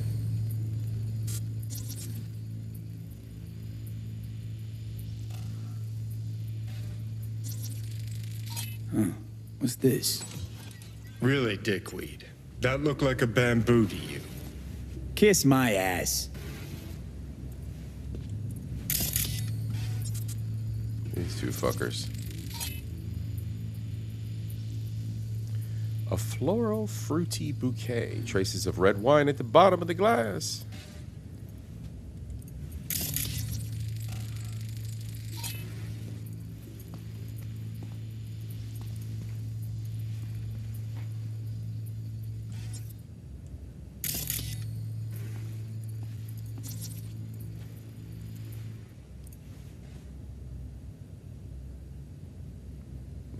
Some spam mail.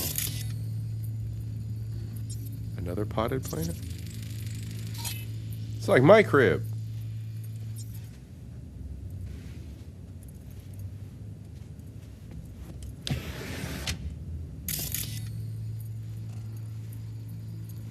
Oh shit, jackpot. What's this?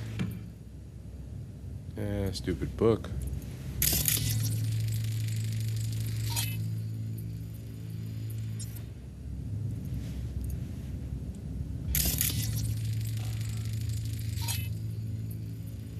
A map of Dogtown. Well, well, well.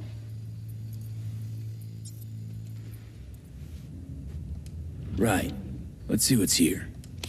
Huh. Interesting. Fuck. Scan that. Militech logo 2010s. Card's gotta be at least 60 years old. Didn't find that in a kabuki bargain bin. Makes me think. What's this Bree chick up to?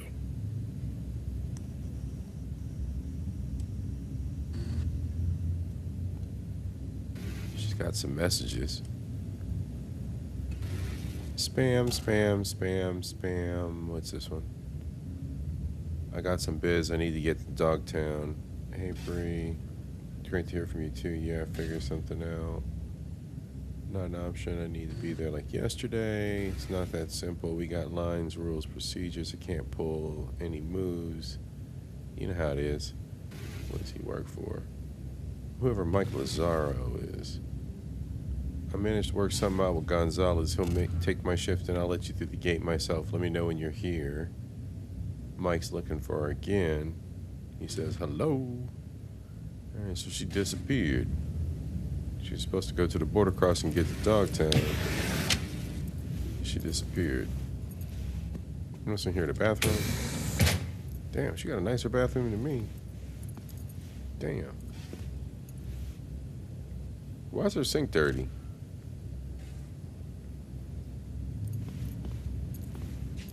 Her shower's nice. The fuck? Hey, you're not Bree. I'm not. What are you doing here? The fuck are you? Water in the bamboos. You? Standing in the doorway. Why the sass, kid? I, heard some noise. I thought maybe Bree was back. Been a while since I've seen her. I'm next door. Thought I should come take a look. Got some dodgy chooms hanging around the building lately. What sort of chooms? Yeah. Dunno. Definitely don't live in the building. Looked kinda like small-town gangoons. Not even. Yeah, just thugs.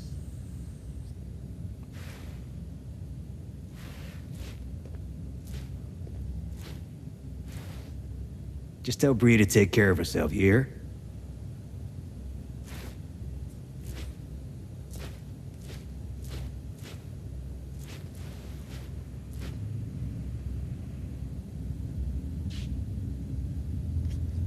You just gonna stand there, weirdo?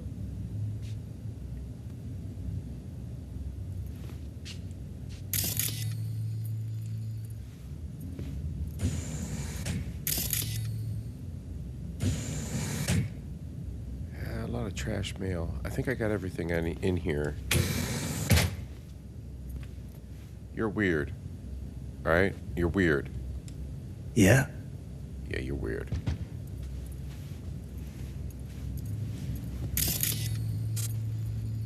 Alright, we're good.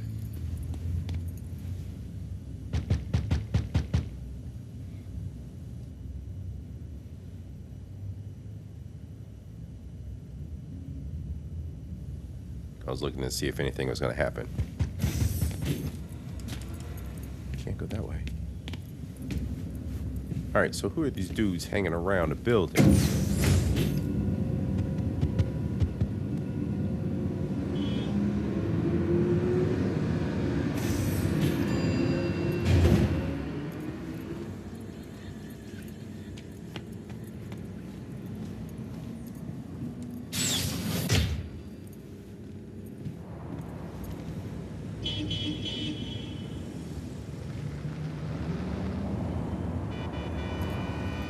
I don't see nobody.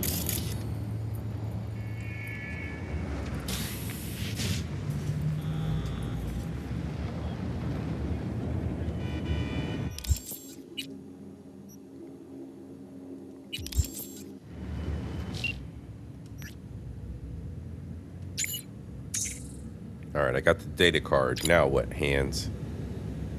I'm sending you some coordinates to an abandoned building in Dogtown. Now I gotta go back to the south side. Go after dark. And avoid calling attention to yourself, please.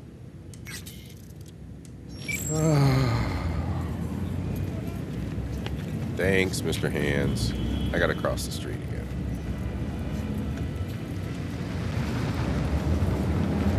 Y'all are some dicks.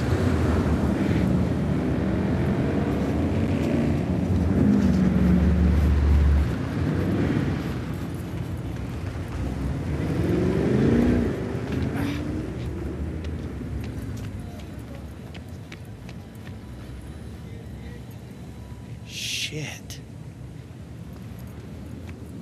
Huh? Fuck you.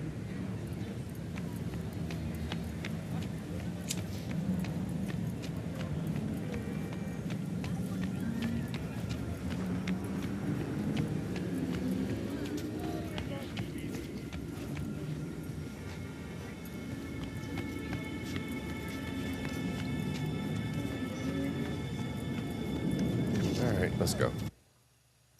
South side. We're gonna warp. We are not walking. It's kind of convenient. Right there in front of the building.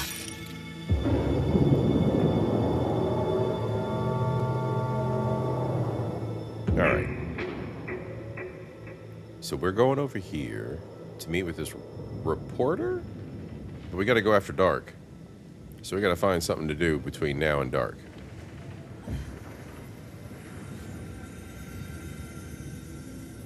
What y'all bums doing? It's always some crackheads, some people slumped out. Man, bro is slump walking. Check that shit. Not a slumped out pimp. Damn. Hard times, Dogtown. Oh no. You gonna eat it? He ain't digging in the trash. You a narc or something? Nah, bro, but you digging in the trash, bro. I mean, that shit just, it don't look right. Oh, she just, oh, it's just a mess back here. Y'all just, y'all just, we're going this way. Don't go back there, bro. I don't know what you wearing right now. Your flip-flops is fucked up, but don't go back there, bro.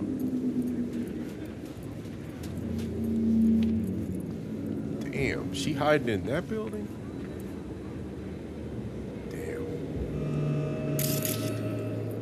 Damn. Oh no, I know this area too. Yep, there's a gun. Yeah, this is this is not a good area. Damn. And they kids out. Look at they kids. They kids out. Just dancing on the piles of dirt. Oh, they playing trucks and Transformers. No, see, this is the hood. Post-apocalyptic. Dystopia. Let's go.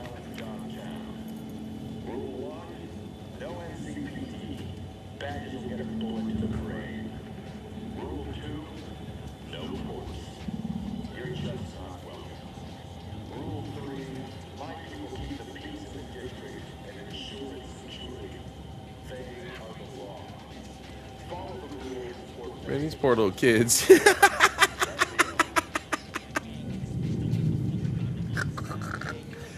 I'm sorry. Still kind of funny though. Okay. Shit's hilarious. We're not doing anything, folks. We're just finding something horrible to get into. Good scalp or shit like last time?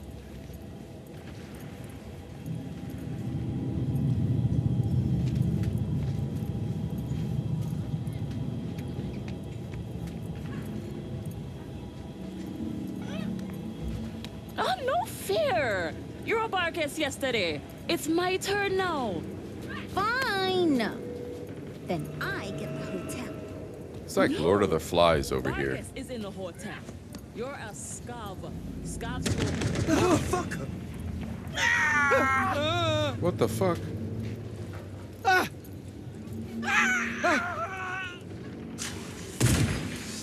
I thought the kids were playing. What the hell's going on?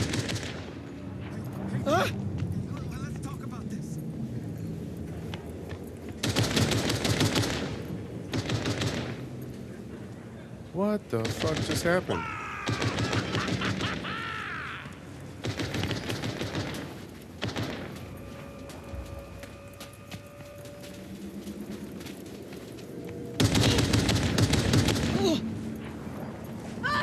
Oh shit, he just shot an innocent person. Oh fuck. Psycho. He's a cyber psycho. I have a mod added on where cyber psychos will randomly pop up and you'll get random events. Well, I guess we got some work to do, folks.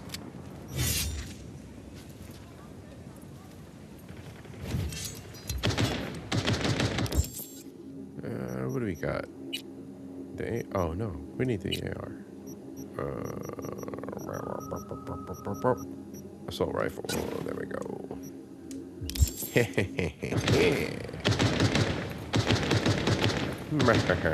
Enemy in sight! Yeah, shut up. Where's he at? Where's he at? I'm gonna hack him a little bit. Hack him just a little bit.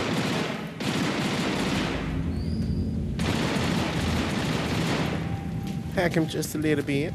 Forward!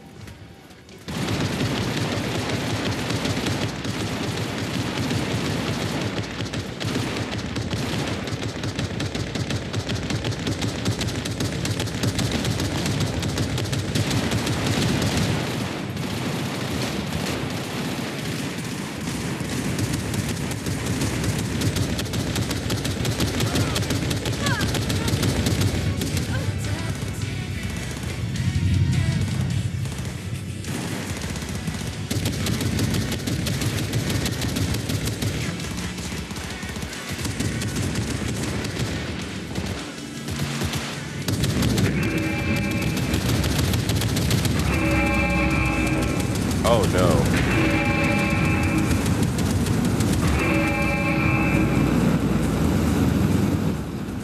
Oh no. They call Max Tac. I didn't know Max Tac would be deployed. Where is this? Oh! Oh! No, no, no, no, no, no, no. We're not getting involved in that.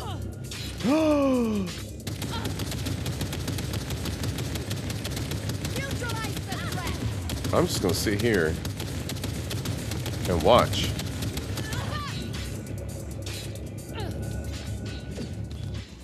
I am not getting involved in that. Nope. Max Tac, go home.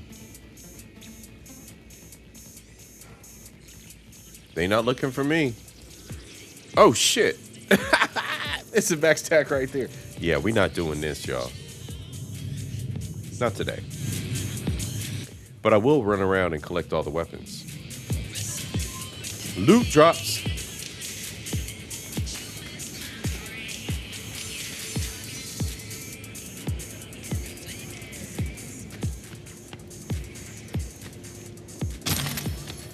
Oh no.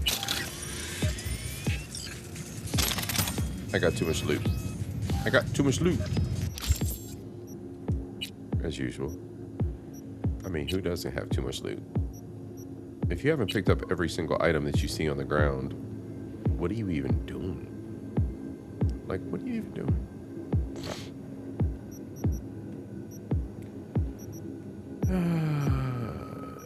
Trash, trash, trash, trash, trash, trash, trash. Trash, trash, trash, trash, trash, trash, trash. Trash, trash, trash, trash, trash. Let's just go and collect pieces, parts.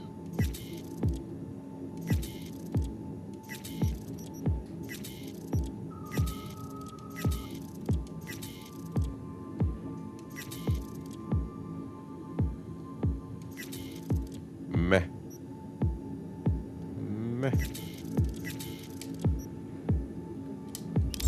Fair enough.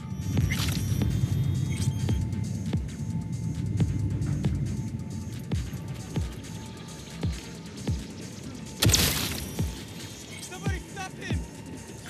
Oh, stop it. I didn't do anything wrong.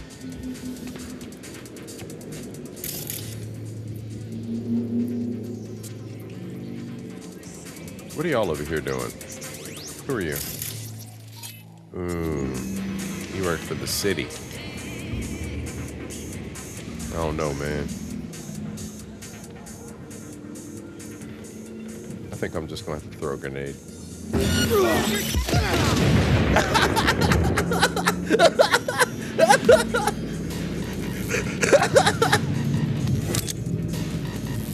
Oh shit, who's looking for me?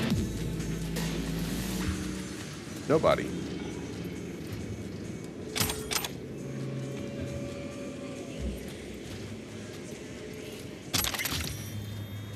Oh, Cuzzo! Messy. What y'all up to? I'm chilling. I'm chilling. I'm just shooting shit. I'm just walking around town just acting like an asshole. It's fun. I could steal their whip. Yeah, I could steal the whip. I can't believe they still deployed. These dudes, I ain't gonna fuck with that dude right there, though. Nah, man, we're not fucking with him. Oh, shit. What are you guys doing now? I'm just gonna walk up on him. Not the place you want to be, Chum. I'm gonna shoot you in your ankle.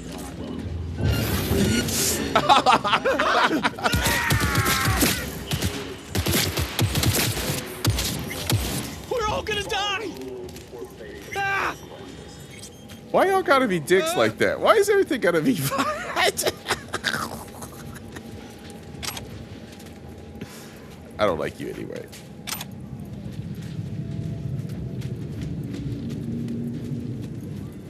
Okay, who else needs beef? I gotta burn some time. I need to burn some time. Yes. I see a truck.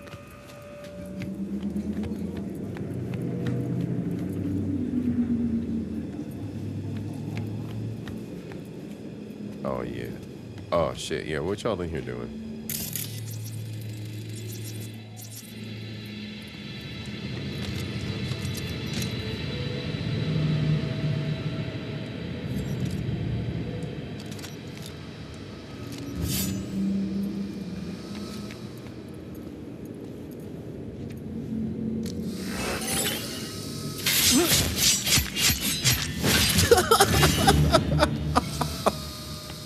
I think you have to drive today, Riddy. Don't tell me you drank all night again. No, I didn't. Something is wrong with my bloody foot. I thought you were perfectly go. I did. Wake up and... No!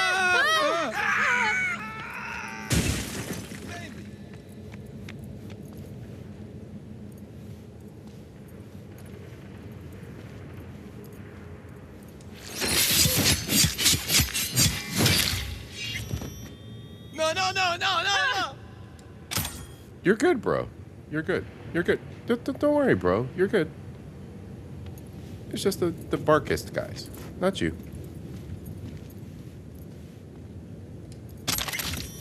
Okay. All right. We're done here. What's next? Just burning time. Oh, shit. What y'all doing out here? Oh. Wait. I've never been down here before. Where's this at? Yeah, there's the mission. Oops. Ah, fuck it. Let's go down here and let's make a mess.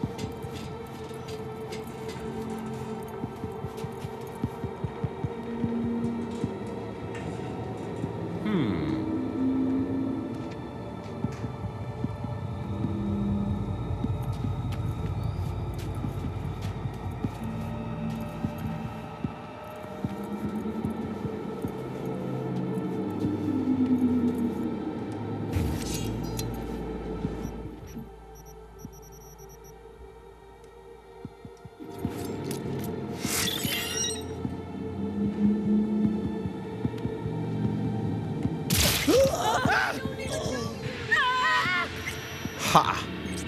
They didn't even know I did it.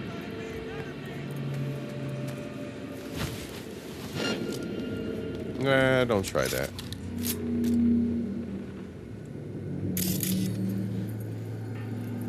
can just sneak around like a little spy. There's a camera. I'll make the camera my friend.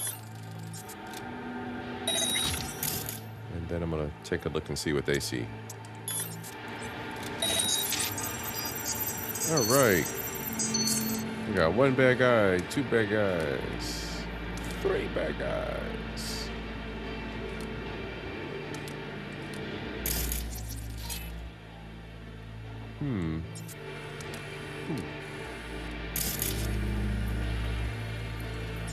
And a turret.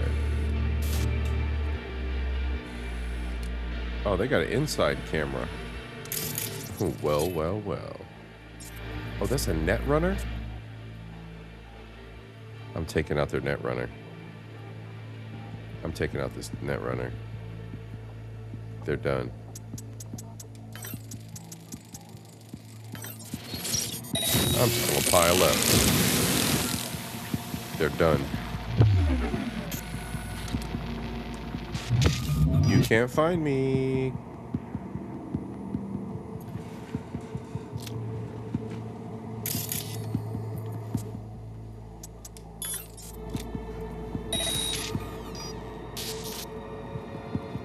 Alright, I took out their net runner.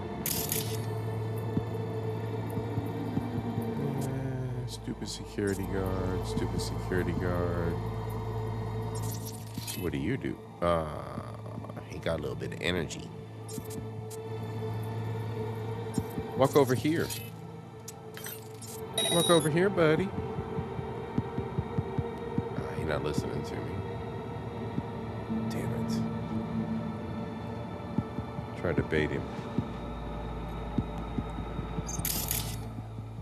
Wonder if I can take him out. Let's go for a short circuit and a little overheat. Good deal.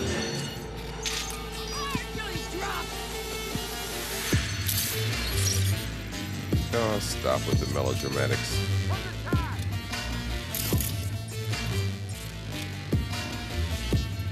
Y'all don't know where I'm at.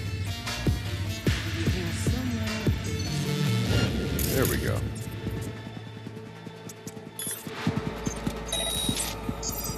Y'all are lost.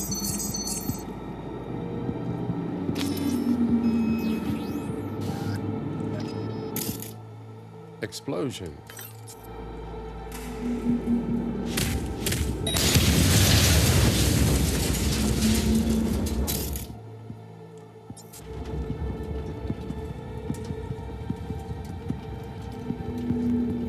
How did it not take that guy out?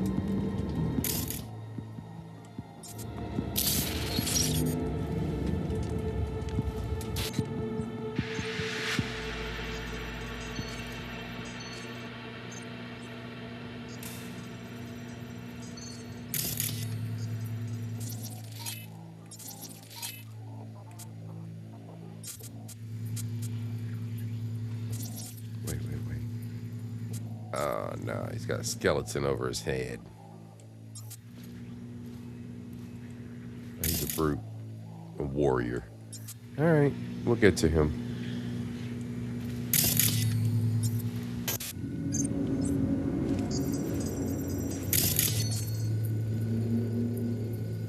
What's that? Oh, explosive tank. Alright, these guys are all tagged up. I don't want to be caught off guard.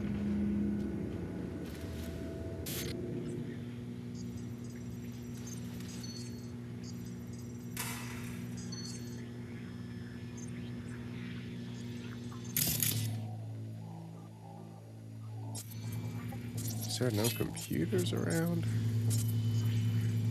Just trying to do a stealth mission.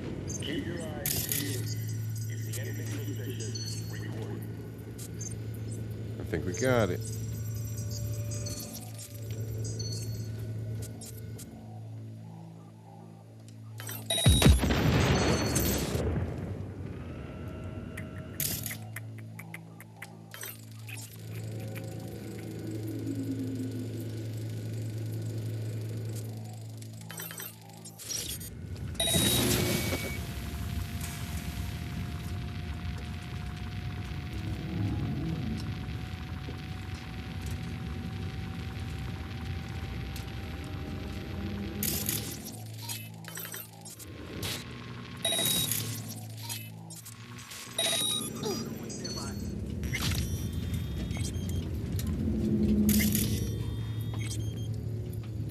awesome.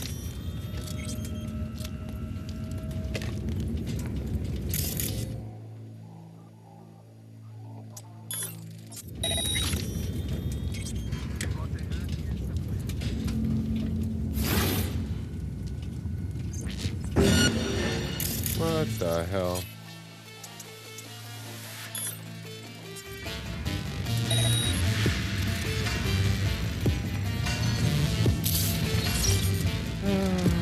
I didn't program that camera.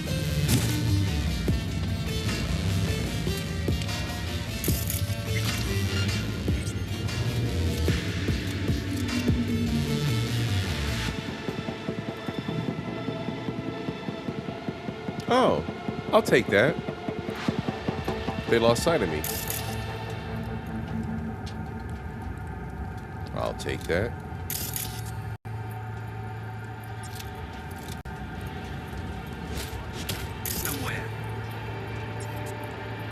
Don't be mad, bro.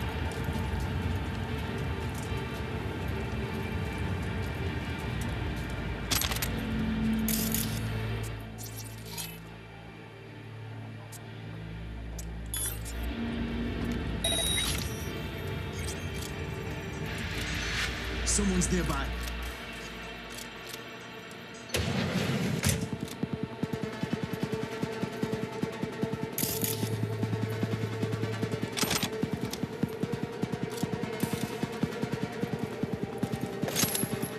Got a rat here somewhere.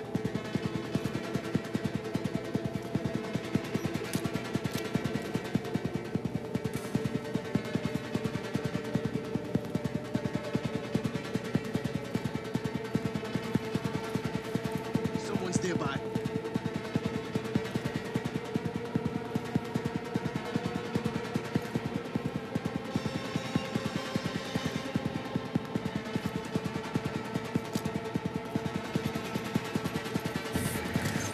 Just come out. Wanna go on a break?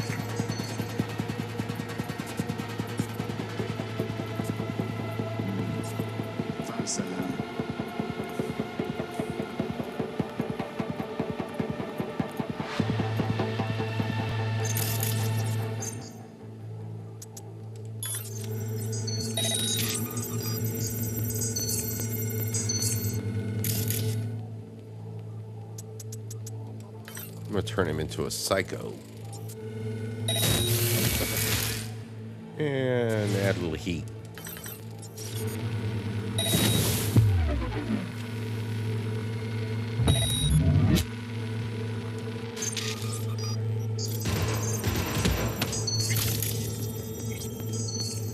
Got a rat here somewhere.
I don't know why I did that.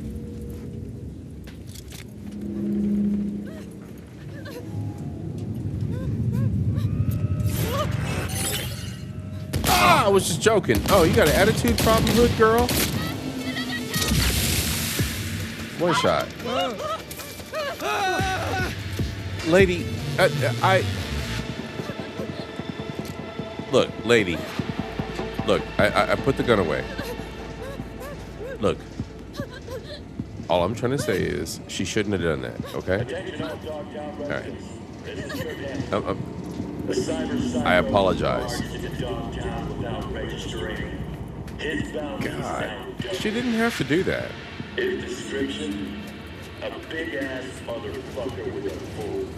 You didn't have to do that. You really didn't. Unresponsive to any attempts at contact. Fire without warning. That'll be all. Craig Hansen's pissed. Oh shit, police are pissed.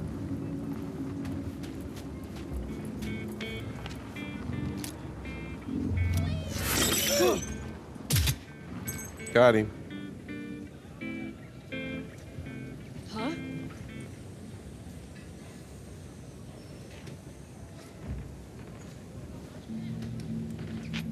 Careful, someone's lurking. Yeah, I got him.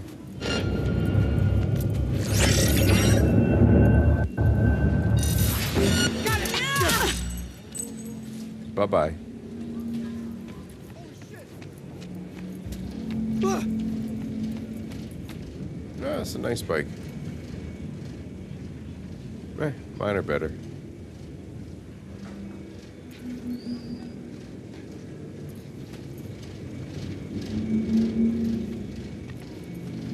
Your air conditioner is noisy.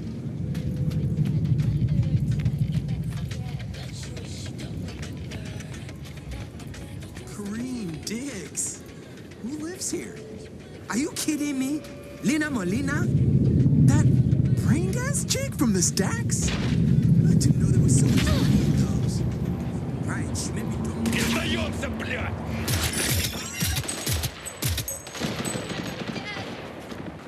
Damn, there's some gang warfare going on. You're lucky I don't have time for this. I got time for it. I was hoping they'd stop so we could fight. Where'd they go?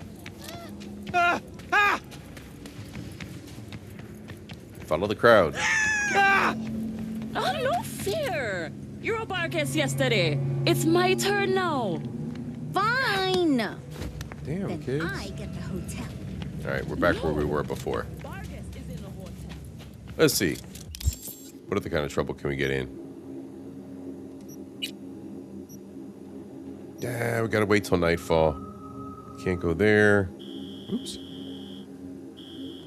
We've done all this crap. And jobs. Any jobs? Random jobs? Gigs?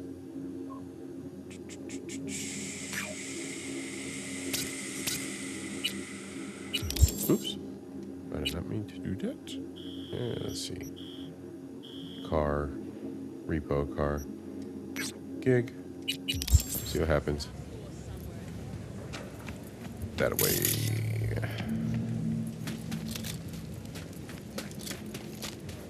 Shitting on us makes the rest of Night City seem more attractive. Keeps folks content and feeling superior. Oh, shit's bad, honey, I know. But hey, at least we ain't. Could make some decent hooch out of it, all I'm saying. Let's go see what we can get into. Oh, shit. V. There was a massacre over at Longshore Stacks. Residents murdered by one Leon Rinder, a long-serving ex-Bargas ghoul. Naturally, the victims' families want him found and appropriately dealt with. Head down there and find Brianna Dolson, the Stacks' unofficial representative. She'll fill you in. Happy hunting. Remember 75? All right, maybe we found a viable mission. All right, so what I'm gonna do is I'm gonna grab another brew, and we're gonna continue. Be right back.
I put my sweatshirt on.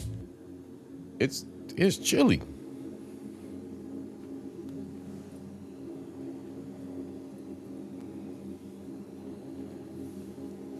All right, give me 1 second.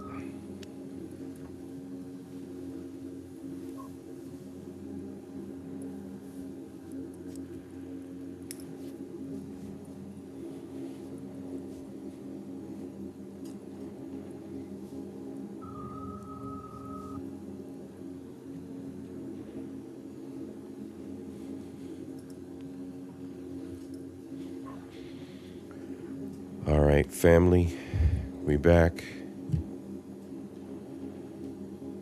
Got another adult beverage on deck. I'm gonna continue on. See what the hell Mr. Hands got me doing. Wasn't as bad as this, but they killed 2 kids then. No apology, no compensation, nothing. Yo, keep it down. No, I'm done being scared of him. Yeah, what she said. All right, where we gotta go? Oop.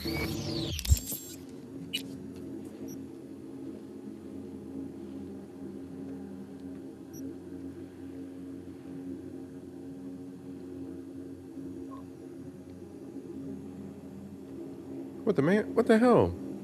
I gotta meet with Brianna during the evening vigil, 10 p.m. to 6 a.m. Why is everybody in Dogtown doing shit in the evening? Why is this always an evening thing? Y'all are creepy. Bunch of vampires. All right. Deposit the schematics at the drop point. How did... Whoa. Back up. How could I not have done that?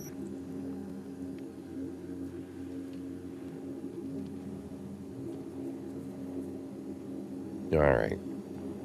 Since it ain't nighttime, we ain't doing nighttime shit. Whoa. We've got a lag.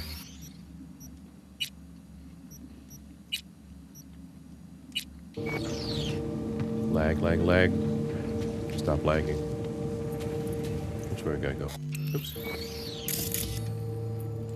All right, I saved it just in case. Got some lag. We're winding down, y'all. Probably gonna stop playing here in a little bit. Looking a little worse for wear. 5th night shift in a row. Can't take much more of these. Y'all got a hard road to go. Sorry you had to work all night. Where are we going? 100 meters this way. Yeah. Let's keep going. Wait. Did I? I swear I did. I didn't. Why did? Okay.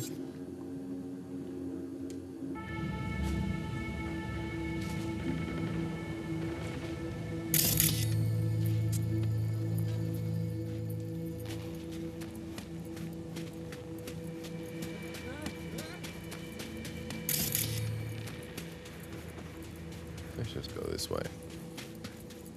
We're not in no rush. It's Insomnia, y'all.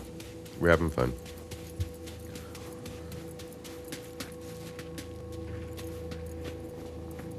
We're bound to find some trouble. Or a dead end. Yay.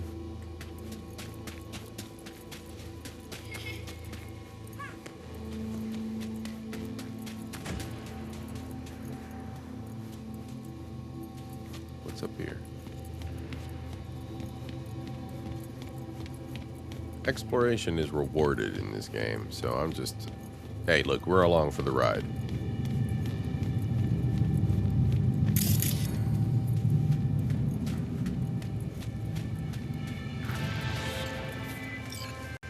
Oh my god, bro. V, there's a job. Brazilian intelligence contacted me. 2 agents need assistance locating a missing person. There is, as always, a caveat. It seems they're operating without Papayi's approval. Meaning what? Our clients are Brazilian intelligence agents acting without said agency's knowledge. Huh. How come? Now you overestimate my knowledge, V. You'll have to ascertain that for yourself. Best of luck. Attention, this is Kurt Hansen. Bro, are you serious? Good news, Dogtown.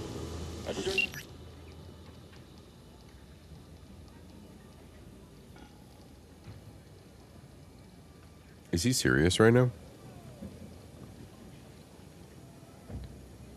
The lost soul's name is Mark.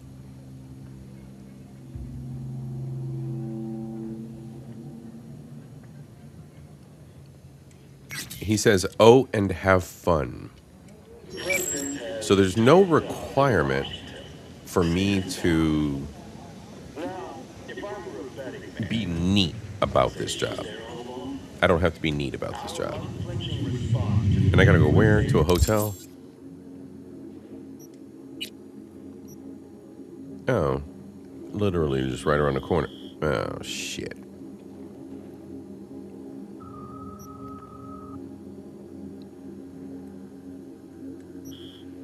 What the fuck? All right, we're going on a walk, y'all. Your boy C.I.P. does have another beer in hand. So, we're gonna have some fun for a little bit longer. Once this beer is done, though, adult beverage ends, the gameplay ends, insomnia is over for the night.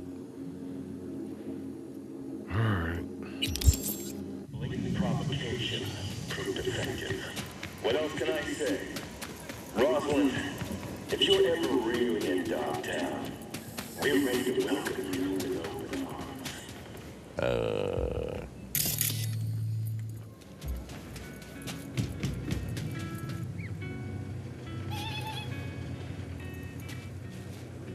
What?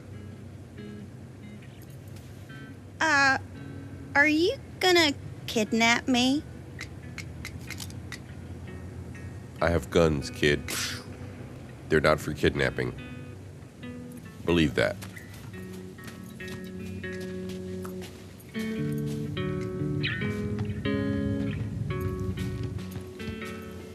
Let's go, bro.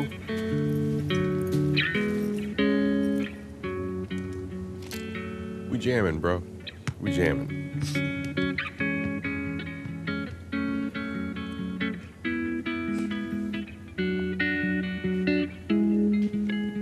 Hell yeah.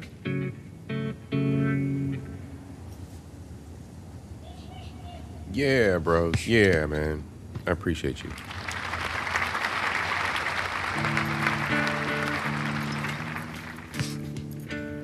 All right. Room 203, y'all.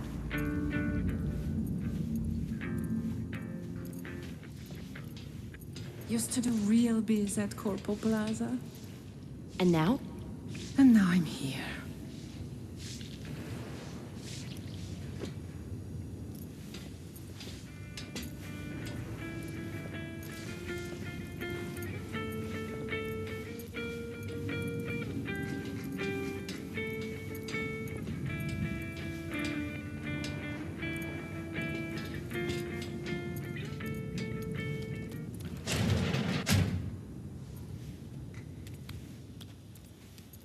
Welcome, welcome. I'm Steven Santos of the Brazilian Intelligence Agency. Bro, I have never met we got those these processors people. tracked down. Real chic interior. Mm-hmm. Militarist. We're negotiating. Almost like it was by design. This is our operations base, agency property. You'll get a taste of our tech in a moment. We'll scan you in before we begin. Really? Can't wait to see what you dig up. Hold still, please. Their systems are going to reset. Once. Arasaka counterintelligence. Fired effective immediately, no severance. Ouch. That must have hurt, huh? He really talking shit. What sort of rookie-ass game are you two playing? Excuse me? You run a background scan before meeting anyone, let alone a merc. This your first assignment? You don't know. We'll take him. Anna. I like Anna. The signal could die any minute. We don't have time to be picky. Brazil girl, let's go, baby. Take a look at the screen, V. Sis, what's good, Queen? Miss Queen Sunkiss, what's good, sis? Sis, we doing all kinds of fun shit tonight. It's been a very dude-like night. We were talking dude shit earlier. It was dude man night. We was talking about being friends and bro shit. And then we went to playing Cyberpunk. We playing Cyberpunk. Girl, it's always Cyberpunk over here. I was doing, well, actually, you know what? Last time you came up, we were playing Death Stranding. I was taking care of my baby. So now we're not playing the baby game no more. We're playing this one. Well. So we doing the Cyberpunk. We just running around doing random shit. I literally been running around. Look, Cyberpunk is an RPG. So I've been role playing, and that's all that matters. It's an RPG. I'm living my life. I'm living my best life. And I've had a few adult beverages. So I'm enjoying myself. All right, what do you want to know, baby girl? What you need to know? What you need to know? What you need to know? What am I looking at I'm here? waiting. Mark. Damn, poor Mark. Wait, is you not Mark? Oh, no, y'all are the Brazilians that are looking for Mark. All right. All right, so what do you want, baby? Let's go. Ah, so you're the one in charge. Care to give me the deets now? You love prodding the hornet's nest, no? Good. So do we. This is Mark Benna, 37 years old, worked at the agency for 12, 6 feet tall, brown hair, well-built, combat trained. Banner went MIA in Dogtown 6 months ago. He sent one last call for help right before he vanished. Listen. I'm here. Fuck. They're coming for... Send back up. Please. Please. His biomonitor began pinging a few days ago. The signal's coming from Dogtown. Seems mobile. Any questions? Think he's still alive? Look, this Banner guy.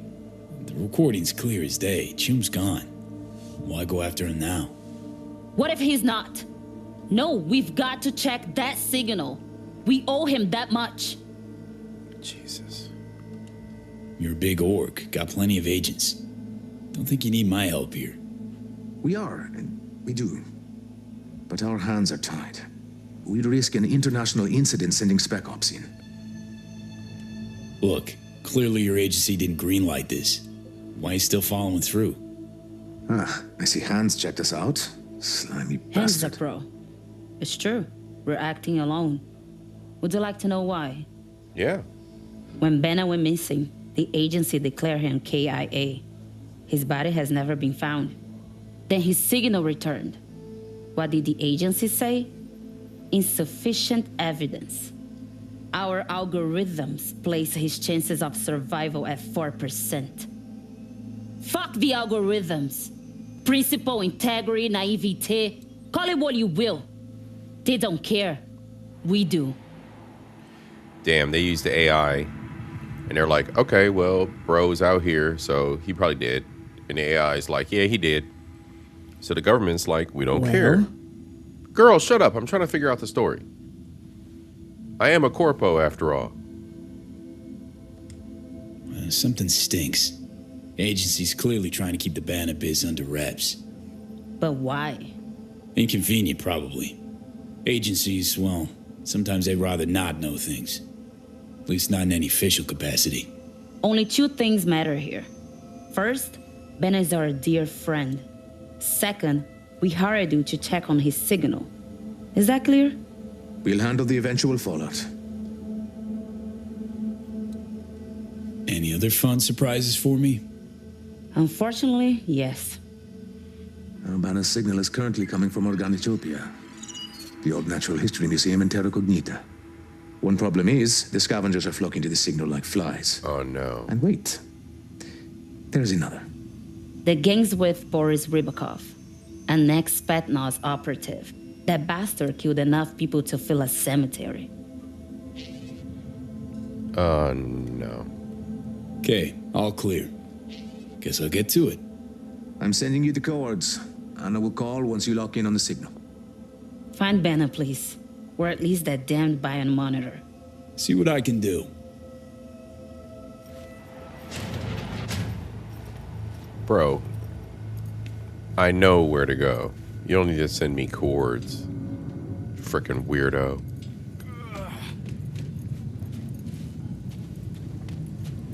I can't believe that. I gotta go all the way back over here.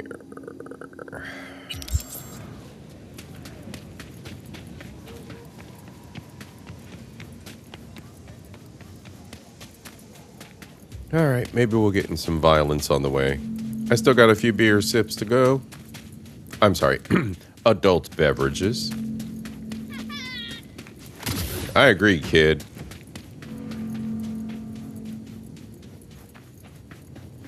You see that globe thing? I gotta get the other side of there.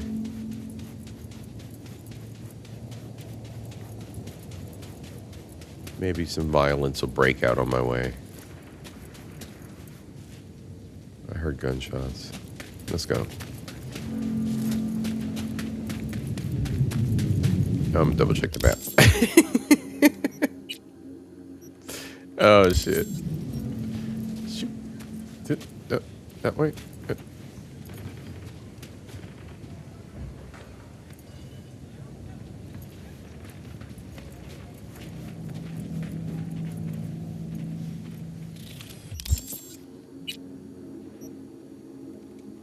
Pines finally gets rejected, what it costs him, and why that turns out to be the best thing that's ever happened to him. That one's worth watching, so like, subscribe, and go check that one out. It should be on the screen right about now. And as always, jolly good show, old chap. Yarr. One second, Shaw. I got the video from earlier. Replay. Okay, there we go. I just hit the button on the keyboard. Oh, we're back. All right.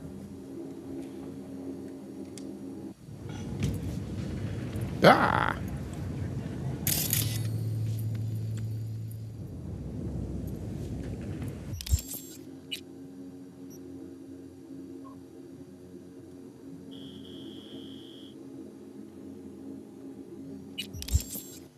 It's a mess. Because we have to weave to the other side of all this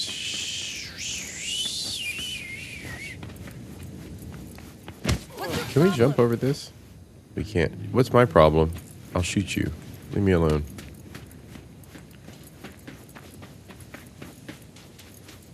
Terra. Where's the elevator? There's the steps. Oh, the elevator's right there. Thank you. All right. Maybe not. Call the elevator. Boop. Yay. And watch, as soon as I get upstairs, there's going to be pure violence. Certain of it.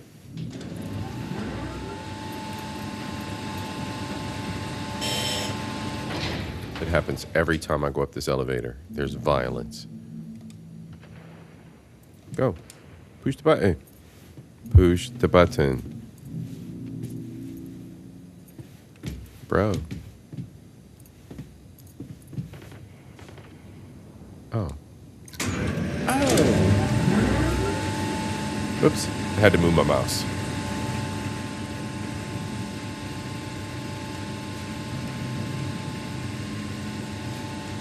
Watch. There's going to be violence. Please don't be violence. Please don't be violence. Please don't be violence.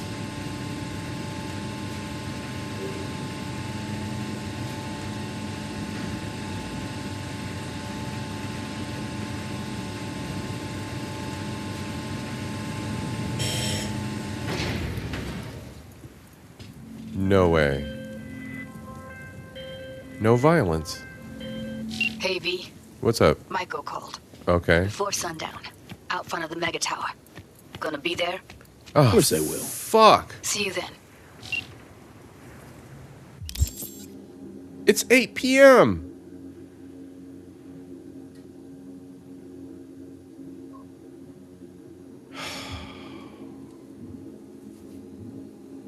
Judy. You see how this shit is? Your people call you, and what you gotta do? You gotta answer. Judy.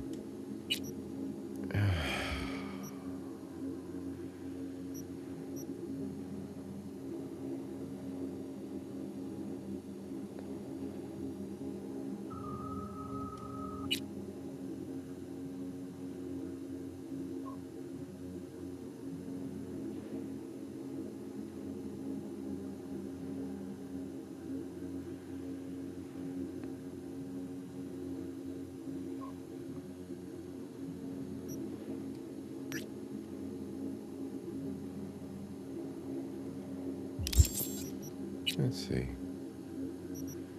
Judy's driving me nuts. Driving me nuts. Arr.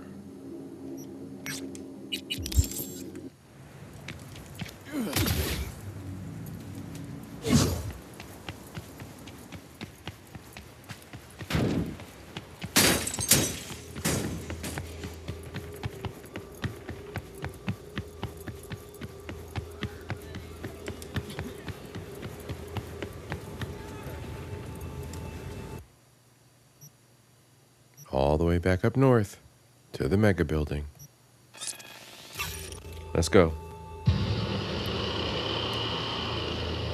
This is nuts. Judy, Judy, Judy, Judy, Judy. Here we go, you guys. We're gonna finish the story with the hookers. Let's get this over with, and we'll call it a night. Judy messed us up. We were trying to help out Mr. Hands. We were trying to help out the Brazilians. The Brazilians will have to wait till the next playthrough, because we're running short on time. This insomnia.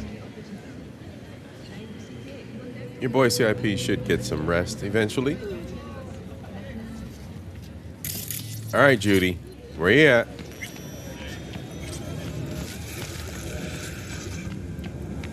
Where y'all at? You're about to know my wrath. Oh, out here.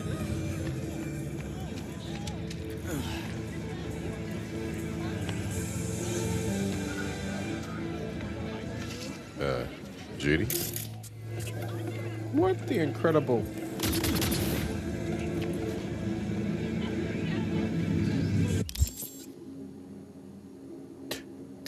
Is it the wrong time of day? Wait until the afternoon.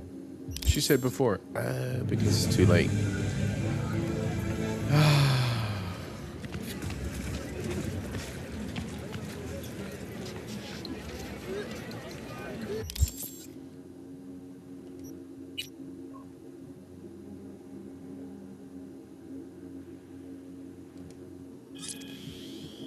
Let's go 6 p.m.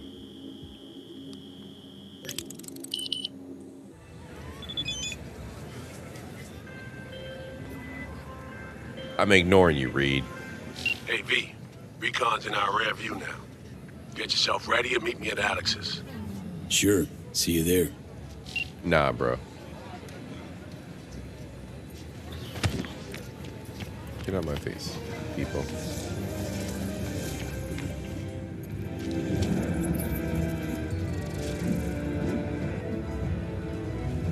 Judy? Did I miss you? Oh, you.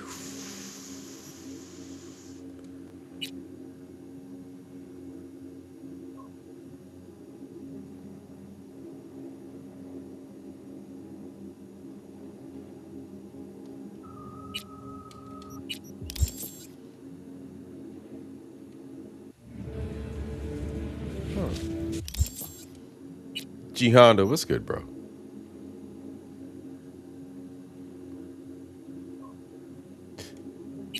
No.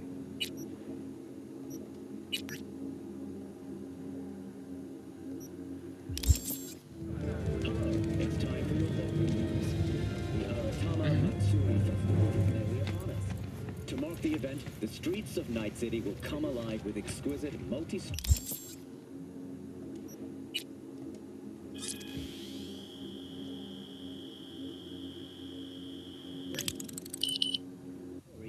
Chief Roads. The festival program will also include musical performances by biwa virtuosos and theatrical performances in the No tradition. The first of the festival is the Arasaka Corporation and an exciting development.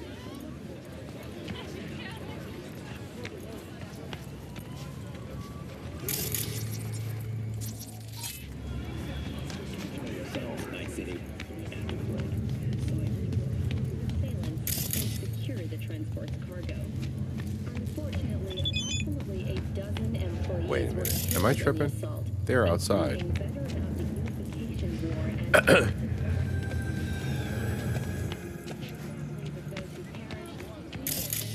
What the hell?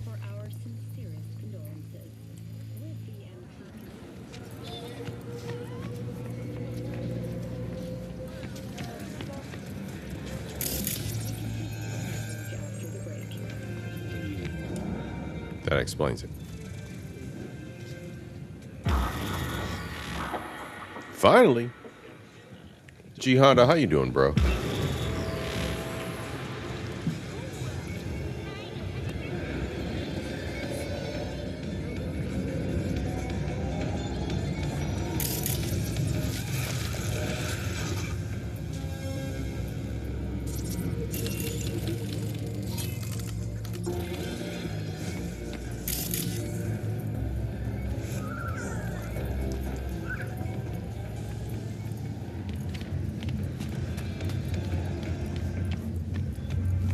Hey, V.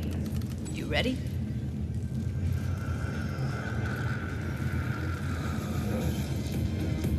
Ah, shit. You nervous, Tom? How'd you know? First time you've done anything like this. Just imagine you're doing what a doll does, just different program. You're great at that.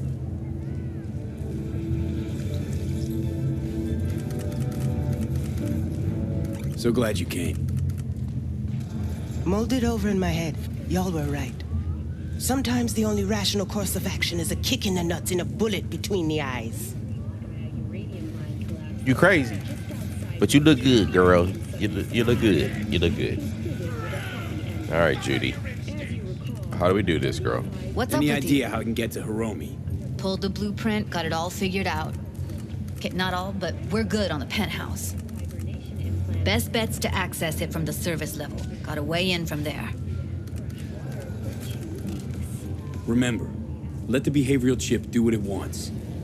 You got no time to deliberate, weigh decisions. Just follow your instincts. Freeze, tense up for even a second could cost you your life. Got it? And Maiko, where's she? Meeting with Hiromi to avoid raising any suspicions. She'll make him stay put until we're in. All right. Let's go, y'all. Everybody, this is it. All right, we going in? Let's do this.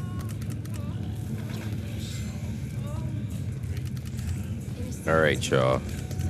We got a little army of hookers.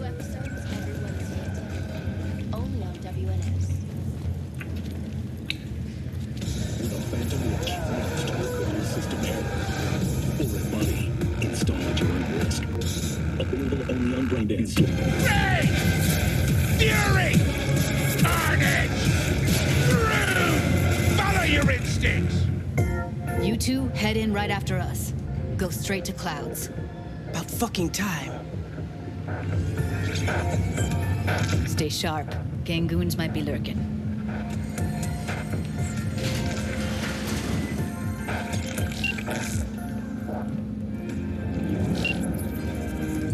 Got a jack into the panel on the other side.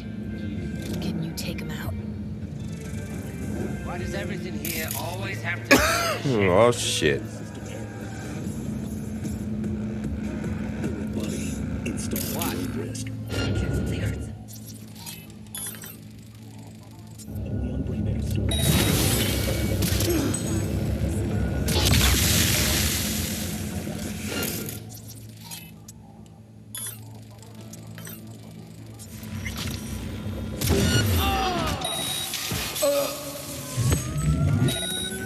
I'll help.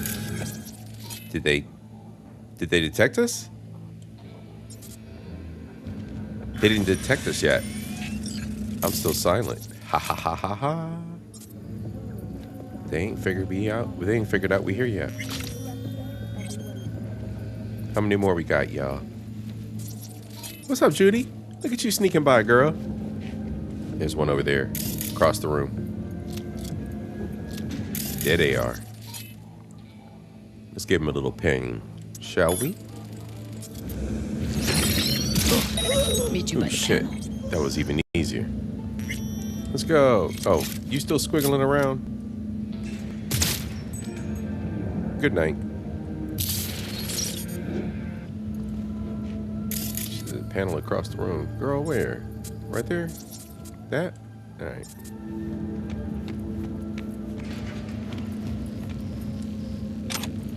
What then? Everyone all in position? Tom and Roxy should already be at Clouds.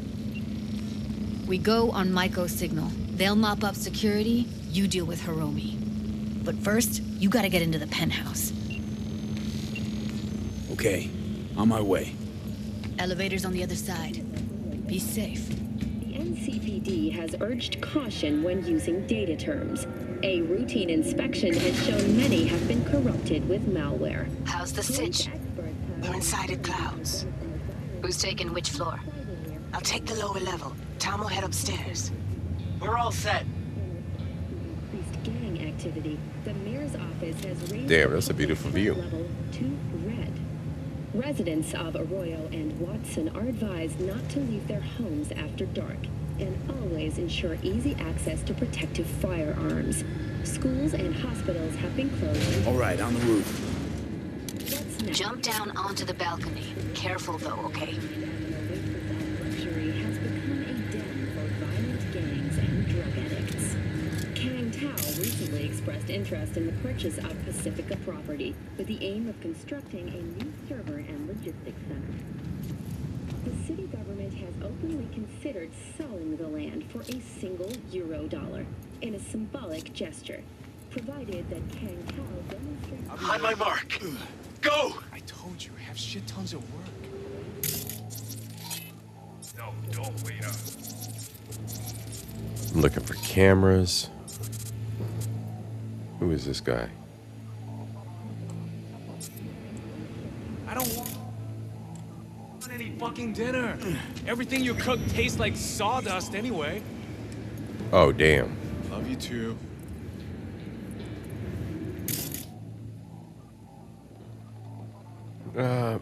You know what, bro? Just take an L.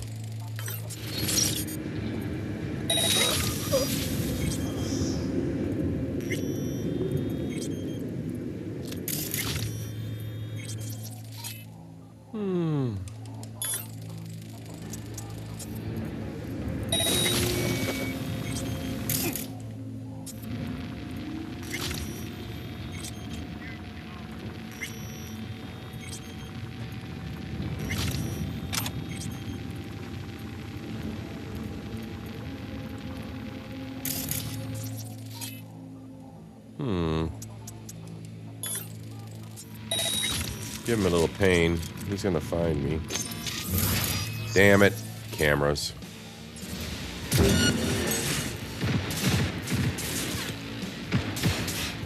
What are you guys shooting through the walls? Ouch. Ouch.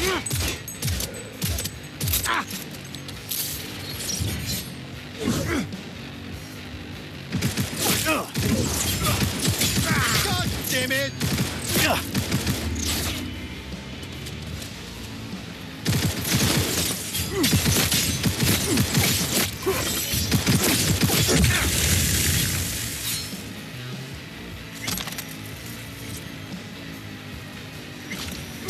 Stop wiggling.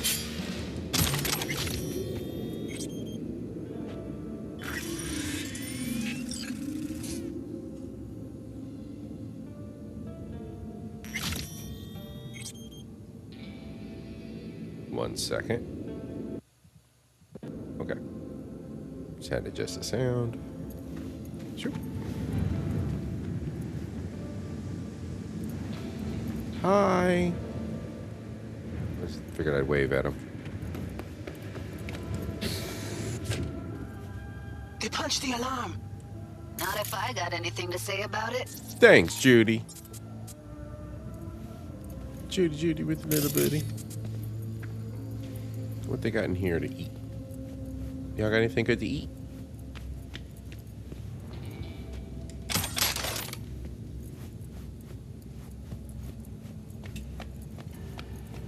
Oh, Jesus, fuck. Floor's clear. I killed him. I killed them all. Damn. Same here. Damn. Go to the surveillance cam in front of the security room.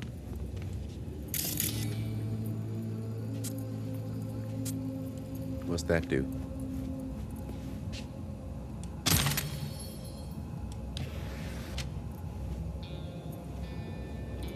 Was hoping you'd make less trouble getting here. Oh shit, a whole bunch of hookers Luckily, they're and all the jacked into mafia. virtues. It'd be game over otherwise. Right, wrong. Damn, Chicks will give you shit no matter what you do. Damn. This one's a real charmer, too. You get what I'm saying, Johnny?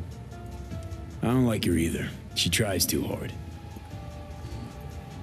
Should we murder her after we... I'm sorry. I didn't say that. Could have called off the guards, you know. Would have been quicker. Simpler. I don't have that kind of authority. Yet. Why are there 3 guys? What's she playing That's our at? target. Hiromi Sato. Who are the other 2? Target audience of today's presentation. Hiromi answers to them directly. Now they're gonna watch him die in a pool of his own piss. This is not what we agreed. Look at me. See this? This is a look of unfucking surprise on my I know face. the clause. To them, power is a question of strength, ruthlessness. This is the only way. Maiko. I'm about to jack him out. They will not be chirpy after the rude awakening. One show ends, another begins. Just as good and unforgettable. Understand? Maiko, our plan made no allowance for witnesses. A show of force, we said. And any show requires an audience. I know how this needs to play out, better than anyone. You gotta trust me. I've thought this through many times. I swear to God.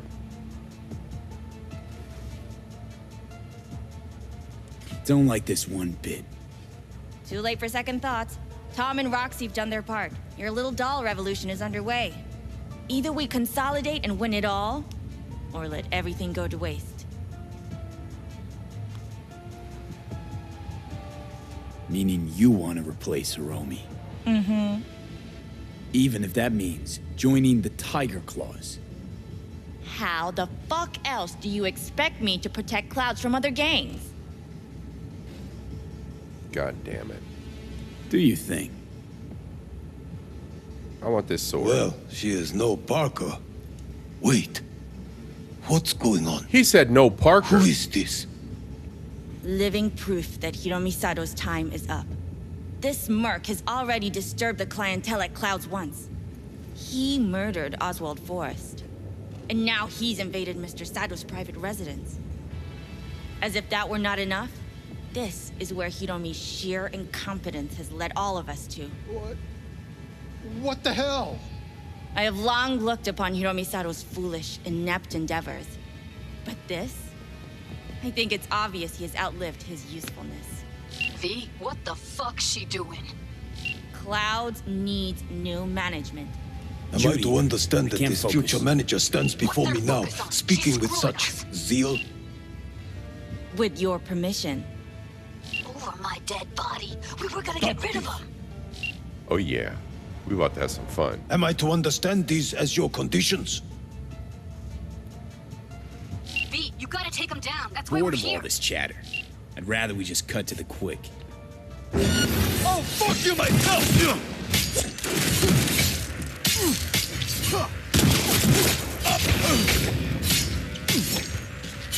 Oh, you got a sword? Fuck you. Finally! The real action!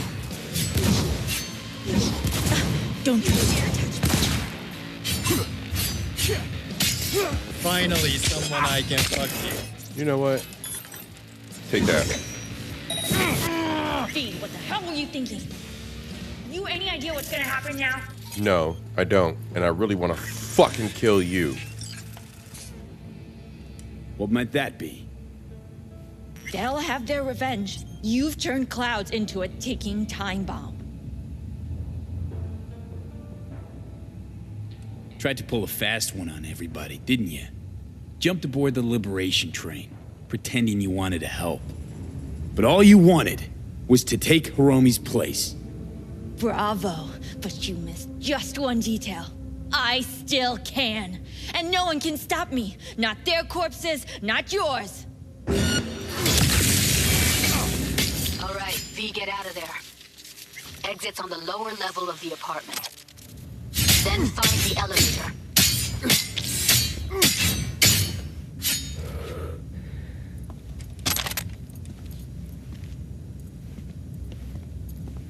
No, I want that sword before I leave.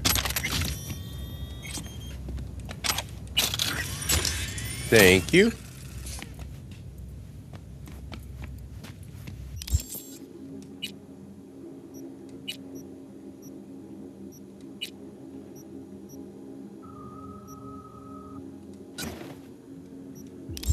Ooh, nice.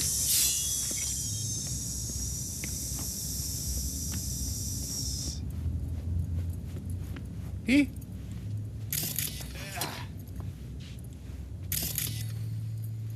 What exit you got for me, girl? Tom and Roxy are outside and safe. They weren't followed. Get down to street level, waiting by the food stalls. Let's go.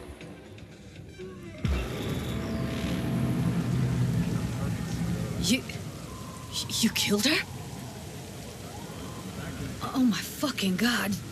You killed her. Judy. Are we really cutting fucking hair, splitting hairs right now? Judy.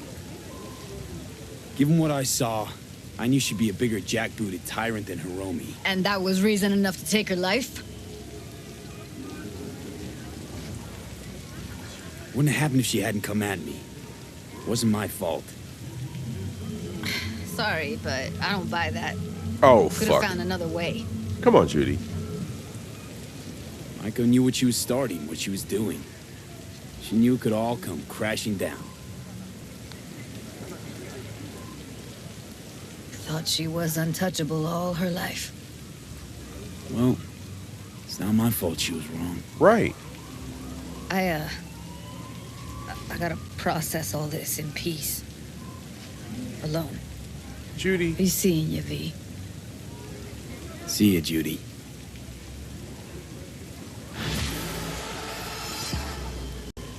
You know what? Sometimes you just can't save people from their feelings and emotions and the way they connect with other people. Like, these people knew what they got themselves in. They knew what they got themselves in. It was accountability. I'm sorry, Judy. Like, it is what it is. Whoa, wait a minute. Did he change his outfit? Why is that monk wearing a cap? Why are you wearing a cap? You're supposed to be all monk-like. I don't want trouble.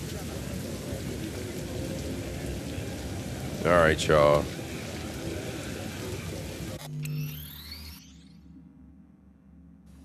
You put down a hard save. Here we go. We locked it in. All right. What did we learn this evening? We learned all kinds of fun stuff from the regular show. Go back, team replay. Catch the beginning. All right. Insomnia. Your boy C.I.P. had a horrible week. Ended it on a good note. New subscribers, thank you so much for being here. As always, God don't make no mistakes. Thank you, and I thank the good people of Nepal. Can of oil. Thank you, and I thank the good people of Nepal. You don't even know what you did, but you're brilliant anyway, because brilliance is the best brilliance is brilliance born from someone ignorant. That's right. Born of someone. No, I'm joking.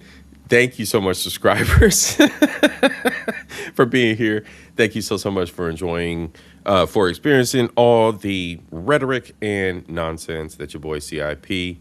loves to talk about. As always, this is a hobby. This is a hobby. And I do it because I enjoy it. Because I enjoy sharing knowledge with y'all.